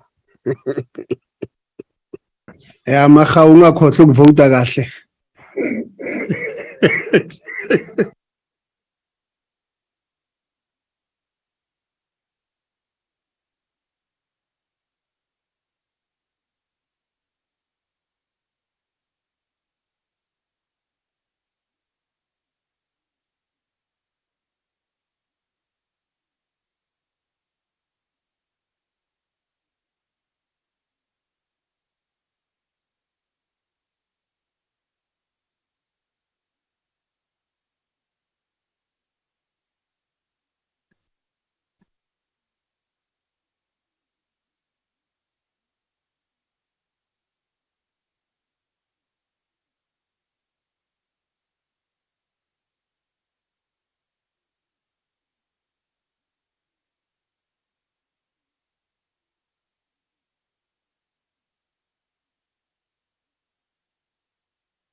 The House Chairperson.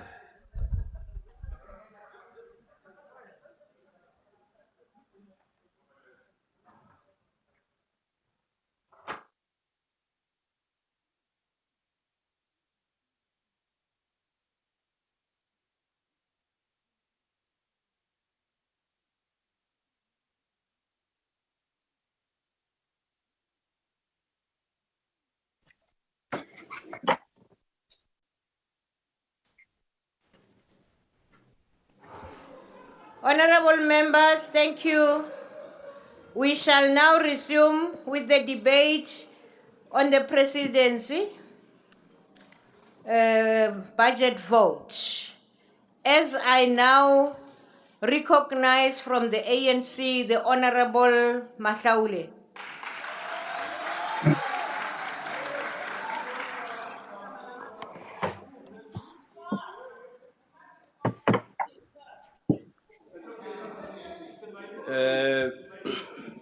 Honorable President, Deputy President, honorable members. Chairperson, the presidency has made enormous progress since 2019. That makes the democratic South Africa appear like the beginning of time rather than the end of history. And without a shadow of doubt, further progress is possible. The progress and success of the presidency have been vigorously debated within both the Parliament and the public broadly. In the midst of the presidency budget vote today, however, a new discursive practice seems to be emerging, that of conflating a public realm and the private realm when reflecting on the performance of the presidency. And let me be clear about what I'm talking about. It is worth pointing out that the subject in today's debate is President Ramaphosa as public representative and not President Ramaphosa as a shrewd businessman. What President Ramaphosa does in his private life as a businessman is something that the Parliament has no authority over, and therefore it should not be the place for free thought and the exercise of reason. Chairperson, the reason I'm raising this is obviously that the opposition parties tend to use President Ramaphosa's business interests to drive narratives that pit the president against citizens. As such, narratives are not only hegemonic, but also set up interpretative frameworks that repress anything that is articulated and envisioned outside of those frameworks. For instance, the EFF speculates that President Ramaphosa concealed the crime at his farm for fear that such revelations might expose the president's involvement in what is supposedly racketeering, which implies that President Ramaphosa's commitment to fighting corruption is predictable, meaning is talking left so as to more rapidly walking right. President Ramaphosa, that is the EFF's views. It goes like he must step aside to allow the rule of law to take precedence without interference. Although it is hard to tell at the moment how much impact this view will have, it is nonetheless extremely popular in the public discourse because the EFF is competing with the media to engage our attention with these dramatic narratives. But I'm inclined to urge South African citizens to consume this view factfully and to subsequently realize that this view is not truly helpful or for evaluating the performance of the president. Chairperson, it is important to underscore that the view of the EFF is nothing short of throwing stones in a glass house. To be more specific, the ANC has never spread any distorting narrative when it was revealed that the EFF and its president for life received donations from donors alleged to be involved in illicit tobacco trade and tax evasions.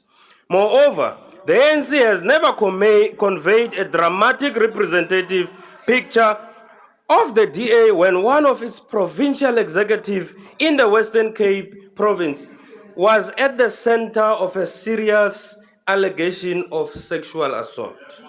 And yet these opposition parties have the audacity to dictate to the ANC how it should handle the alleged crime against President Ramaphosa as the party's deployee in government. The DA and the EFF must allow the internal disciplinary and integrity processes of the ANC to unfold without attempting to spread divisions where it is smooth unity, misunderstanding where there is convergence, and factions where there is agreement. Honorable Masaule, Honorable Watfield, please. You and Honorable Faber, please. That is too much. I don't want to disturb the speaker on the podium. I try to be, please. Proceed, Honorable Member. Chairperson, South Africa is facing a triple challenge of poverty, inequality, and unemployment. And we should not pretend that these challenges do not exist. But this does not suggest that we must look away from the progress that has been made so far. Just to illustrate, the current thinking about vertical and horizontal inequalities often ignores wider dimensions of inequality, such as between rural and urban workers and between men and women that may retard inclusive economic development as outlined in the Economic Reconstruction and Recovery Plan. Furthermore, the approach to tackling vertical and horizontal inequalities seldom places gentrification, which harms residential neighborhoods, at the center of concern. For instance, gentrification is evident in the city of Cape Town, whereby the DA-led government allows market forces to keep property inflation rates too high to undermine access to affordable housing for the working class, as well as the poor who happen to be black. This process is implemented under the guise of development, but its intention is to cater for the sophisticated lifestyles practiced by the emerging middle class and capitalist classes consisting mainly of white people. Through the impressive work of the Investment and Infrastructure Office in the Presidency, the Mooikloof Mega Residential City Project, which is estimated to create approximately 50,000 apartments and almost 41,000 direct jobs, is designed to tackle this gentrification as well as vertical and horizontal inequalities, so that the city of Tshwane does not become a mirror image of the city of Cape Town. The project is designed to fast-track the key priority interventions of accelerating an infrastructure-led economic recovery as outlined in the Economic Reconstruction and Recovery Plan. In addition, providing access to lifestyle services which have been denied individuals in lower income groups, partly because of the conservative nature of the banking system in South Africa that is overcautious when financing housing developments for lower income groups. Chairperson, the presidential employment stimulus since its inception in 2020, as a response to the devastating effects of COVID-19 pandemic on employment, has transitioned to the second phase in line with the ANC-led government quest to create more job opportunities for unemployment for South Africans. To avoid misjudging the progress of the presidential employment stimulus, more than 500,000 unemployed South Africans in sectors with direct social impacts such as education, food security, public infrastructure maintenance, and environmental protection benefited from this employment scheme during its phase. Of course, the EFF, as a self-proclaimed party that cares about the workers, is likely to argue that these jobs or these job opportunities pay workers unacceptably low wages and make them work in inhumane conditions. What the EFF struggles to grapple with is that there is no objective way of understanding inhumane conditions and low wages. Given South Africa's status as one of the most unequal countries in the world, it is plausible that what the EFF consider a low wage is a decent wage in the eyes of most South Africans at the receiving end of poverty inequality, and unemployment.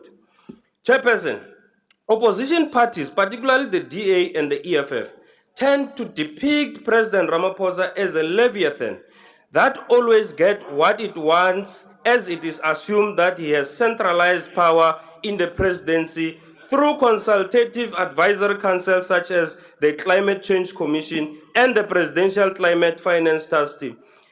And that in turn creates what is known as a state within a state. What the DA and the EFF are unaware of is that cabinet is not a chessboard with predetermined moves. You just move this one to that one, but rather a flexible institution that can be altered according to the need at the moment. Actually, centralization is not an issue that the EFF is equipped to rule on, since its commander-in-chief is all executive, legislature, judiciary at the same time. Notwithstanding the view of the opposition parties regarding centralization, the Climate Change Commission has done so much well to support the just energy transition. Among others, it has managed to raise more than 131 billion from Western countries to help the country to achieve energy mix and energy security as outlined in the Integrated Resource Plan 2019. This investment will be helpful in procuring a further 9,213 megawatts during 2022 and early 2023, comprising of bid windows in renewable energy storage, gas, and coal. In conclusion, Chairperson, the presidency budget must pass because President Ramaphosa has performed exceptionally well in the middle of COVID-19 pandemic, which has halted so many social and economic development plans. With the easing of local lockdown restrictions, we have more reasons to believe that economic reconstruction and recovery will be accelerated at a faster pace. You must listen. Thank you.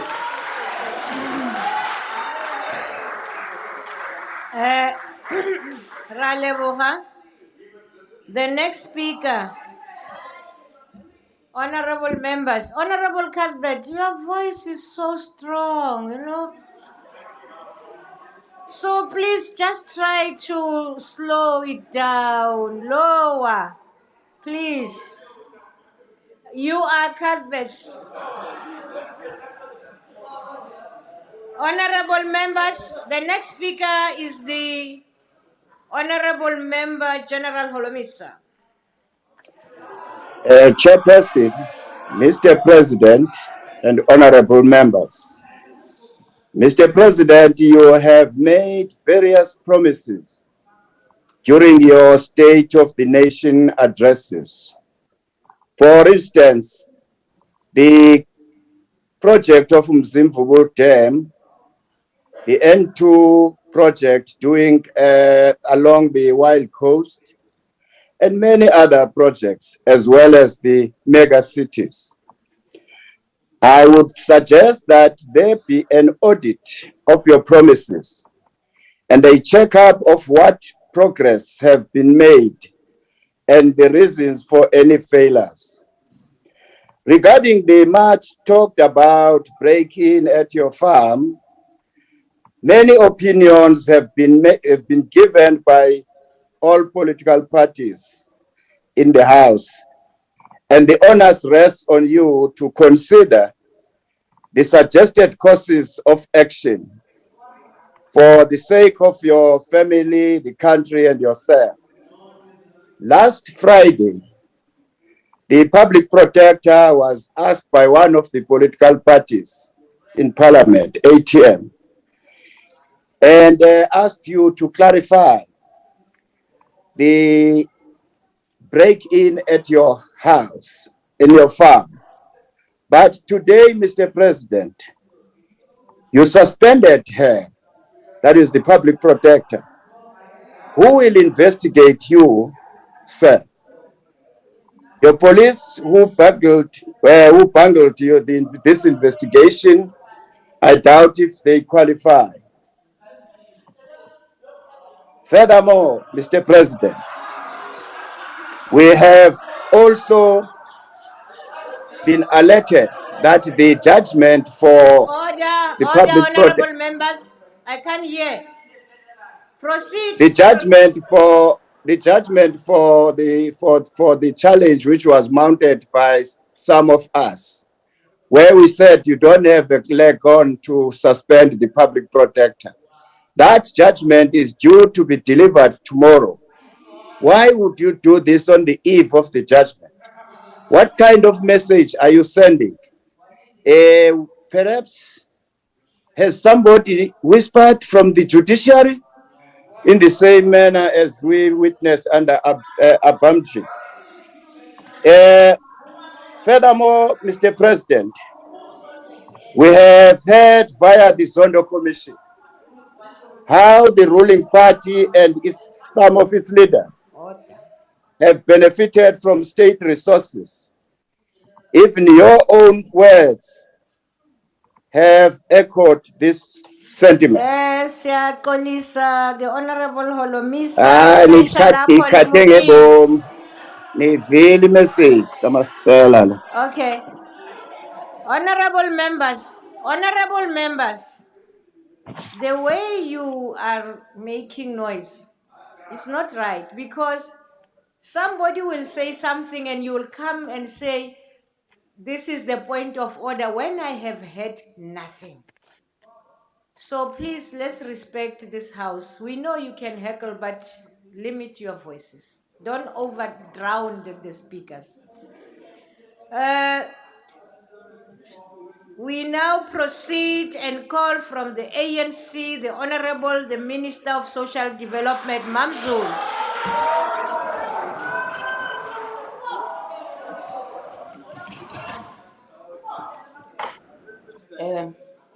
Thank you very much, Chairperson. This might be sounding very funny coming from me, but this is fact and this is truth. We are in a situation where, as South Africans and parliamentarians, need to take a moment and think very seriously about what happens in this house. And from the bottom of my heart, I'm genuinely saying that there is a time when we can make all the noises, insult each other, and do everything that we want to do, but there is a time when we need to stop.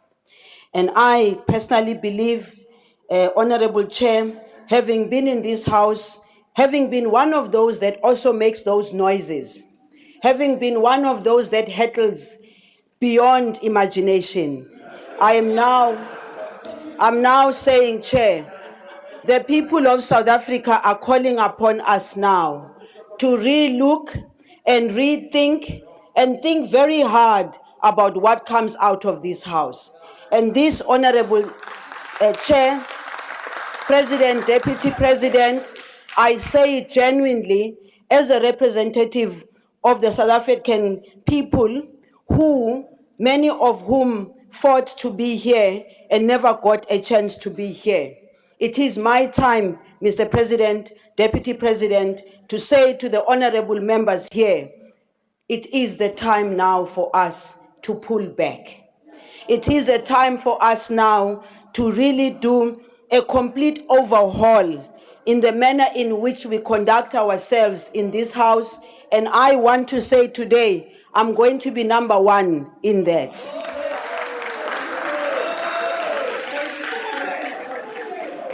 Your Excellency, Mr. President, thank you very much.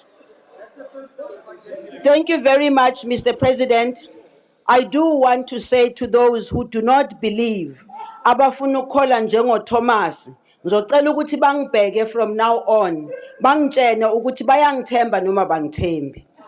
Ngime la, Mr. President, ngicela ukubonga ukuthi wena as the President of the Republic of South Africa, you are leading us as the executive and you expect certain things from us as the executive. And you, Deputy President, I'm sure you expect the same. Ngoba ke sikhuluma nabantu abasekhaya, ngiyacela Honorable Chair, ngicela and honorable members to say ngicela ucaphuna amagama anokushiwo omunye usisi omkhulu kahle engimthanda kakhulu woKhozi FM Lady D onokuthi mayeqeda iprogram yakhe athi ngithanda nonke emakhaya.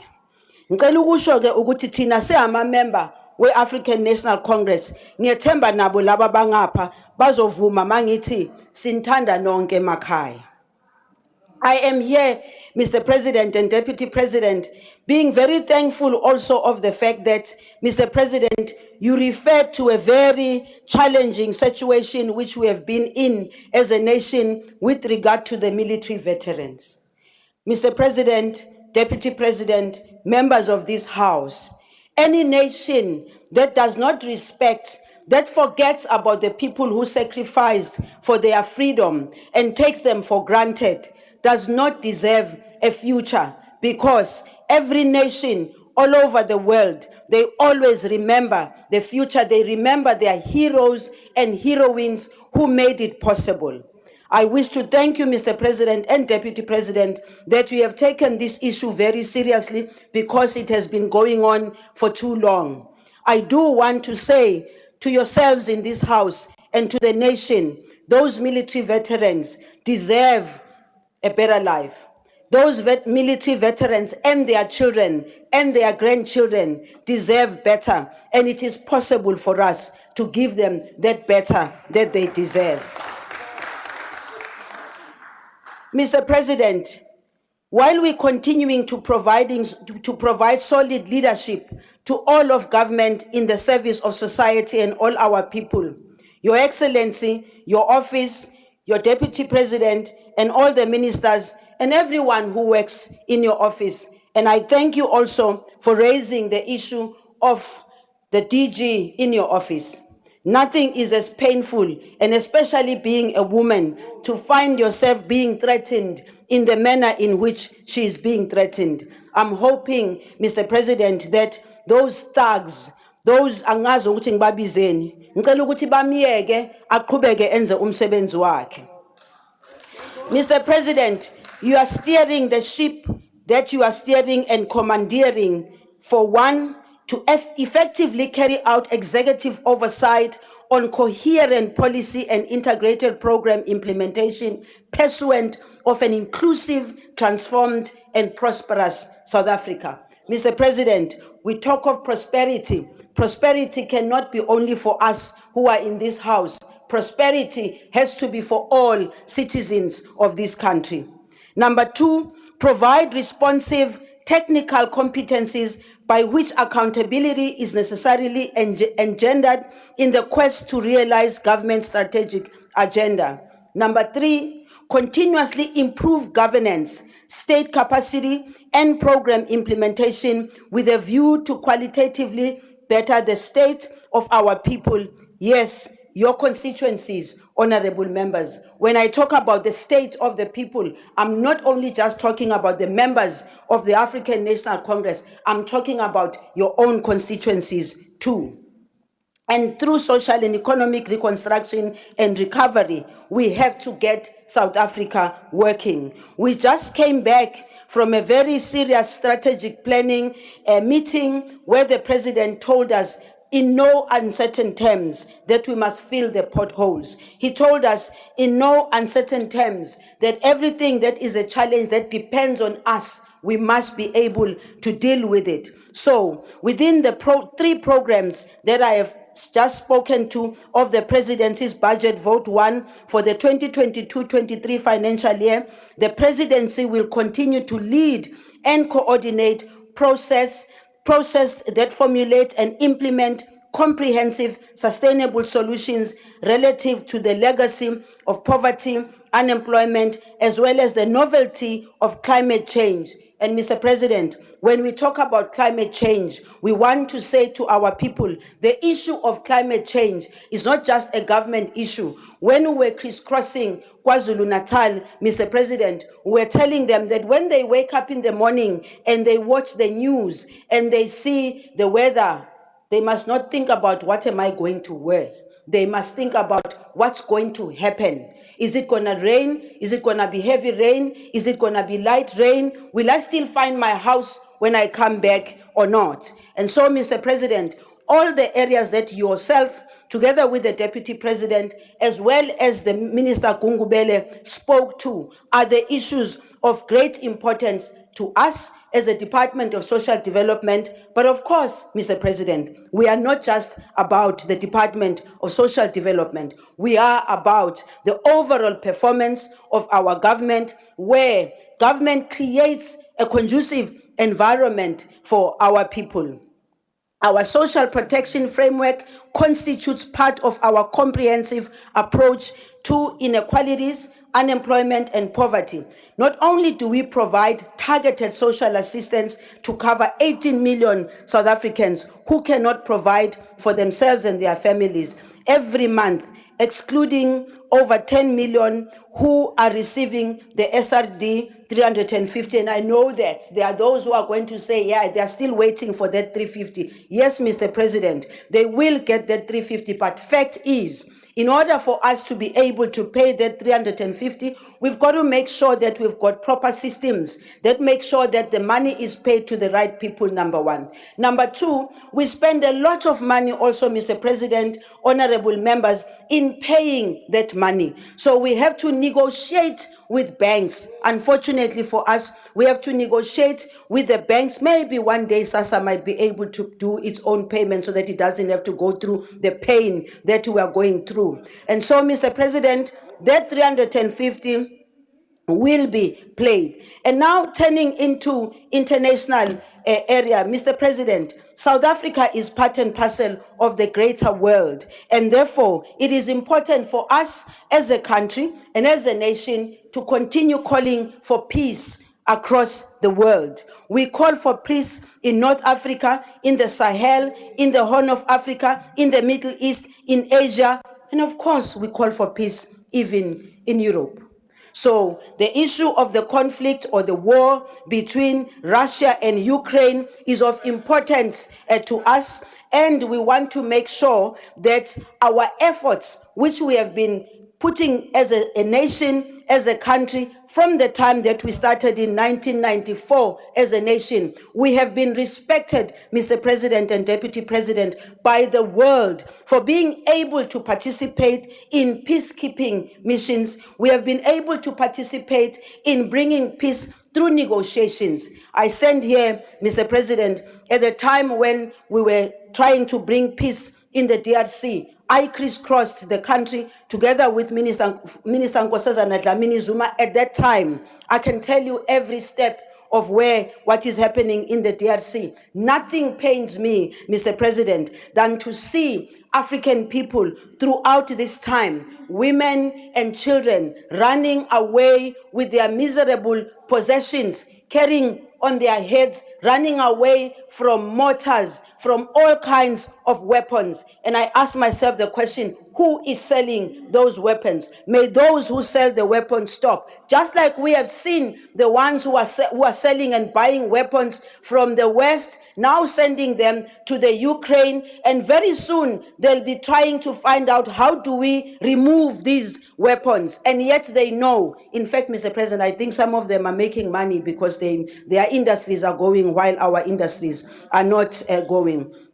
And so we want to also thank the African continent for receiving us and also for enabling President Cyril Ramaphosa and Minister Naledi Pandor to work under very difficult conditions in the African continent as well as the world. But also we would like to thank Africa for its African Continental Free Trade Area, which has been ratified by 42 countries. And we are hoping, Mr. President, that economic peace, stability, and development will come to the continent. And we must not exclude ourselves from the African continent. Thank you.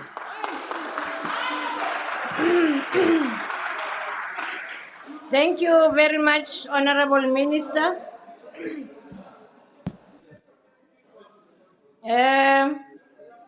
I will now invite, thank you, order, honorable members. Honorable Mahau of the ATM, this is your opportunity. Thank you very much, Honorable Chairperson. On the 3rd of June 2021, whilst delivering a budget speech, President Ramaphosa made a lot of good sounding utterances, but failed dismally on each one of them. Because of time allocation, I will deal with just 3 of his statements. 1, he said, I quote, "We commend the hard work that has been underway in the National Assembly and through public hearings across the country on amendments for Section 25 of the Constitution to enable the expropriation of land without compensation." This statement was a pure lie because the term expropriation without compensation does not even appear on the draft bill to amend Section 25 of the Constitution. What appears is expropriation with nil compensation. The two are not the same and are not even interchangeable. The difference is very fundamental. Although to an unsuspecting eye, they may sound the same. It is semantic. It's not. Why are the people of South Africa being lied to? 2, he said, I quote, "If our economy is to thrive, if our people are to be empowered, if poverty is to be defeated, we need to tackle corruption, fraud, and mismanagement in every area of public life." When this statement was made, President Ramaphosa already knew about the robbery in his Phala Phala farm, where contrary to our foreign exchange laws, millions of US dollars were stashed under the mattresses. But he failed to take this house into confidence and explain the circumstances around this robbery. Section 96 prohibits members of cabinet from engaging in other paid work, yet the president told a handful of conference delegates and media in Lombombo that apart from earning his salary as a president, he is also a farmer that trades in buying and selling game and livestock. How then should the nation have confidence in a president that boasts about flouting the Constitution? 3, he said, I quote, "We are steadily and progressing, turning the tide, strengthening our laws enforcement agencies, identifying wrongdoing and ensuring that action is taken against those responsible." President Ramaphosa has confirmed that the robbery in his farm was not reported to the police official as specified by the law PRICA, Section 34, subsection 1. The PPU member that the president reported the matter to is not the DPCI officer for crime as contemplated in the law. Hence, as we speak, there is no case number. So basically, the wrongdoing went unreported and that's not captured on the stats. That alone undermined and sabotaged by the whole head of state. It is unacceptable. How can we win the war against corruption and criminality? Honorable Speaker, Section 83B of the Constitution of South Africa demands that President should uphold respect and defend Constitution. We are saying as ATM. Honorable Makhau, your time is up. You have 3 minutes. We proceed and call on the GA and invite Honorable Meklua.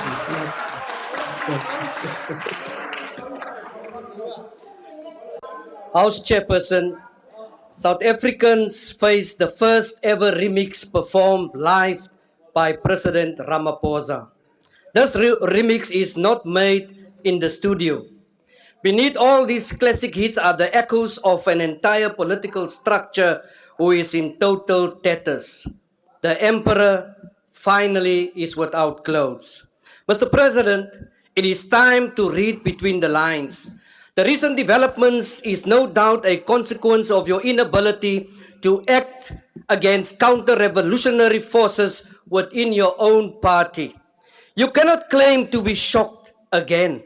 The fact is, in a bid to pretend that there is unity within your own ANC, you appointed a bunch of alleged corrupt ANC cadres to your cabinet. Instead of confronting you directly, some of those ministers are making use of a faction to try and get rid of you. So much for unity in the ANC. Mr. President, not a single person outside of this morally and ethically corrupt ANC believes that the state of our country will improve under this poverty cabinet you have appointed. Our country has become a laughing stock. Human dignity should be everyone's pride. House Chairperson, the laugh of sporadic game, The bidding of a massive 18 million rand buffalo amid a sea of poverty, the time spent satisfying the RET and Ramaphosa faction. And as I go on, Speaker, I recall the inspired lyrics of Tuma Mina and Kauzela. Little did we know it was a plight of Begamina Yedo, an actual plight to send you, Mr. President, to Pala Pala. The recent pressure from Mr. Fraser, the DAF requested the Hawks to investigate charges against him, but hell no, Mr. Nice Guy Cyril Ramaphosa redeployed him to correctional service. Eat your cake, Mr. President. Our country is in the edge of becoming a total failed state. There's no denying that the ANC cadres in government over the last 2 decades have turned its back on the people of South Africa in favor of lining their own pockets through corruption, fraud, theft, and money laundering and racketeering. Unlike you, Mr. Ramaphosa, we are not shocked that the tentacles of the ANC corruption is so deeply entrenched within the government. We are not shocked that the integrity of the state has been compromised by the ANC government. We are not shocked that 62.1 million has been hid under a mattress. We are not shocked that the economic recovery package is not showing any real growth. We are not shocked that 15 million people is without work. We are not shocked, Mr. President, that you are dealing with a dilemma.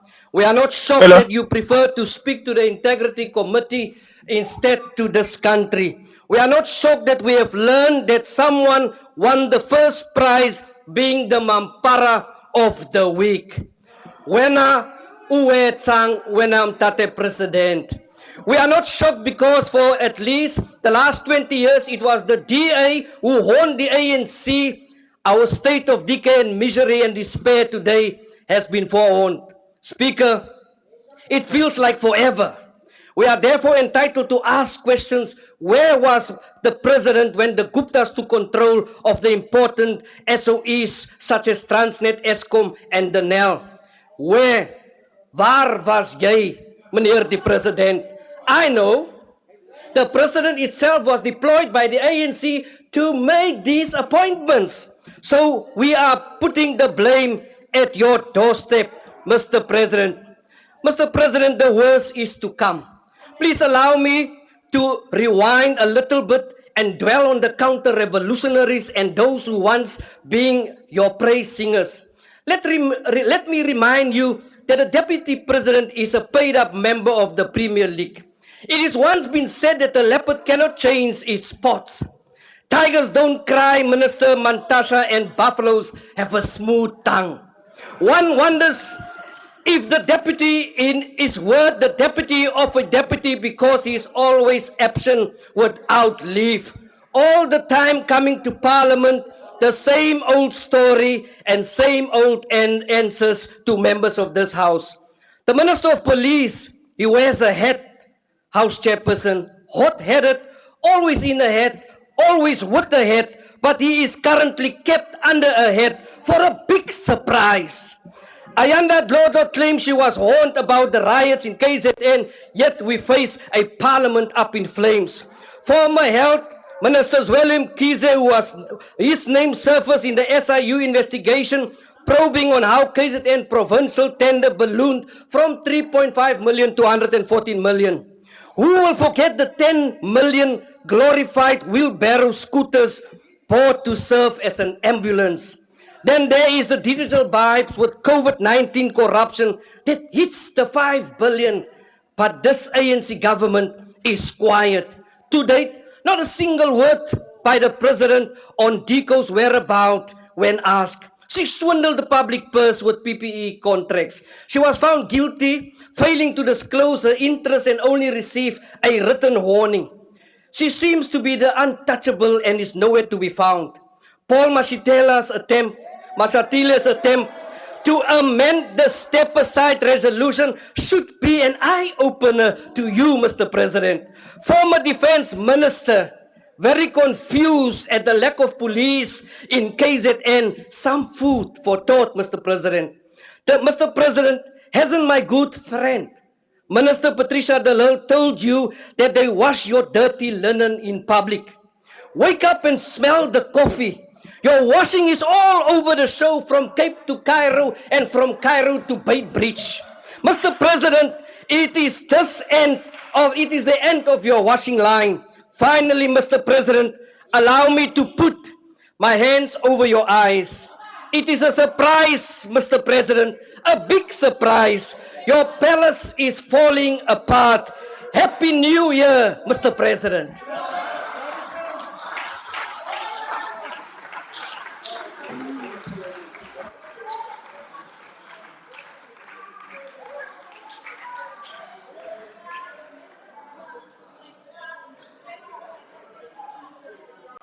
Thank you, honorable members.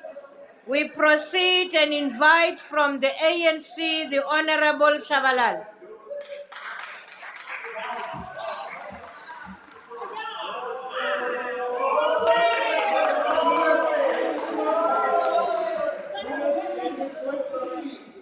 Honorable House Chairperson, Honorable Deputy President, Honorable President, Honorable Chief Whip of the Majority Party and the Deputy Chief Whip, Ministers, Deputy Ministers, Members of Parliament, and viewers at home. I greet you in the name of a man that sleeps tirelessly, a man that spends all his lives worrying about the nation, a man that gives free basic education, a man that gives NSFAS for free so that the kids can study. I greet you in the name of a man that ensures there is free housing, a man that gives water, electricity to the indigent. I greet you all in the name of a man that ensures that the children go to school, they're never hungry. They find feeding scheme. I greet you in the name of a man that ensures there is uniform. I greet you in the name of a man that ensures no child ever sleeps hungry. I greet you in the name of a man that ensures that there is child support grant, there is old age grant, there is indigent grant, there is 350 grant. I greet you all in the name and I introduce you to that man.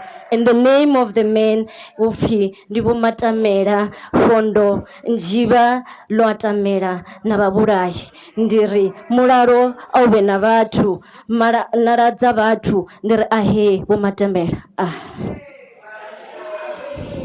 Honorable President, as I've greeted the nation, ngivumele amasikahlela my inkosi Zwelivelile Mandela lethi ndukhahlelile tata.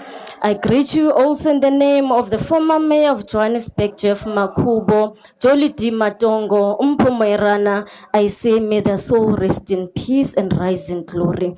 Now, Honorable House Chair, as we prepare ourselves to accelerate or rather celebrate the commemoration of the student uprising of 1976 on the 16th of June, I'm inclined to quote Tata Mdala Reginald Tambo when he earmarked and said, and I quote, "The children of any nation are its future. A country and a movement that does not value young people, that does not value its youth and children does not deserve its future." I close quote. Tactically, in genuinely leadership role as a freedom fighter, Pani Molokwane, Hector Peterson, Tsietsi Mashinini, Denny Muntiti, Collins Chabane, to name the few, Mama Winifred Madikizela Mandela, that has ensured that they've laid their life as a great resource that can assist us to appreciate the democracy we enjoy today and equip us with the hope that the current young generation will, as the old generation of 1976, to overcome rash conditions and continue the long-term trend towards the full emancipation of people of South Africa towards a program that is called non-racial, non-sexist, democratic, united country. I do not wish to deny that there are many challenges, Mr. President, that make our young people feel hopeless, especially on the issue of unemployment. However, Mr. President, the Presidential Employment Stimulus PES and the expanded public works program in the Department of Public Works have created more than 1 million job opportunities since the emergence of COVID-19 emergence, and most of these job opportunities were directed towards young people. Mr. President, your work is commendable, and we would like to urge you that such initiatives should be the day-to-day function of the government and not be visible only during the state of disaster. Mr. President, there is a greater potential to create job opportunities for young people through state-owned enterprises. For instance, SAFCOL has an enterprise development program which seeks to develop young people and women-owned businesses for the forestry industry. Moreover, there are opportunities for greater including of small, medium, macro enterprises within Alexco mining agriculture value chains. But such programs and opportunities are hard to realize because SAFCOL and Alexco operate in communities where there are outstanding land claim. Mr. President, we implore you, Mr. President, to attend to these issues as a matter of urgency, and we are confident that the budget vote will assist our government in its effort to accelerate the collaboration between Commission on Restitution of Land Rights, Department of Agriculture, Land Reform and Rural Development, and the Department of Public Enterprises. Now, let me mention the opportunities that we would have noted under this budget vote as we support this budget vote as the ANC. There is a total learner pipeline of 2.715 trainees currently in the system, registered in various programs across SOCs. Of this, 1,621 are artisan trainees, 235 of which are funded through the National Skills Fund as part of the SOC program of optimizing their training facilities. 623 are engineering trainees. A total of 387 students have been supported with bursaries in the 2021-22 financial year. Over and above this, a total of 334 completion were recorded for the financial year under review, with 107 placement into permanent positions. Now, Mr. President, I want to quickly go to the issue of Denel. We're saying that is another strategic owned company, a state-owned company. We can contribute virtually to the government key imperatives, including the creation of much-needed job opportunities and be extremely profitable. What we are saying, Mr. President, can you ensure that you resolve issues of salaries, that people have not been paid salaries as a matter of urgency, because we really need Denel, and Denel is very important for the sovereignty of this country. Mr. President and Honorable House Chair, we often hear the opposition parties arguing over margins that the President has centralized power through consultative advisory councils such as the Presidential SOE Council and the Interministerial Team, which supersedes the mandates of the recognized government departments, aside from the fact that the mandate performance agreement speaks for itself. The Interministerial Task Team, under the auspices of the capable Deputy President Mabuza, have developed the ESCOM Active Partnership model to reduce the indebtedness of municipalities to ESCOM while ensuring that the lives of municipal residents are kept on. The model has proven to be successful, as Maluti Apoform municipality, for example, has paid 54 million of its ESCOM debt in March 2022, and this was the first time as ever while that the account was serviced. Now, under this DA administration in the city of Johannesburg, that switches off the lights of indigent communities, even if there is the policy, like the chief whip would have said, of the majority party. They don't really care about the poor. What they have done, they ensure they are switching off electricity without even engaging community. Honorable President, one has spent sleepless night last night because there was an incident in Soweto and Ntladi Moletsani, where within 9 months, even in Orange Farm in Johannesburg and Gauteng, that 9 months people have been without electricity.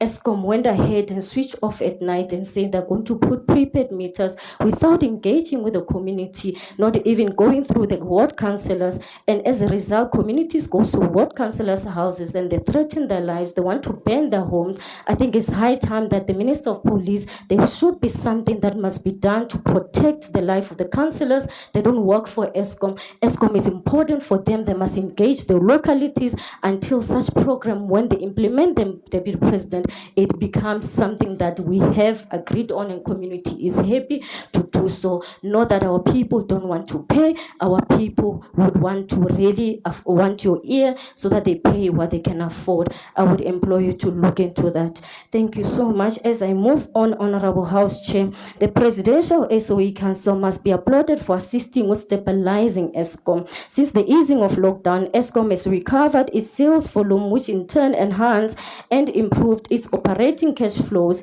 This is primarily the reason why ESCOM debt has declined from 484 billion to 401 billion. More importantly, ESCOM has invested 2.9 billion in social infrastructure in Lephalale since the inception of Medupi project, and more than 20,000 people benefited in job opportunities as well as training, entrepreneurship development, financial literacy, modular employment skills courses, just to name but a few. In addition, ESCOM spent 106 million on education and healthcare infrastructure in the same area through its corporate social initiatives, and at least 80,000 people benefited. This empirical evidence suggests two things: that ESCOM remains a critical SOE with a headcount of more than 42,000 that it employs, and that inclusive growth and development can be built on the foundation of enterprises that have the government as their ultimate shareholder. So you want to tell me the president is not doing anything? Come on. Mr. President, load shedding remains an important national challenge, not to be ignored or denied, and the South African citizens are unhappy about its detrimental effect on the healthcare, literacy, food security, farm productivity, and so on. This is the reason why, President, please resolve the load shedding. We support the budget vote. Long live the President. Long live! Long live. From good. Honorable Harold.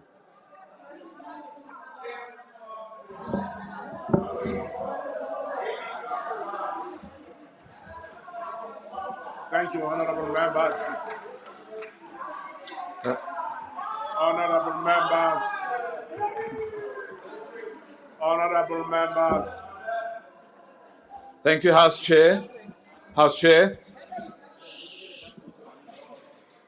Mr. Cuthbert, thank you. Go ahead, Mr. Aaron. Thank you, House Chair. House Chair, a week ago when we were considering our approach to the Presidency's budget, we really wanted to be addressing the issues that worry South Africans deeply and to ask our President to be leading our country to prosperity that we all desire and deserve. We would have liked to challenge the President to lead a reprioritization of our country's spending so that we could address the crises that we can no longer ignore. We would have implored the President to accelerate the implementation of a basic income grant and restructure our fuel price, because millions of South Africans are struggling for their basic survival or swimming or drowning in debt. But then we learned about the breach in the security of the President's farm in 2020, the loss of vast sums of cash, and the questionable steps allegedly taken by the head of the President's security to manage the incident. The questions that arise in the absence of adequate answers and speedy investigations have enormous destructive power. We repeat our call that we made 2 days ago for the President to urgently take South Africans into his confidence with respect to the cash that was stolen from the farm. By offering a credible explanation for these events, the President would not only defend his own integrity, but that of the country.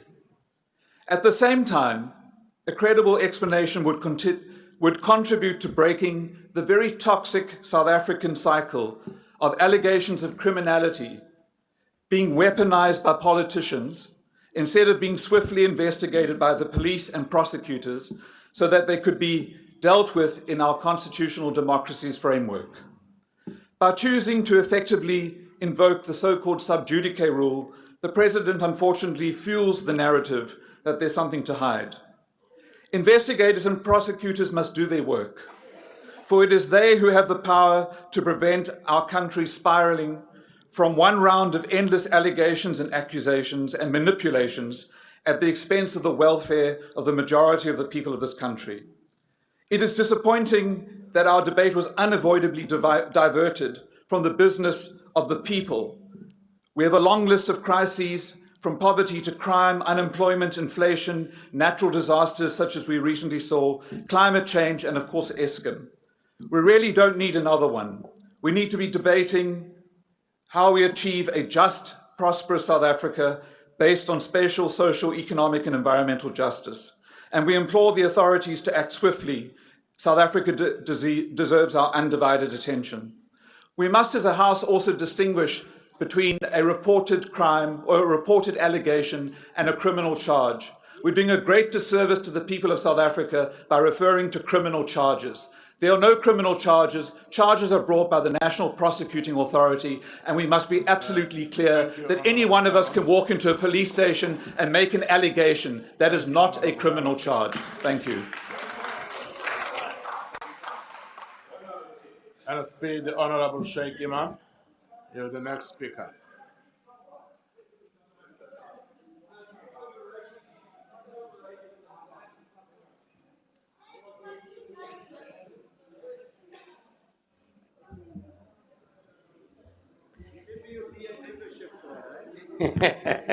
Thank you, Honorable House Chairperson. Allow me to start off by saying what we hear today is not the reality on the ground. 70% of the youth in this country are unemployed, and yet we say the children are the future of this country. 35% of the people in this country are unemployed. In fact, the true figure is around 42%. 7 million people in this country go hungry to bed every day, so it can't be business as usual. Millions more are homeless. Many more are landless, including the Khoi and the San. Nelson Mandela Bay is about to be waterless. 46% of people in this country get some form of social assistance, and we're now talking about a basic income grant. Is this sustainable? No. Your debt to GDP is going to go up to 5.5 trillion in the medium term. And we say it's all okay. 350 women are murdered in this, or raped in this country every day. And we say it's okay. 30 women are murdered daily in this country, and we say it's okay. 12 children are murdered daily in this country, and we say it's okay. 75 people are murdered daily in this country, and we say it's okay. Order, honorable member. What are we doing about it? There's a budget cut for the police, but there's a budget increase for VIP, protection services. Where is the logic behind it? Where is it? I've said time and time again in this house, the police cannot solve the problems of the crime in this country. It is the socio-economic conditions under which our people live. Now, I notice many of the members in the ANC are trying to defend what happened in the farm of the president. The president has not defended or denied that. He did not deny that money has been taken. He did not deny that some bribe might have been paid to a housekeeper or maid. He did not deny that there might have been interference. There is a process that is unfolding. Let us not defend that. Allow the process and the president to do what he has to do to respond to that. Because as the leader of this country, the president ought to do that, to give back confidence to the people in this country. That's what we must do. Mr. President, 1 in 2 children start school and don't finish school in this country, Mr. President. 60% drop out in the first year of tertiary institution in the Tibet colleges. That's how bad it is. The education system does not produce the skills we need in this country. More of your billionaires today are living abroad, not in the country. That is the problem we're sitting. Mr. President, I don't believe you're serious about corruption, and let me tell you why. Corruption at the local level, Mr. President, is rife.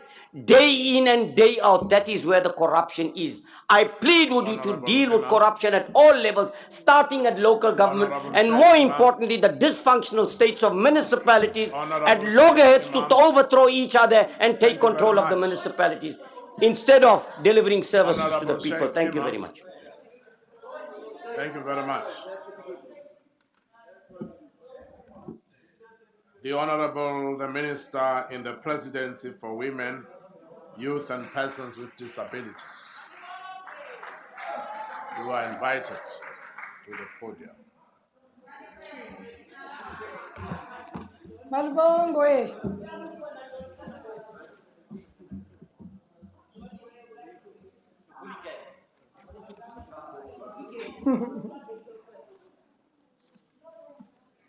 Your Excellency, Mr. President, Deputy President,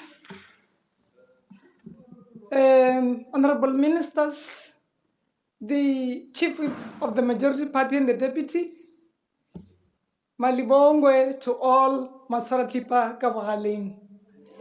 We are here today to say we are being led and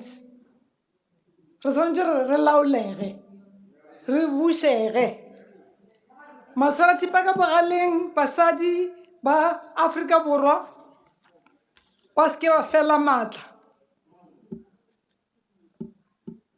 Le seke la ya le ditaola badimong. Shaleleng rutang bana ba lena mekgwa e mebotse. Bana ba rena a ba godishiwe in a society that says boys and girls are important. Bana ba godishwa ke mma le papa. I got a shock of my life when my kids agreed that I must go do my master's in international relations after 20 years.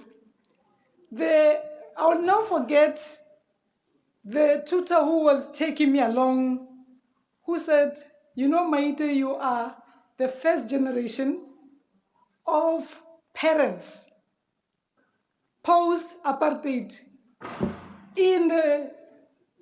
who grew up in the townships, in the villages, who had a father and mother waking up and sleeping with the children because they would be working somewhere far away and only come back at Christmas.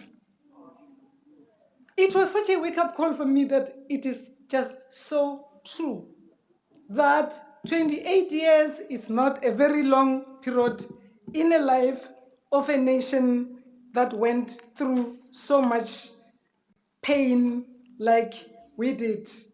So, Mr. President and Deputy President, you are leading a nation that is needing to be rebuilt so that 28 years in a lifetime of a nation doesn't mean that we could have solved all the problems. But if we come here and debate irrelevant, I say irrelevant because indeed, that which we are focused today is not that which is central.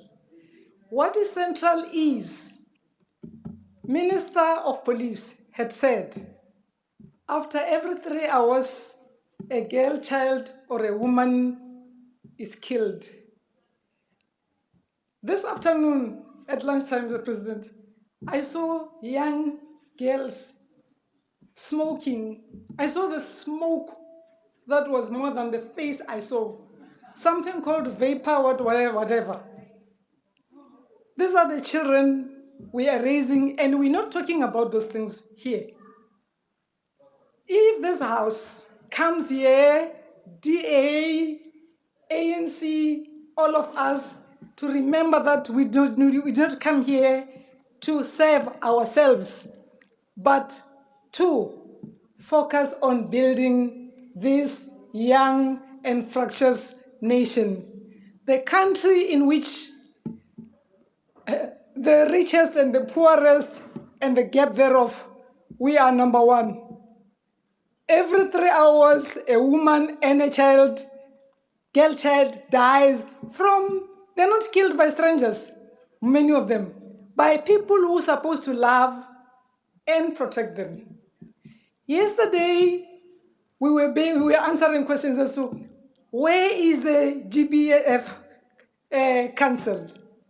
The Gender-Based Violence Council is still being discussed with NETLEC because that's the process we have to take. Before it comes to Parliament, it's coming to Parliament and it will come soon. If we head our way, it should come before the end of this month. We are getting a lot of support from SIDO, from EU, from AU, from all other countries that they believe in what South Africa says. SADC would not get together and not say what is South Africa's opinion about these matters. As we discuss what happens post the Gender-Based Violence Council launch and making sure that we thank the President in action on the 3 laws that we've signed in action, we should be saying, what do we do? Beyond that, we go back and build families, real families, not the ones that after 12 months. We have an opportunity now to build the real families that are South African, that we'll be very proud of. We reduce the poverty gap between the richest and the poorest, because poverty always bears the feminine face. It was not a mistake, Mr. President. It was your thoughtfulness to say all the vulnerable people or groups should be centered. Women, young people, and people with disability, so that we do not go all over the place. We focus our attention to one place. But we need to remember that South Africa, I would be ashamed if I would come here and just focus on the farm of the president and not focus on what do I do as an honorable member to rebuild this country that needs me. You didn't come here to discuss politics. We came here to rebuild the country, and we need all of us, all our thoughts together to rebuild a South Africa that Me Charlotte Manye Makrege, that Madiba fought for and said to Masora Tipeka, it always seems impossible until it is done. We are busy as this Department of Women, Youth and Persons with Disabilities with multi-sectoral support response teams supported by civil society organizations. We are working on the district development model so that every municipality has response teams that works with the districts, with the local municipalities, with the provinces to stop teenage pregnancies. You don't want to know how many children between the age of 9 and 14 fall pregnant from grandfathers and everybody. So you people from on my left, if we stop calling each other names, we could build a beautiful nation together and make sure that indeed district development model responds to the nation we want to be proud of. Last night or 2 nights ago when I landed here, I landed here with a man from DRC. I won't tell you his name. I said, where do you come from? He said, DRC. I said, where? I saw his eyes going because I wanted to tell him I was born in a village. I spent 20 years of my life going around the world, and I know there's no place like home. This South Africa is going to be a beautiful country years to come if we all work together and stop calling each other names outside this. So there's no one who can stand up here and say to me and Minister Lindiwe Zulu and Minister Pando, there's somewhere where it's beautiful. Because I asked this man, oh, you come from Kinshasa, do you know Kivu? He said, no. I said, oh, what a beautiful place. One day when you go back to DRC, go to Kivu and see how beautiful as you fly. Is there a flight? Yes. Fly in and see how beautiful it is, but you don't know. The support we're getting to respond to the NSP of the gender-based violence, which we are using in the DDM models. We are using data, technical monitors and data capturers as a pilot in the 3 provinces of KwaZulu-Natal, Eastern Cape, Gauteng, and we hope through the NSP, before we go into the next summit, we will have had an opportunity to have seen how this works. Many people ask, how do we get to this? President, thank you so much for the IMC that you had formed, which I have the honor to chair. We have Minister of Police and the officials. We have Minister of Social Development. We have Minister of Women, Youth and People with Disabilities. We have Public Service in that. We have all the 5 critical ministries working together and working through our officials to reach out to our districts, to our communities. Please join in and let's build a new South Africa that we said we want, so that when NETLEC is done with the consultation, we come back here and come to Parliament and say, this is what we want to achieve. We are also working, we've reached out to the taxi industry. We're working with Santaco to train their drivers to respect women. Can women not only be the problem of the Ministry of Women, Youth and People with Disabilities and Police?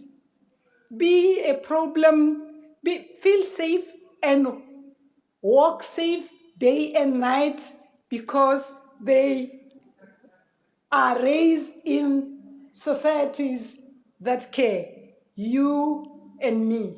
Let's go raise those kids the way we want them to be, not the other way around, where we will come here bringing newspaper clippings. We don't live on newspaper clippings. We live on reality of building a new South Africa that says it's never done until it's done. One day we will arrive. We are not a department that should be looking at only on how women should not be killed after every 3 hours and girl children, but also we want to thank you, Mr. President and Deputy President, on Wekona. The participation of women in business. We are inviting the private sector that they were not necessarily all there when we had the first round of Wekona, October 2021. The next Wekona, where we are saying, let's bring women, let's engage them, let's make them part of the rebuilding, the renewal. Let's not leave anyone behind. Come October 2022, they should all be there and we should all be working together. We must move from policy documents to action. We must all dirty our hands. There are too many summits, there's too little work, so let's get our hands dirty and build our own country that people visit and say, wow, what a country. And they actually hear from us, they actually tell us, we hear from you how bad South Africa is. But when we arrive here, we don't see this bad South Africa. You and I have a responsibility to make South Africa look good, because 20 years ago, I would come back home and feel, I want to kiss the ground, I'm back home. This is South Africa. It's not like any other country. This budget votes speech, President, that we have presented this morning, and the Deputy President, through SAMEC and all, is to be supported, because we want that when we go to the next summit of the gender-based violence and femicide, we should have implemented, we should have engaged all the sectors of our societies to come together and work with us and make sure that we build, very much, leaving no one behind. Resilience in the June month is what we are working for. Our youth need to be going to look for jobs and create jobs for themselves, because we will work with them. I thank you. Thank you.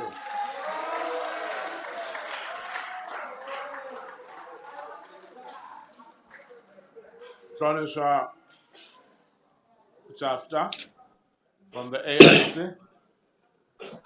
Thank you, Honorable Chair. Honorable Chair, this budget vote has been the most testing budget to respond to.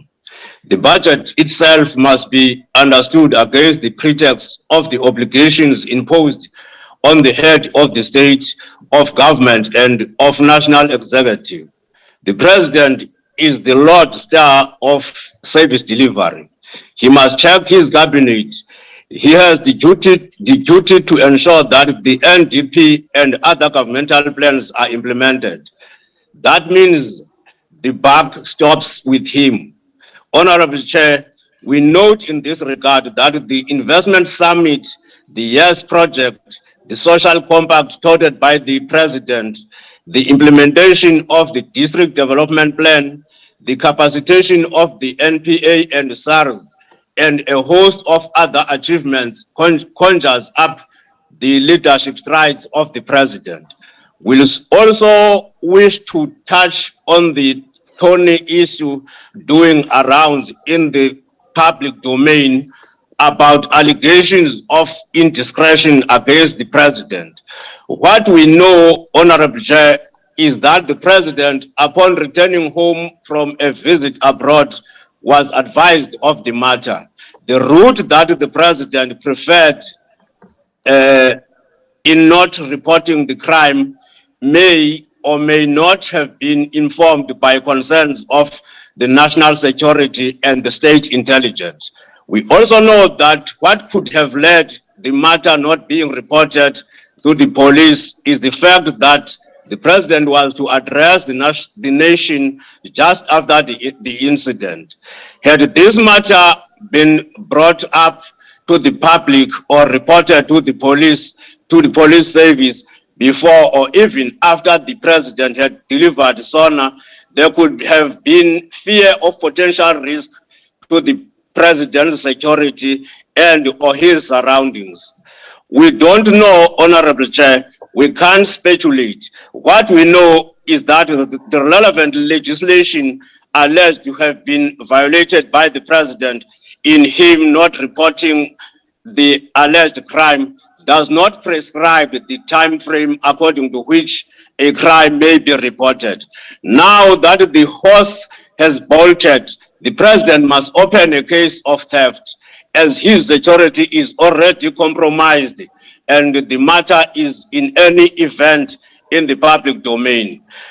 Until this matter has been processed by the relevant authorities and the President is found to be on the wrong side of the law, we will not unoppose this budget. I thank you. Thank you very much, Honorable Member. From the ANC, Honorable Hermans.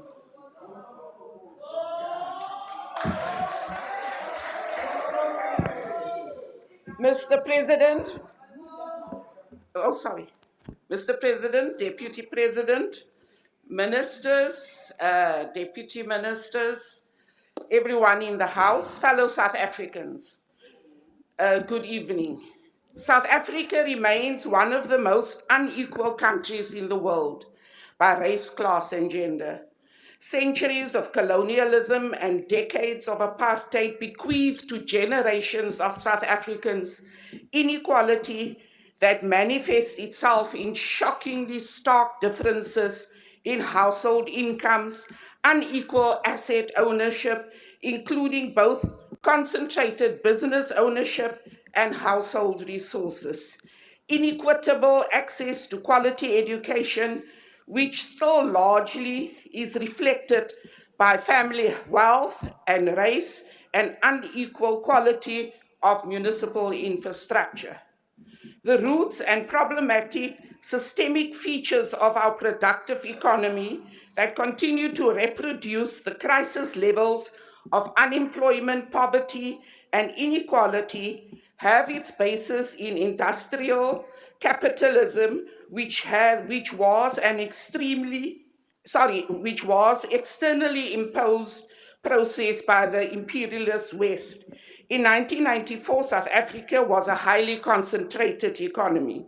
At the time, the largest 5 conglomerates controlled entities accounting for 84% of the capitalization of the stock exchange. Although shifts have been registered since then, our economy remains highly concentrated.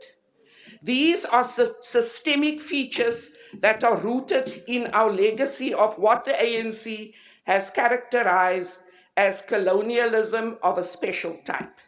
They are mutually reinforcing and have locked our society in a persisting and problematic path because they are systemic. Any attempt to transform the high levels of concentration without simultaneously addressing the others is likely to end up in frustration and failure. The structural transformation of the economy is therefore essential to change the systemic features that reproduce the persistent challenges.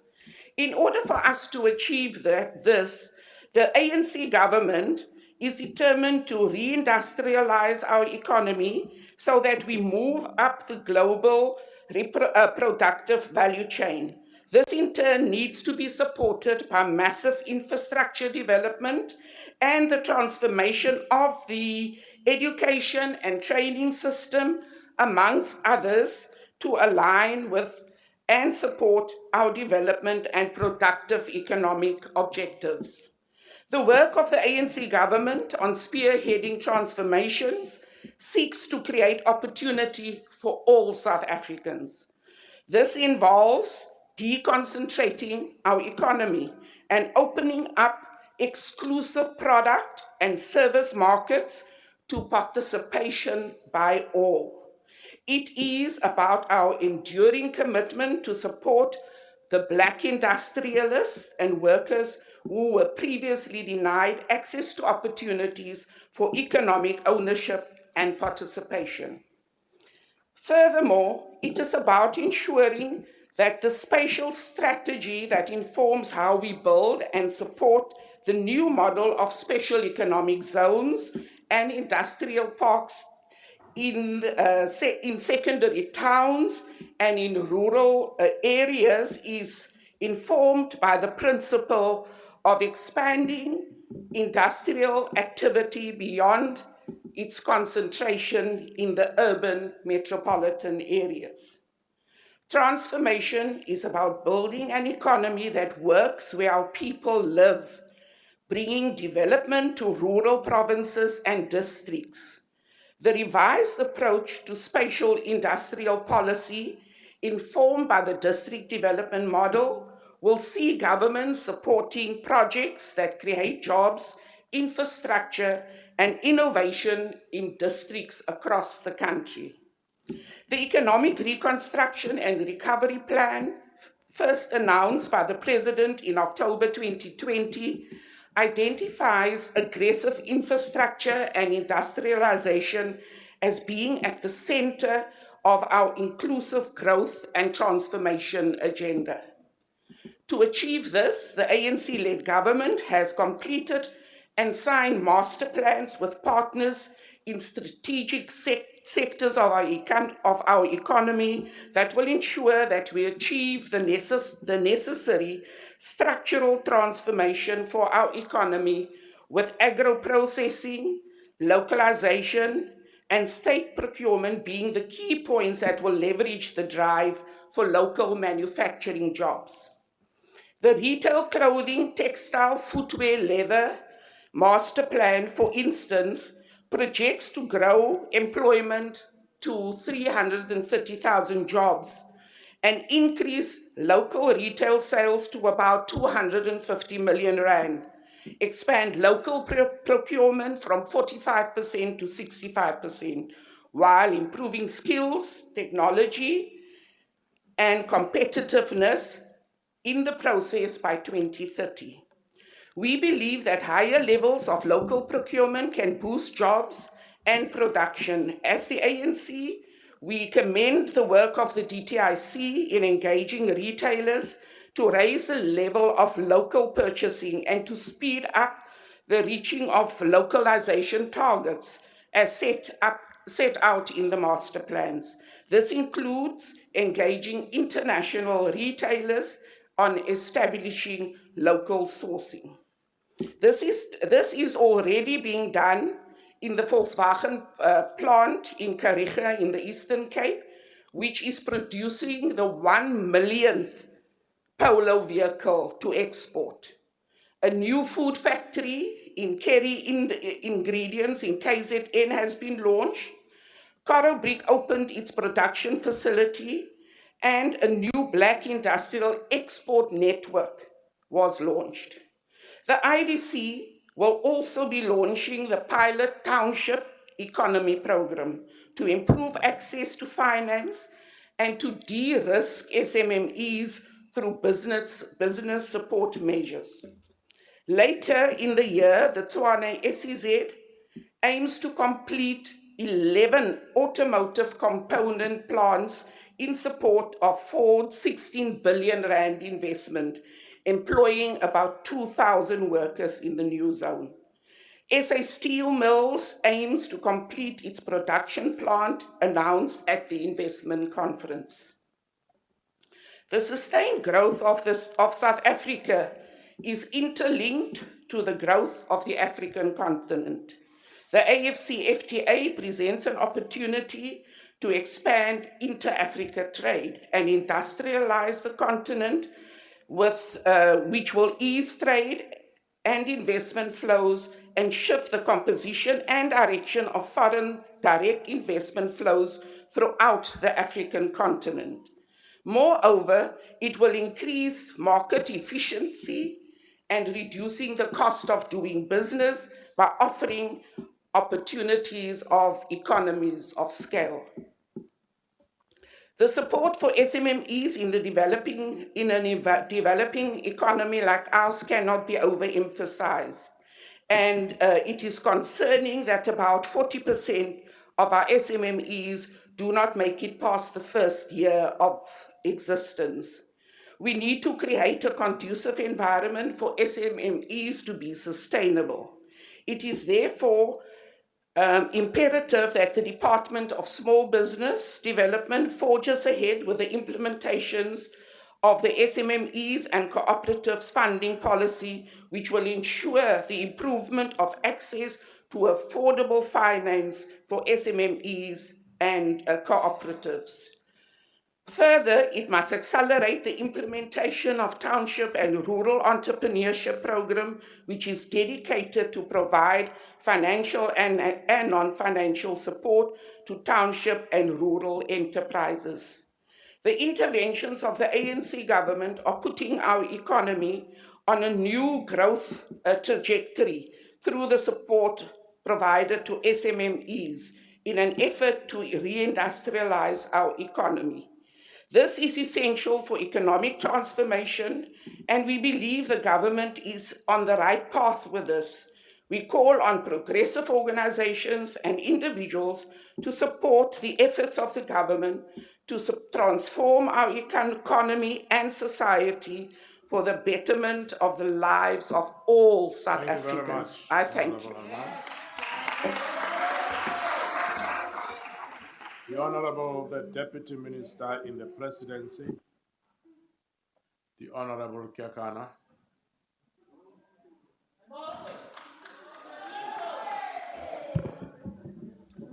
The Honorable the Deputy Minister in the Presidency, the Honorable Kiakana.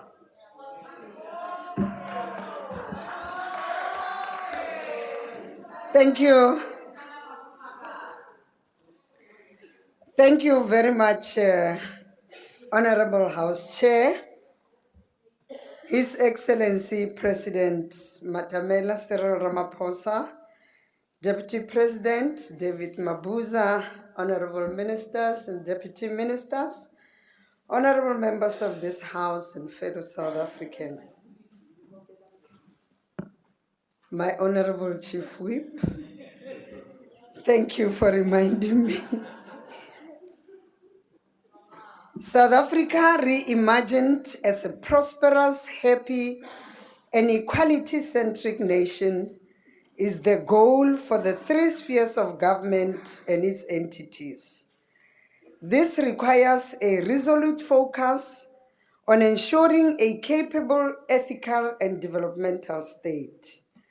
We implement the electoral mandate on the National Development Plan Vision 2030 through the country's blueprint for inclusive economic recovery, the Economic Reconstruction and Recovery Plan, ERRP, and the Medium-Term Strategic Framework, the MTSF.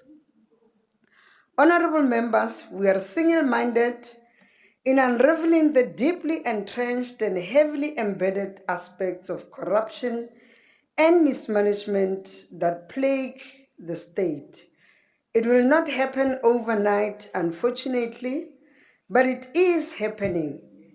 And if there is doubt, just this week's events serve to clarify our intentions. The presidency is not making promises for the sake of. We are here to account on what has already been achieved, and I want to emphasize our resolute focus. South Africans and this House can expect more of in the immediate future.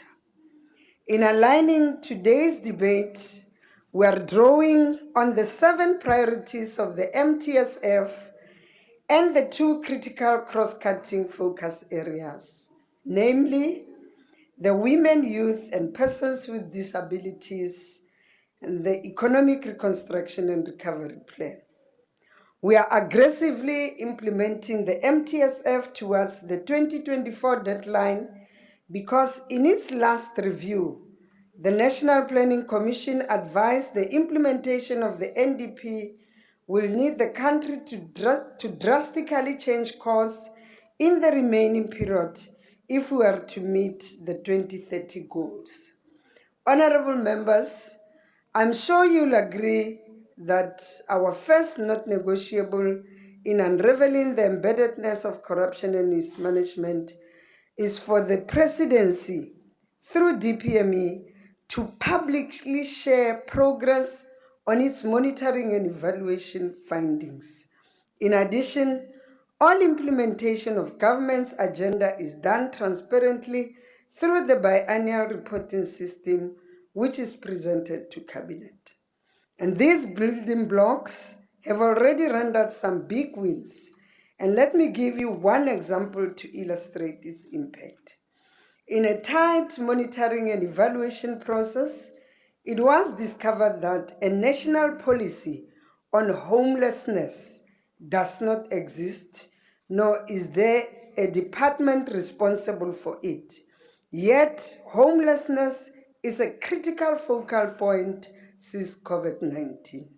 So, homelessness is now a performance measure in the biannual reporting system, and its policy implementation will be transparently tracked and monitored biannually. We are inviting you to ask us for progress report in a few months, because no matter how difficult it is to reduce homelessness through a complex integration by all spheres of government, because it is now measured it is managed. Institutionalizing planning, monitoring, and evaluation relies heavily on citizenry responsiveness, especially with regard to challenges. Our integrated system approach is outcome-based and uses lessons and gaps to strengthen policy and implementation interface. Of course, we are not afraid of getting negative feedback, and neither are we afraid of tackling difficult issues. In that, let us unpack the presidency through DPME's work on some of our country's most critical but stagnant issues. Let's start with basic education. The DPME is statistically researching the total impact of COVID-19 on education through qualitative interactions with schools and TVET colleges. Reasons for schools vandalism emerged as an unexpected outcome and being addressed by the Department of Basic Education as we speak. Another learning that is being tabulated and we will be providing DBE with a framework is for community partnership in protecting education as an investment. You'll be very happy, honorable members, to know that we are tracking and performance managing the progress of replacing inappropriate sanitation in schools under the Sanitation Appropriation for Education initiative. It was a non-mover, but we have partnered with some offices of the premiers to intervene speedily on the ground where challenges exist, and institutionalizing monitoring and evaluation in partnerships with offices of the premiers has created the necessary shift on this program. As we approach the National Health Insurance, we are critically monitoring healthcare delivery in the country. As an example, the presidency through DPME's assessment of primary healthcare facilities in the Northwest Province revealed inadequate availability of medicine, which originally resulted from insufficient budgeting for the purchase of drugs and pharmaceutical products. And in collaboration with the Northwest Department of Health, the National Department of Health, and National Treasury, this challenge is resolved. The President announced in the SONA 2022 that much progress is being made in preparing for the introduction of NHI. In delivering on this SONA commitment, the Presidency through DPME is conducting monitoring visits to assess the delivery of healthcare services nationally, and we have already completed assessment for 5 provinces since SONA 2022, a mere 118 days ago. Another critical but stagnant issue that we are tackling is agriculture and land reform. We assess 2 farmers' production support units per province in all 9 provinces, evaluating operational and governance efficiencies. And it emerged that some are not optimally efficient in both governance and operations. We also worked with Limpopo and KZN provinces to address long outstanding land reform projects, including Mbakoni, Kwamkwanazi, and Inanda communities, to name a few. Our integrated approach strategy continued in joint frontline monitoring visits with other deputy ministers in the Free State, Limpopo, Northwest provinces so far on government's performance in the health, education, and justice sectors, with a special focus on South Africa's shadow pandemic, gender-based violence, and femicide. We assessed the following: access and provision of services to gender-based violence survivors and key departments' response such as SAPS, NPA, Justice, Health, and Social Development spheres. Implementation and rollout of the National Vaccination Program, and also evaluating the reopening of schools after COVID-19. Government works within the communities and account to our people using district development model. And this approach removes silos and reveals service delivery challenges immediately, but also ensures coordinated outcomes and required improvements.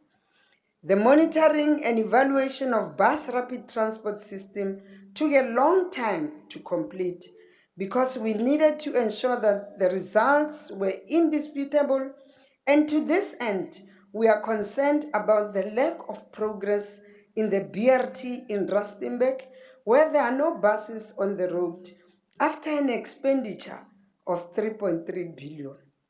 The Presidency's DGs are working with the National Department of Transport and the municipality Thank you very much. to ensure that we get those buses on the road now. Deputy Minister. Thank you very much.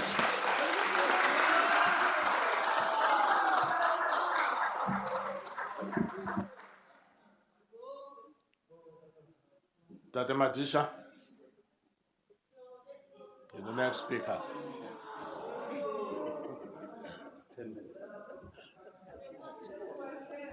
Thank you, Honorable Chair. What happened in this House when the sitting began was extremely unfortunate. It, however, must be understood that it is a consequence of many government failures over the past 28 years. All the purported successes you have cited in your presentation, Mr. President, are in actual fact not true. You said the economy is showing positive signs of improvement. You said it is your priority to improve the lives of all South Africans. You said people must come first. You promised better basic services. All these are what you presented over the past 5 years of your presidency. But in actual fact, I must emphasize the opposite really has been the case. That is why today, as we stand here, 7 out of every 10 people are not employed. Here we talk of millions of people. Poverty, absence of water, food, toilets keep on growing daily. Theft and corruption by those who are called deployees, ANC deployees, is true and growing, sir. In respect of the latter, permit me to repeat what I have raised with you many times, actually 5 times, in a parliament here as we spoke. This I repeat because instead of seeing any improvement from yourself, the opposite is the case. I have requested that you should, Mr. President, reduce a crowd of ministers and deputy ministers because they just fill up the stadium, take home millions of money, get given many expensive cars and houses, tens and tens of bodyguards. That is the money they get, and that money should create jobs and improve the lives of South Africans. There are, of course, conscientious ministers, and there are few, I must say. And this, I want to believe that you know, Mr. President. Now, on the Zondo Commission and your house, COPE says people who must investigate and implement the results must be independent. The Zondo Commission, although we are still waiting for the 4th report, cites many leaders of your party as the main persons who stole and even killed other human beings. On the matter of money that disappeared on your farm, again, Mr. President, ensure that independent persons are given space to do the investigations. Not SABC, not intelligence department, because there can't be any true and or empirical evidence. Therefore, what needs to be done, Mr. President, is you to find proper people, because you are the commander-in-chief, and the commander-in-chief, these people from SABC, the people from intelligence will simply listen to you, and your name shall never be cleared. Thank you very much.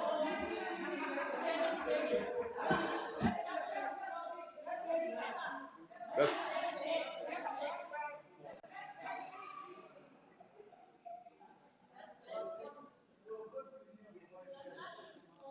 I remember the Deputy Speaker saying something to Mr. Matisha.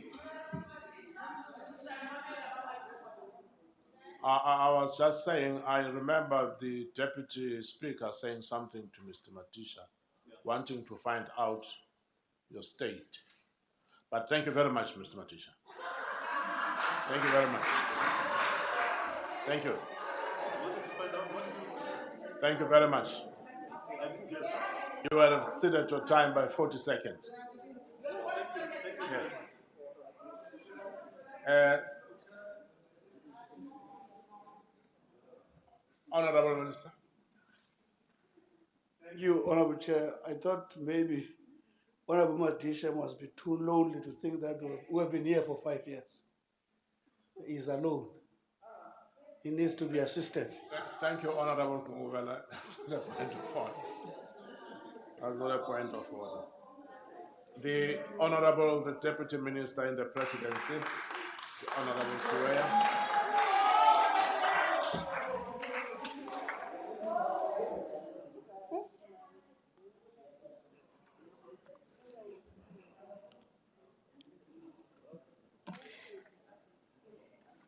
Thank you, House Chair.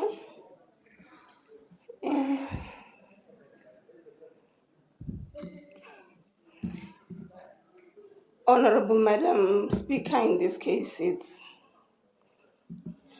yourself, the House Chair, His Excellency, the President of the Republic of South Africa, President Cyril Ramaphosa, His Excellency, the Deputy President, David Mabuza, Ministers and Deputy Ministers, Honorable Members of the House, members of the media, fellow South Africans.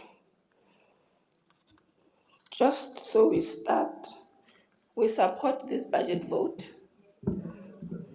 Budget vote 1. Before I can go into the content, you know what becomes worrying is when all of us know that ants in their own nature, they're very resilient. It becomes worrying when you find ants which use the same tactic to want to reach a particular goal. If you have got ants in your house, if you want to deal with them, it's not easy, it will take you some time. Now, when you come to this house and you find ants, and it becomes easy to address them, you start to ask yourself, what caliber of ants are these ones? And we only hope that our electorates are watching. Maybe the ants that we have in this house have run out of plans, or they don't know what to do, or they do not want to work, and they opt to always create an excuse to walk away, while the electorate is expecting them to come and do what they voted on for them to do. We truly hope South Africans will not buy their scam. That as it may be, we are going to continue and to do what our people who have placed us here expect us to do. And that for you, President, must not deter you. You must continue to do your work. You have the support of this House, and South Africans are behind you. What we are happy about is that you have not said you do not want to come and explain yourself. Our history has taught us that since time immemorial, young people have always risen in the most difficult periods and fostered solutions to keep the vision for a non-sexist, non-racial, and a prosperous South Africa. This they have done so that it can be alive. The generation of Anton Limbede, Nelson Mandela, and Oliver Tambo injected the much-needed energy and dynamism in the struggle for liberation. This month, we honor the youth of 1976 for gallantly confronting the previous regime and demand the abolition of Afrikaans as a medium of instruction and provision of quality education for the marginalized. In recent times, young people sought to address the challenges faced by students as they pursue higher education and pushed for free education. In various sectors of our society, we are seeing a number of capable young people rising as trailblazers. We're inspired by these young people, their energy, and we want to see it replicate in corners of our country. Young people cannot afford to rest and lose hope. The youth must seize the moment to immerse themselves in stabilizing our country amidst the COVID-19 pandemic. They should design innovative ideas that will help drive the much-needed economic growth and must participate in the overall developmental objective to reduce poverty, unemployment, and inequality. COVID-19 has dealt a severe blow in our economy. Many people's lives and livelihoods have been affected. The floods, and in some instances drought, have worsened the situation. The full participation of women in the economy continues to be compromised by the escalating levels of gender-based violence and femicide. Some of our youth are deprived of the opportunity to participate in the economic activities of the country because of substance abuse and alcohol. This Youth Month must serve as a period of awakening for young people in our country. The hour of youth activism and participation in addressing these challenges is now. Government remains determined to change the trajectory and provide hope for all South Africans, especially to the youth who are hardest hit by these challenges. Speaker, today the President has once again thoroughly and clearly outlined government's trajectory towards the recovery and reconstruction progress. We can see the many efforts that are being implemented in government and the private sector to give impetus to our quest for economic growth and job creation, to overcome the COVID-19 pandemic, to deal with gender-based violence and femicide, and to confront corruption in all its manifestations. The signs of stabilization and recovery are beginning to show. Our country registered a slight drop in unemployment from 35.3% in the fourth quarter of 2021 to 34.5% in the first quarter of 2022. It is also encouraging that for the second quarter in a row, the expanded unemployment rate has declined.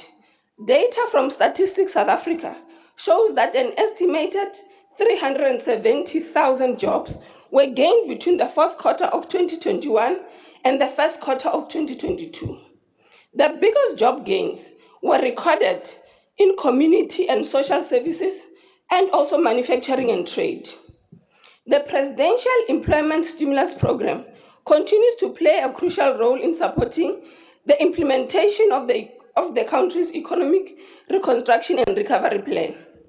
Since its launch in October 2020, the first two phases of the Presidential Employment Stimulus Program has supported over 850,000 opportunities. Over 300,000 of these opportunities come from placing young people as artisans in schools, as assistants, in schools across the country through the Basic Education Employment Initiative. The employment stimulus. We'll begin 22876.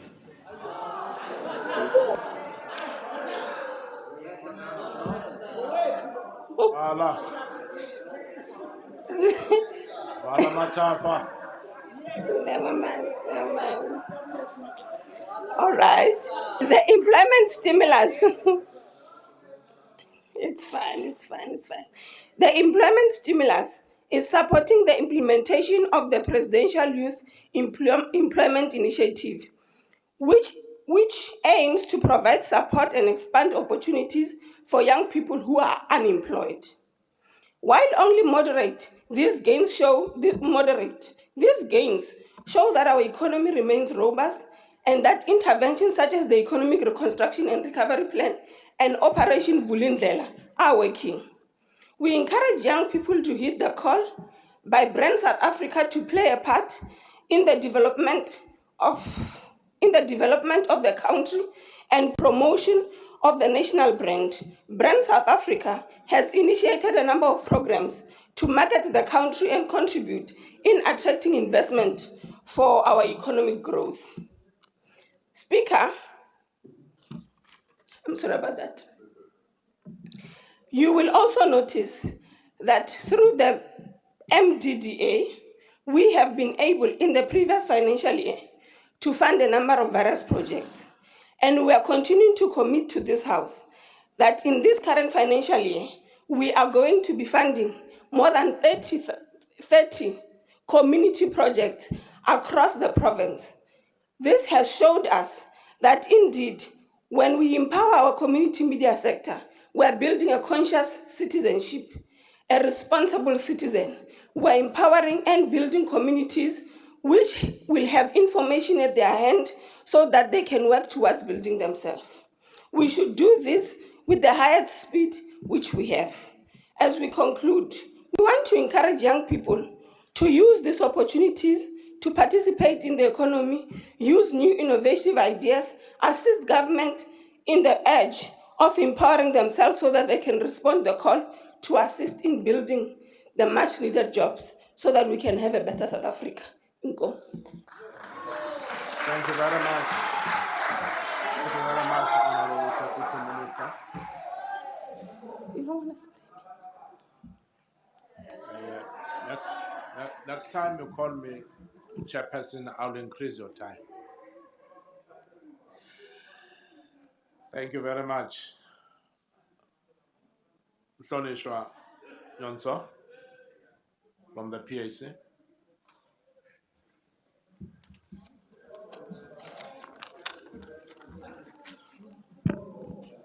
Chairperson, Mr. President, Usobukwe uti true leadership demands complete subjugation of self, honesty, integrity, uprightness of character, courage, and fearlessness, and above all, a consuming love for one's people.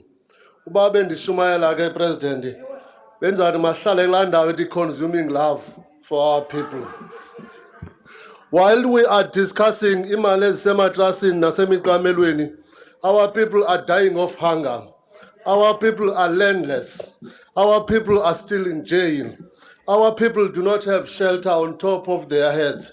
Our veterans are dying. Comrade Deputy President, every weekend we bury a veteran, and all of them, we bury them as paupers. Even the coming weekend, we'll be burying a veteran in Gala. And the veterans are denied.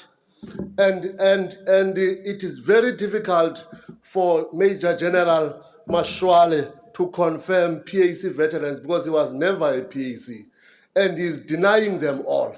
And above all, Mama Mayosi, a PAC cadre who even gave birth in prison, has just been denied. Tata Feni, a PAC cadre who spent 12 years on Robben Island, has just been denied. I'm just giving you two examples, Comrade Deputy President, but the list is endless. Our roads are a shame. U-MEC wase-Eastern Cape ugrumbe indlela phakathi kwe-Butterworth and Cendane. Ndiyaqala ubona ithi iconvertwa into gravel road. And now imoto ziyatshayisana because uyilimile and the contractor has since left the scene. It is a shame into enzeke Eastern Cape.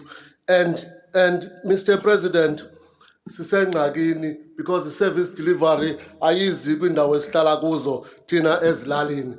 Where is the consuming love for our people? Azania deserves better. Thank you. Thank you very much, Honorable Yonso.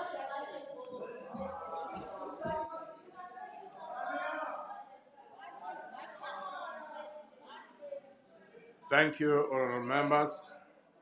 Al Jama, the Honorable Hendricks. Thank you very much, Honorable House Chair. Honorable House Chair, I agree with Minister Lamola that to serve as President and Deputy President, one must not be a pensioner. So to support him, Al Jama has organized 6 June the 16 events to bring real freedom for the youth, and that is to become a President and Deputy President without having to be pensioners. The first one we threw our weight behind in the Ugu district for 200 learners. The next one is in Paul. Does the Freedom Party Plus hate the PAC because Afrikaans-style museums is nothing about Pogo of Paul? We don't hate Afrikaans. Afrikaans is a Malay language captured by whites. Our third youth program is in Gradville to honor Chief Albert Lutuli. Youth are being taught to manufacture peanut butter. Peanut butter grow on the banks of the Umvubi River, and the Lutuli family has given extra land. Albert Lutuli butter is going to hit the market. We're also having sports tournament in Bushbuckridge and Matubatuba. We're marking the Netball World Cup in July, but so far no support from the Minister of Sport. I'm glad the Deputy President informed us that the Presidency is monitoring municipalities. Is the Presidency aware that a corrupt ANC cabal has gone against the ANC mayor who wants to get rid of the municipal manager in Harding? That's in KZN because of his corruption. Harding is also in the Ugu district. Al-Jama Deputy Mayor Said supported this progressive mayor, a leader in the ANC revival movement. And guess what? They removed our Deputy Mayor and the DA Speaker in spite of not having the numbers. The DA must be surprised to hear that Al-Jama acknowledges clean governments by their Speaker. The Al-Jama Deputy Mayor was removed in spite of earlier guidance by an envoy of the NEC of the ANC and the Premier of KZN. In Harding, ANC rogue units are fighting the ANC revival movement with the complicity of the KZN MEC. Deputy President, don't tell us you're monitoring municipalities and this happens. If you can't be on top of municipalities, how can you be on top of matters in the whole country? It looks like you don't support the revival taking place in the ANC. Otherwise, you would not have allowed your own revival mayor to be undermined by corrupt ANC councillors in Harding. Al-Jama looks forward to a presidential imbuser on the Cape Flats so that His Excellency can understand the oppression, poverty, inequality residents suffer, often worse than they suffered during the harshest day of apartheid. All government departments must unleash government programs so that the Cape Flats can taste freedom. Also, President, please take an interest in the kidnapping of Serene Esop and the firing of Principal Wesley Newman of Heathful High School, who the learners say is the best principal they can wish for. President, can you sleep at night when women are held in captivity? We need a presidential order that the defense force must also have. Honorable Hendricks. Thank you very much, Honorable House Chair. Thank you. The Honorable the Deputy Minister of Higher Education, Science and Innovation. Honorable Mamela. Thank you. Hello. House Chairperson, Honorable President, Deputy President. I come to bury Caesar and not to praise him. And these are the words that we heard throughout the day, held from the tongues that came to spit vice on the side of the opposition. These words were not borrowed with the same intention that bellowed from the chest of Shakespeare's Mark Antony, whose friend's motionless body was lying in front of the Capitol. They were uttered with malice, as the real debate this House was supposed to have about the real concerns and worries of our people took a backbench. Budget 1 vote as ostensibly, Honorable President, become a trial of yourself and reminded me of the words of American playwright Shelley Lubin's prosaic prophecy. This is the week, the prime-time hearings of insurrection and sedition, our last chance to make known and believe the ugly truth of our last president, the nefarious doings of his cause, the insanity we all witnessed and went through, the coup we just barely avoided. It's now or never. The jury's out. The jury of public opinion. The jury's us. The jury's sitting this side of the House. Yes, it was Arthur Fraser, Mr. Honorable President, who went to the police to report various complaints against yourself. But in a normal course and sequence of jurisprudence, the police are supposed to investigate the case and satisfy themselves that a prosecution is possible and the letter of the law be followed. But this afternoon, we've witnessed members of this legislature sworn to protect and uphold the constitution of the country, tear it apart and assume the role of police, prosecutor, and judge, all but to satisfy their lust for power, higher office, and vengeance. All that we've had this afternoon are some opposition parties hell-bent to completely ignore what this budget vote debate is about. How this presidency will use the allocated resources to ensure that we meet the needs, interests, and aspirations of the people. Doubt has been created through the court of public opinion that irrespective of every right inked and guaranteed by our constitution and this parliament, it is members of this very house who are willing to woo the people and bay for the blood of the president. The court of public opinion, Honorable President, has been mobilized to hammer the untruth that your intention is all but evasiveness. That your mission is to poison the chalice of truth with fabrications that will help you zigzag your way out of jail, even when you have committed yourself to cooperate with law enforcement authorities and laid bare your affairs for the public to scrutinize. The events of today, Honorable House Chair, reminded me of the words of Euripides, who warned against men with honeyed tongues and evil minds, whose intentions is not to advance the will of the people, but to undermine it and in that way bring to the knees its very foundation, which is, in this case, our constitutional democracy. We should never ever be bullied by these noises that we've heard in this house. We should never succumb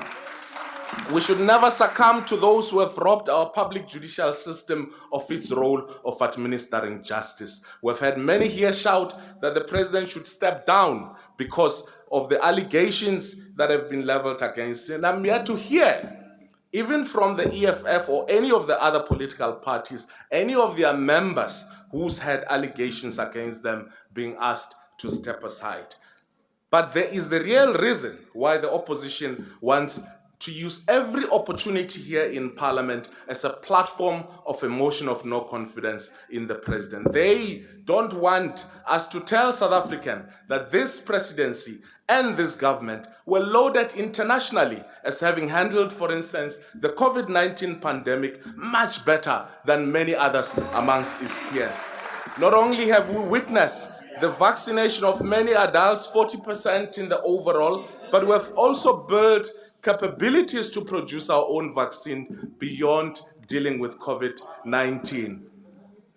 We've seen through your leadership and in the presidency, the creation of the Solidarity Fund, which mobilized 3.4 billion rand from 300,000 South Africans and close to 3,000 companies, with 400 people being committed to volunteer with the Solidarity Fund, and the Solidarity Fund having supported our national health response with the vaccination of the first of the national healthcare workers, and also the provision of personal protection equipment. These are facts, these are numbers that are there. This shows that there is action that is being taken. But also the trust between the people and its government under COVID-19 lockdown drastically increased, because at every step of the way that people were taken along, lives were saved, and as far as practically possible, livelihoods and incomes were spared. Health institutions were responsive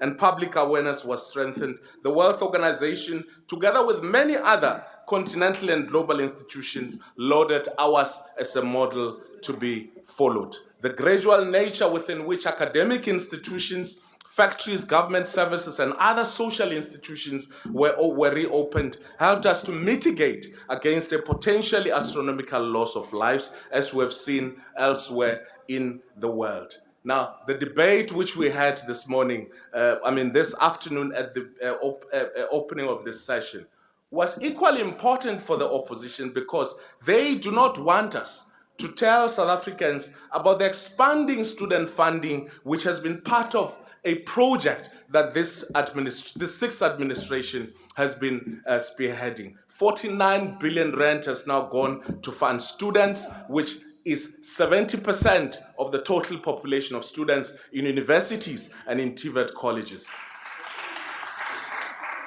There's been challenges around funding of postgraduate students, and resources from the National Skills Fund has been allocated to this extent, which includes 886 billion rand. And CETAs have also mobilized resources in support of the so-called missing middle. And a ministerial task team, by your instruction, President, is concluding its work, and they will be announcing a comprehensive student funding model, which will see the end of the so-called missing middle, but also the funding of the so-called, postgraduate students. These are the things that the opposition do not want us to hear and to speak about. Honorable Madisha spoke about how you misled this House when you spoke about us making progress in terms of the economy. We've seen in the last quarter the unemployment, the number in terms of employment increasing by 0.8%. Yes, to those who sleep with warm bellies, Honorable Madisha Arwala, I am betting Kampacheri Fishaho, Anali roof on top of his head. This may not be important, but for the millions of South Africans who've had no jobs, for them, this is huge progress that needs to be registered. All of this did not merely happen because a magic wand was waved to make the economy work, but because the foundation of a democratic and capable state is grinding towards progress. Through this budget vote, President, we're ensuring that the presidency can make true of its undertakings made through the economic recovery plan. We've already seen some progress with the gross domestic production figures showing growth of 1.9%, and even better as it relates to manufacturing, which is close to 5%. And some of the honorable members have spoken about some of the projects which were led by the president, including in Tebecha, in Tekwini, in the auto industry, and a whole range of special economic zones whose intention are to reinforce the commitments you've made in terms of the economic recovery plan. These are not slogans. These are not mere promises. These are actions inspired by the vision and the work of a presidency that is committed to make this country thrive. By hammering on their bloodthirst, the opposition parties are trying to dupe the people to ignore the launch, for instance, as I said, of some of the projects in Toyota and Isuzu, President, which you have led. And if we're trapped in this narrative of the president, that of using this House as a continuation of their trial of the president through a court of public opinion, then we will also ignore the fact that the president has been on the ground in the floods that we experienced in the Eastern Cape and in KZN, where more lives could have been lost, where more property could have been destroyed, had it not been of the decisive action and also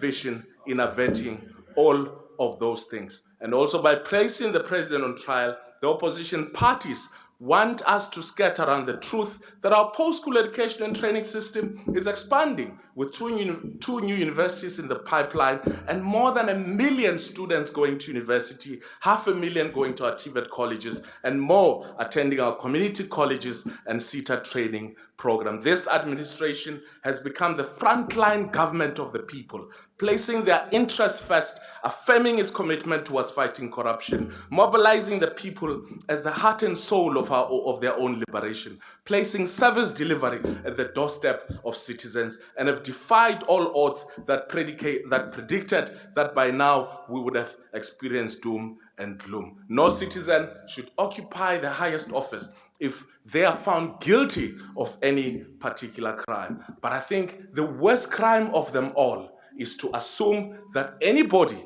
who may complain is laid against should therefore be found guilty just because someone can shout the loudest more than anybody else, just because someone can tweet more than anybody else, as we've already seen some of them mobilizing on Twitter and everywhere else that they want to see the president gone. Members from this side of the bench may have woken up this morning, Honorable President, from their houses, tying their fancy ties, buttoning their fancy overalls, thinking that their nefarious mission here today would be to march you from the union buildings to the nearest correctional service. But the people who have elected this government will have none of it, because they know that this constitution that you have been part of its driving should be defended, whether one is accused of any particular crime or not. And I think that that is the fundamental principle that we're here to emphasize. Those who were hoping to end this day by seeing some of us from this side of the House walking in shame and having isolated the president, you have come to the wrong party. Thank you very much for listening. Thank you very much.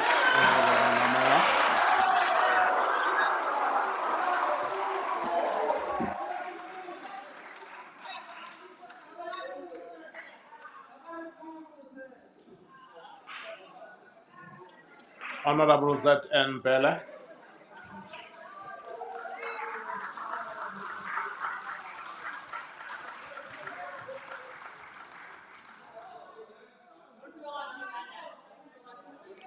Order, honorable members.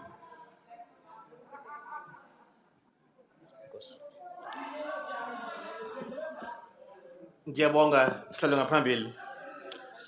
This debate is taking place exactly 1 week before the commemoration of Youth Day.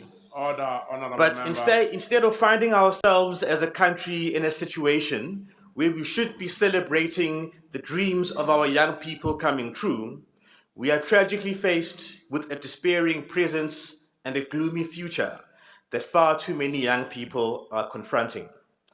It is the majority of our youth who are suffering. It is the majority of our youth who are excluded.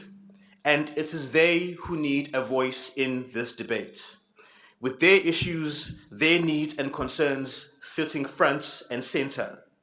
Because the reality that they and their families are facing is that of stagnant economic growth, job creation in reverse gear, and shrinking opportunities, shrinking wallets, and shrinking stomachs. As the youth would say, kutense, kutricky, kuwau. Mr. President, during the COVID lockdown period, it became common lingo to refer to your live evening addresses as family meetings, implying that you are the father of the nation, briefing us on the plans and state of affairs in the home. Well, if you are indeed the father of the nation, then in the bigger scheme, regrettably, the phrase that comes to mind is deadbeat dad. Because the children of the family are hungry, the children of the family are malnourished, and the children of the family are not getting the quality education they need to build a brighter future. As the youth would say, kushushu, kushubile, kubird. Chairperson, one of the most curious phenomena I've observed in my 8 years in Parliament is what I can only call the political schizophrenia of the ANC, which we also saw on display today from every single majority party speaker. Now, schizophrenia is defined as a breakdown between thoughts, emotion, and behavior, leading to faulty perception, inappropriate actions and feelings, and withdrawal from reality into fantasy and delusion. The manner in which this political schizophrenia of the ANC manifests is twofold. Firstly, in their collective mind, it separates our economic, social, and governance challenges from the fact that the ANC, as the governing party, usually over several terms since 1994, in all three spheres of government in most of this country, has the agency, the power, and the means to address those challenges. Be it poverty, unemployment, or corruption, the ANC will speak about these issues as existing somewhere out there. And, my Bible, gosh darn it, how we do lament these things. But what are you gonna do, It's simply not good enough. Order, honorable members. Please don't drown the speaker. The second manifestation of the schizophrenia is that it confuses intention for House action, Chairperson. optimism and enthusiasm for good policy and political will. Honorable Mpele, can you take your seat? What's your point of order, honorable member? Thank you very much. Thank you very much, House Chair. I don't know if the honourable member is willing to take a question. Honorable Mpele, honorable members, Honorable McLuhan, I still have something like 20 minutes as chairperson. Can you just hold on a minute?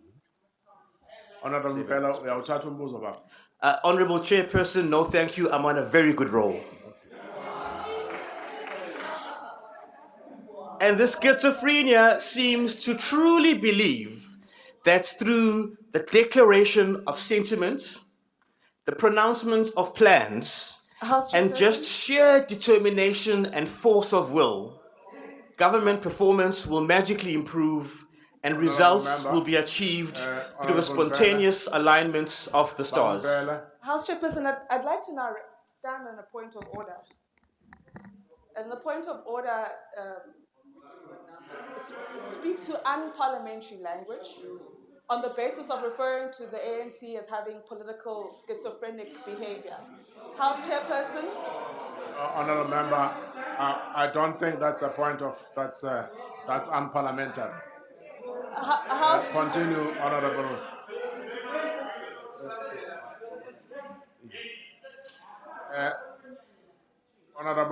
Honorable Bele, you continue because that is not unparliamentary. It's not directly to a person, but to a party. Honorable Mazzoni. Sorry, House Chair, I just had to find a microphone that worked. House Chairperson, I agree with your ruling completely, and I understand that the honourable member can't help but want to talk to the Honourable Mbele because he that still does not make it a point of but order. they can have that conversation outside later if she's Honourable that desperate Mazzoni, to talk to her. that still does not make it a point of order. Kubera.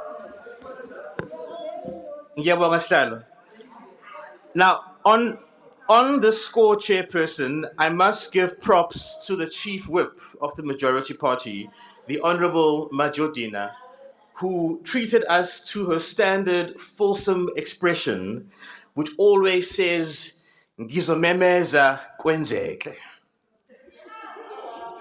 Now, we've noted, Mr. President, that you've moved away from making promises. Anyone remember the grand promise of the smart new city? Or that load shedding would be a thing of the past by 2017? And so you've moved from that and shifted rather to giving what might be called, and in fact, a previous ANC speaker said so as well, status update progress reports. But just because you say something is happening, that doesn't mean it actually is happening. For example, the building of a capable state. It's the intention. You wish for it to happen. You say it's happening, but the reality out there says opposite. And this is so because, as I've said in previous debates, the problem is that the ANC governs like someone driving a car with the accelerator pressed down flat, but the handbrake pulled up, and all the while trying to change gears without using the clutch.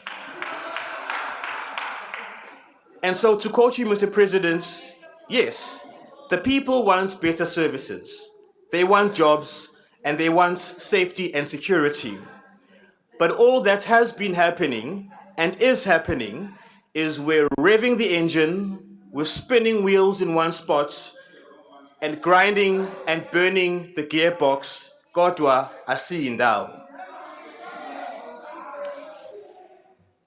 Mr. Deputy President, we would love to rise above political differences as you called for us to do. and to come together and solve our problems. But it doesn't help such a cause if we are accused by the ANC at every turn of political point scoring when we propose alternative solutions, or when our private members' bills are shot down before they can leave the starting blocks without grounds or merits. Now, clearly, the Honorable Mahlaule wasn't listening properly to the Honorable Steenhuisen's speech, which clearly explained why this cash in couches debacle has direct implications on his public office-bearing position as state president. From questions on compliance with financial laws to the alleged involvement of the Presidential VIP Protection Services. But I'll be happy to forward him a copy of the speech afterwards, and he can review it and get clear on what the leader of the opposition was saying. Honourable members.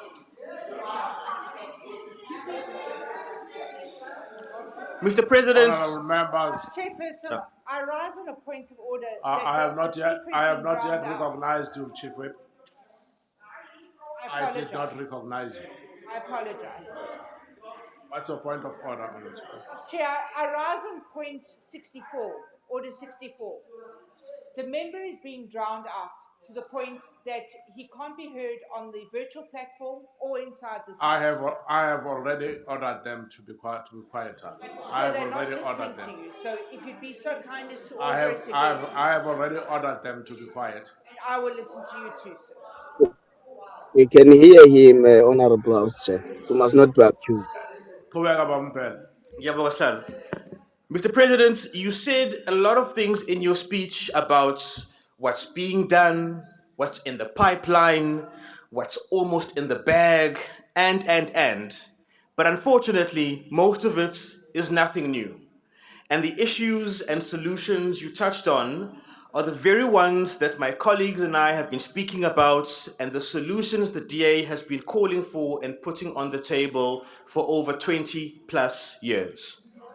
You know, I always say that the first few years as an MP are very exciting and stimulating as you find your feet and you come to grips with the learning curve of parliamentary routine. But after a few cycles on the track, it all starts to feel a bit like that movie Groundhog Day. And what we heard from the presidents and the ANC speakers today was the same old routine of rhetorical lather, rinse, and repeat. We've seen this movie before, and it's like going to an audition and you know it's supposed to be a different production, but the script given to rehearse with just seems very, very familiar.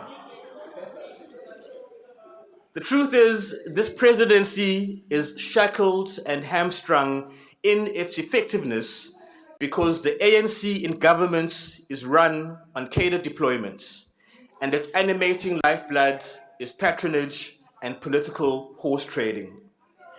Under such conditions, there is no fitness for purpose, no accountability, and no drive for achievements, let alone excellence. Instead, there is loyalty for reward, impunity for failure, and bumbling mediocrity at best, or catastrophic incompetence at worst.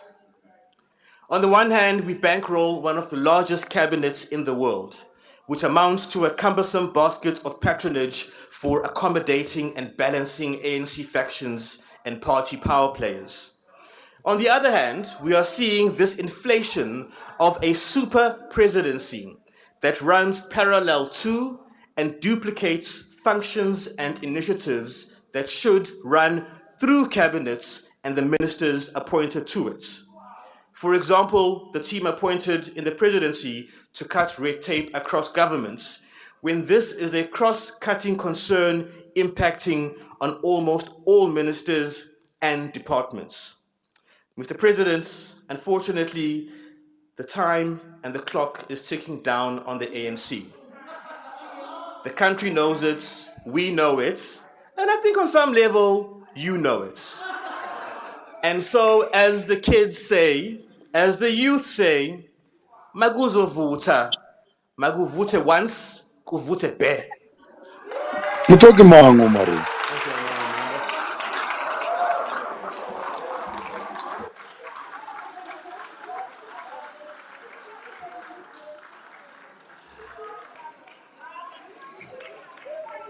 Thank you, honorable members. Take your seats, please. Honorable the Minister of Justice and Correctional Services. Thank you very much, Honorable House Chairperson. Honorable Mbele from the DA, we have forgotten to add that schizophrenia also includes someone who wishful shut their eyes not to see the truth before them. The reality that the president has delivered here today, the things that are happening in our country, all that is in fact and it's a reality. It is not something imagined, nor is it a perception. It's real. Indeed, hypocrites get offended by the truth. Mr. President, you were correct when you said in the State of the Nation address, none of our efforts to revive our economy will succeed if we do not tackle the scourge of corruption once and for all. This is a defining moment for our democracy. It is a defining moment for our renewal project. Our success to revive the economy is dependent on our success in the fight against corruption. Close quote. The theatrics we have seen today of narrow party politics is not what the country needs right now. The country is in distress due to the high level of unemployment, the high cost of living, and the high petrol price due to the war in Ukraine. A sitting like this should be a festival of ideas amongst political parties on how to put the country on an economic growth trajectory, create employment, and deal with the high level of crime. This is precisely why South Africans have voted for us to be in this house, to solve societal challenges.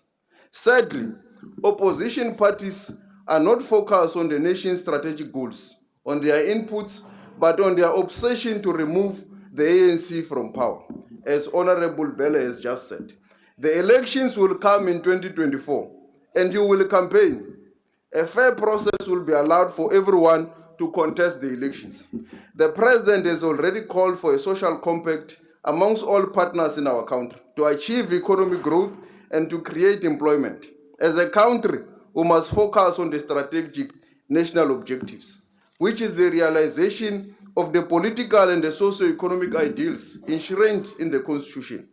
Across the globe, governments involved in reform face resistance and sometimes outright rebellion by those who do not want the wrong things of the past to be corrected. They want to continue to act with impunity.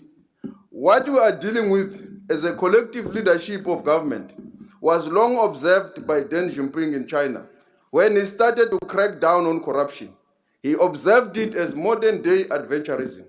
He said the following about this phenomenon: what we are dealing with as a collective leadership of the party is a new form of adventurism, where party members and leaders believe that they can try to overthrow the state or steal from the state with absolute impunity. They don't want to face consequences for their wrongdoing. When they are caught, they try to discredit the state institutions and even try to turn the party against the state. Close quote. The work of the sixth administration, as led by President Ramaphosa, has led us to this phenomenon. Joel Nechitenze famously said, the beneficiaries of state capture will not go down without a fight. I dare say they will not succeed. Our institutions have proven over time that they are resilient. The sixth administration, as led by the president, has allowed the law enforcement agencies to do their work without any fear, favor, or prejudice. They are attending to the matters irrespective of any political affiliation. The facts and the law guide them. The SIU is throwing back on malfeasance and maladministration. The hawks and the ID are at work. The era of impunity is gone. The rule of law is reigning supreme. This debate should have been about this administration delivering on the pronouncement made by the President on the State of the Nation address and the vote 1 of the Presidency. During the State of the Nation address, the President was criticized for vacancies in the security cluster. These positions have been filled and the goalpost has now been shifted. The President is focused on building a capable state and capable institution. He has appointed the head of the ID, the head of the South African Police Service, the head of the Defense Force, and the head of the state security. In the 6 administrations, prosecutions on matters which relate to the theft of tampering with essential infrastructure, like copper cables, have been prioritized. 172 cases were prosecuted and 251 accused were convicted. These are issues that should occupy public discourse as they affect well-functioning of rail, electricity, and the telecommunication infrastructure. We must not lose sight of the fact that we are not dealing with a situation where money was stolen from the fiscus. This money was stolen from the farm of the President as a victim of a crime. The President has committed to the nation that he will cooperate with the investigation. He is not evading nor interfering with the work of law enforcement agencies. He has no history of such interference. The President also has a right to be treated fairly by the system. His side of the story must be heard. The basic principle of all the alpertem partem must also be applicable to him. When the Constitution says everyone is equal before the law, it also means a president must be treated fairly like any other South African citizen.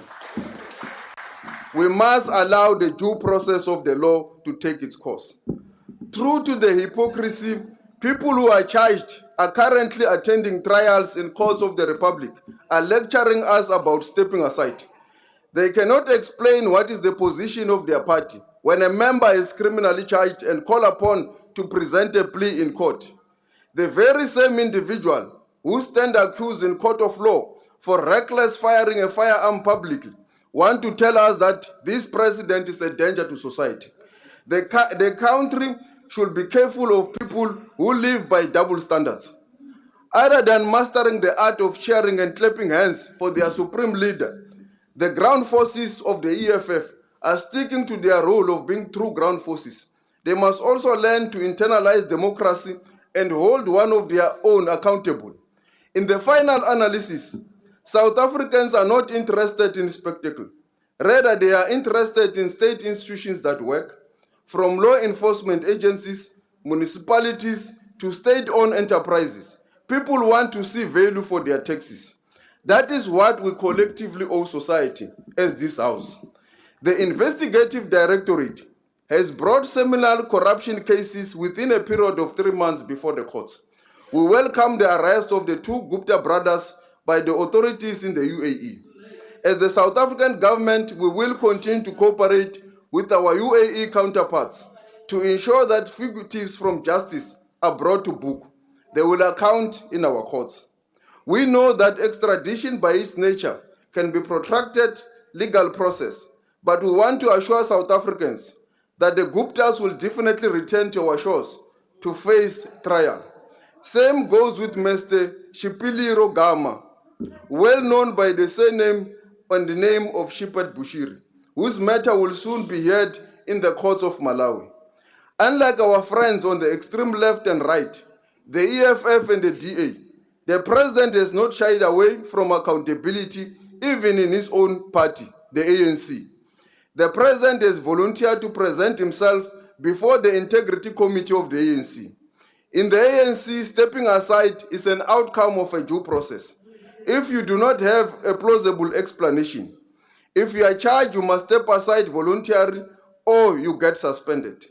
Despite several allegations against the Supreme Leader of the EFF in the public domain, the Supreme Leader has never presented himself to any structure of the EFF, as he is the alpha and omega of the cult.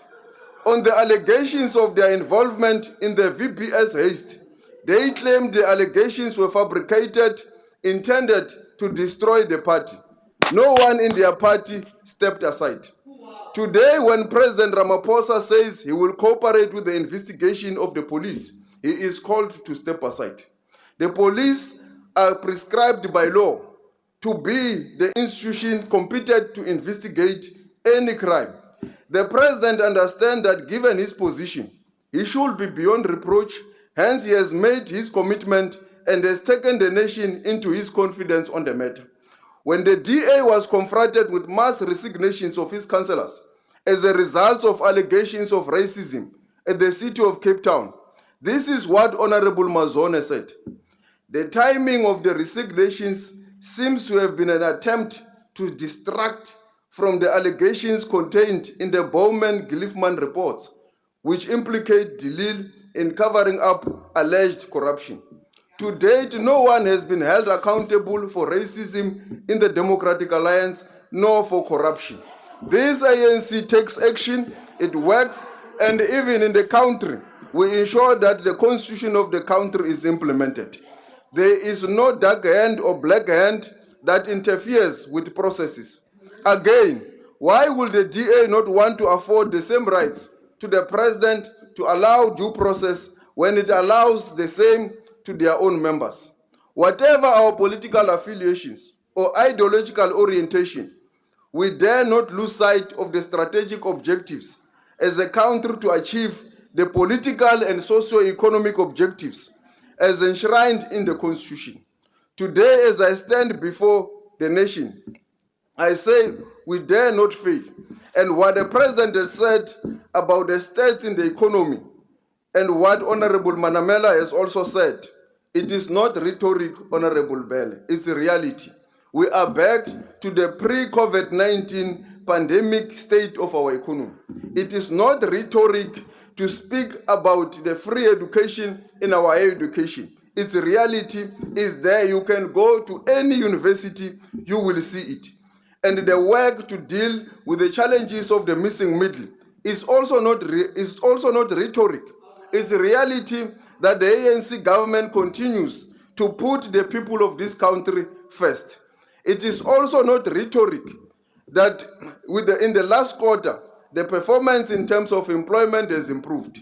It is a Stats SA report. It is not rhetoric. It's factual. It's real. It is also not rhetoric that this government is committed to fight crime.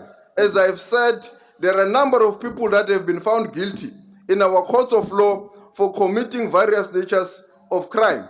It is also not rhetoric that the ANC government remains committed to fight and ensure that this country, everyone can find and live a better life. It is a collective responsibility of all of us as South Africans to come to the party. The president has called for a social compact, has called for all South Africans to put their hands together, leave narrow political party rhetoric, come to the party, let's resolve the social challenges and the socio-economic challenges of our people. But I know that the Democratic Alliance will not come to the party because their lifetime president still yearns for the past. She usually and always reminds them of how it was nice under apartheid and how it has always been good. Hence, they will not want to come to the party to march forward with the president when he is giving them a carpet to work with him. When the president calls all the opposition parties to come to the party to work with us to build this country. When the president calls for civil society and all stakeholders in our country, they welcome it with an open hand because they have the interest of South Africans. They have got no underhand tactic with an aim that one day they are going to rule this country. As Honorable Bele was saying now, that the time is ticking. The time is ticking for the DA. You are now being unmasked for who you are.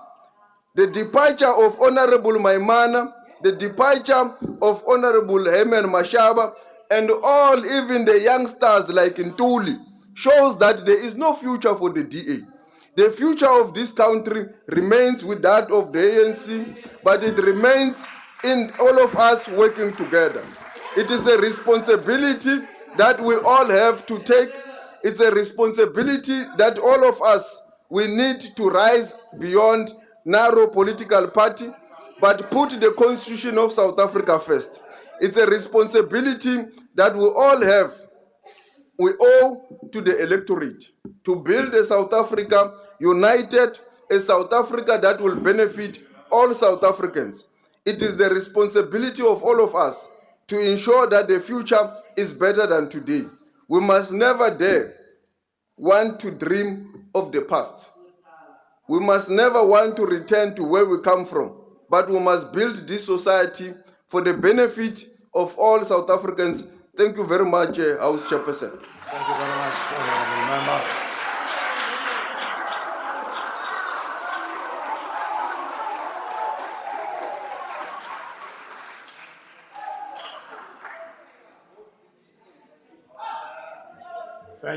Thank you, honourable members.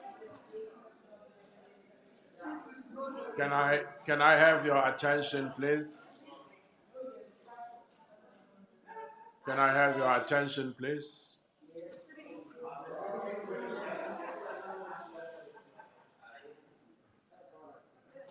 That concludes the speaker's list on the budget vote debate and the business for the day. The Honourable the President will reply tomorrow, and the House is now adjourned. Long live the President! Long live the Chair!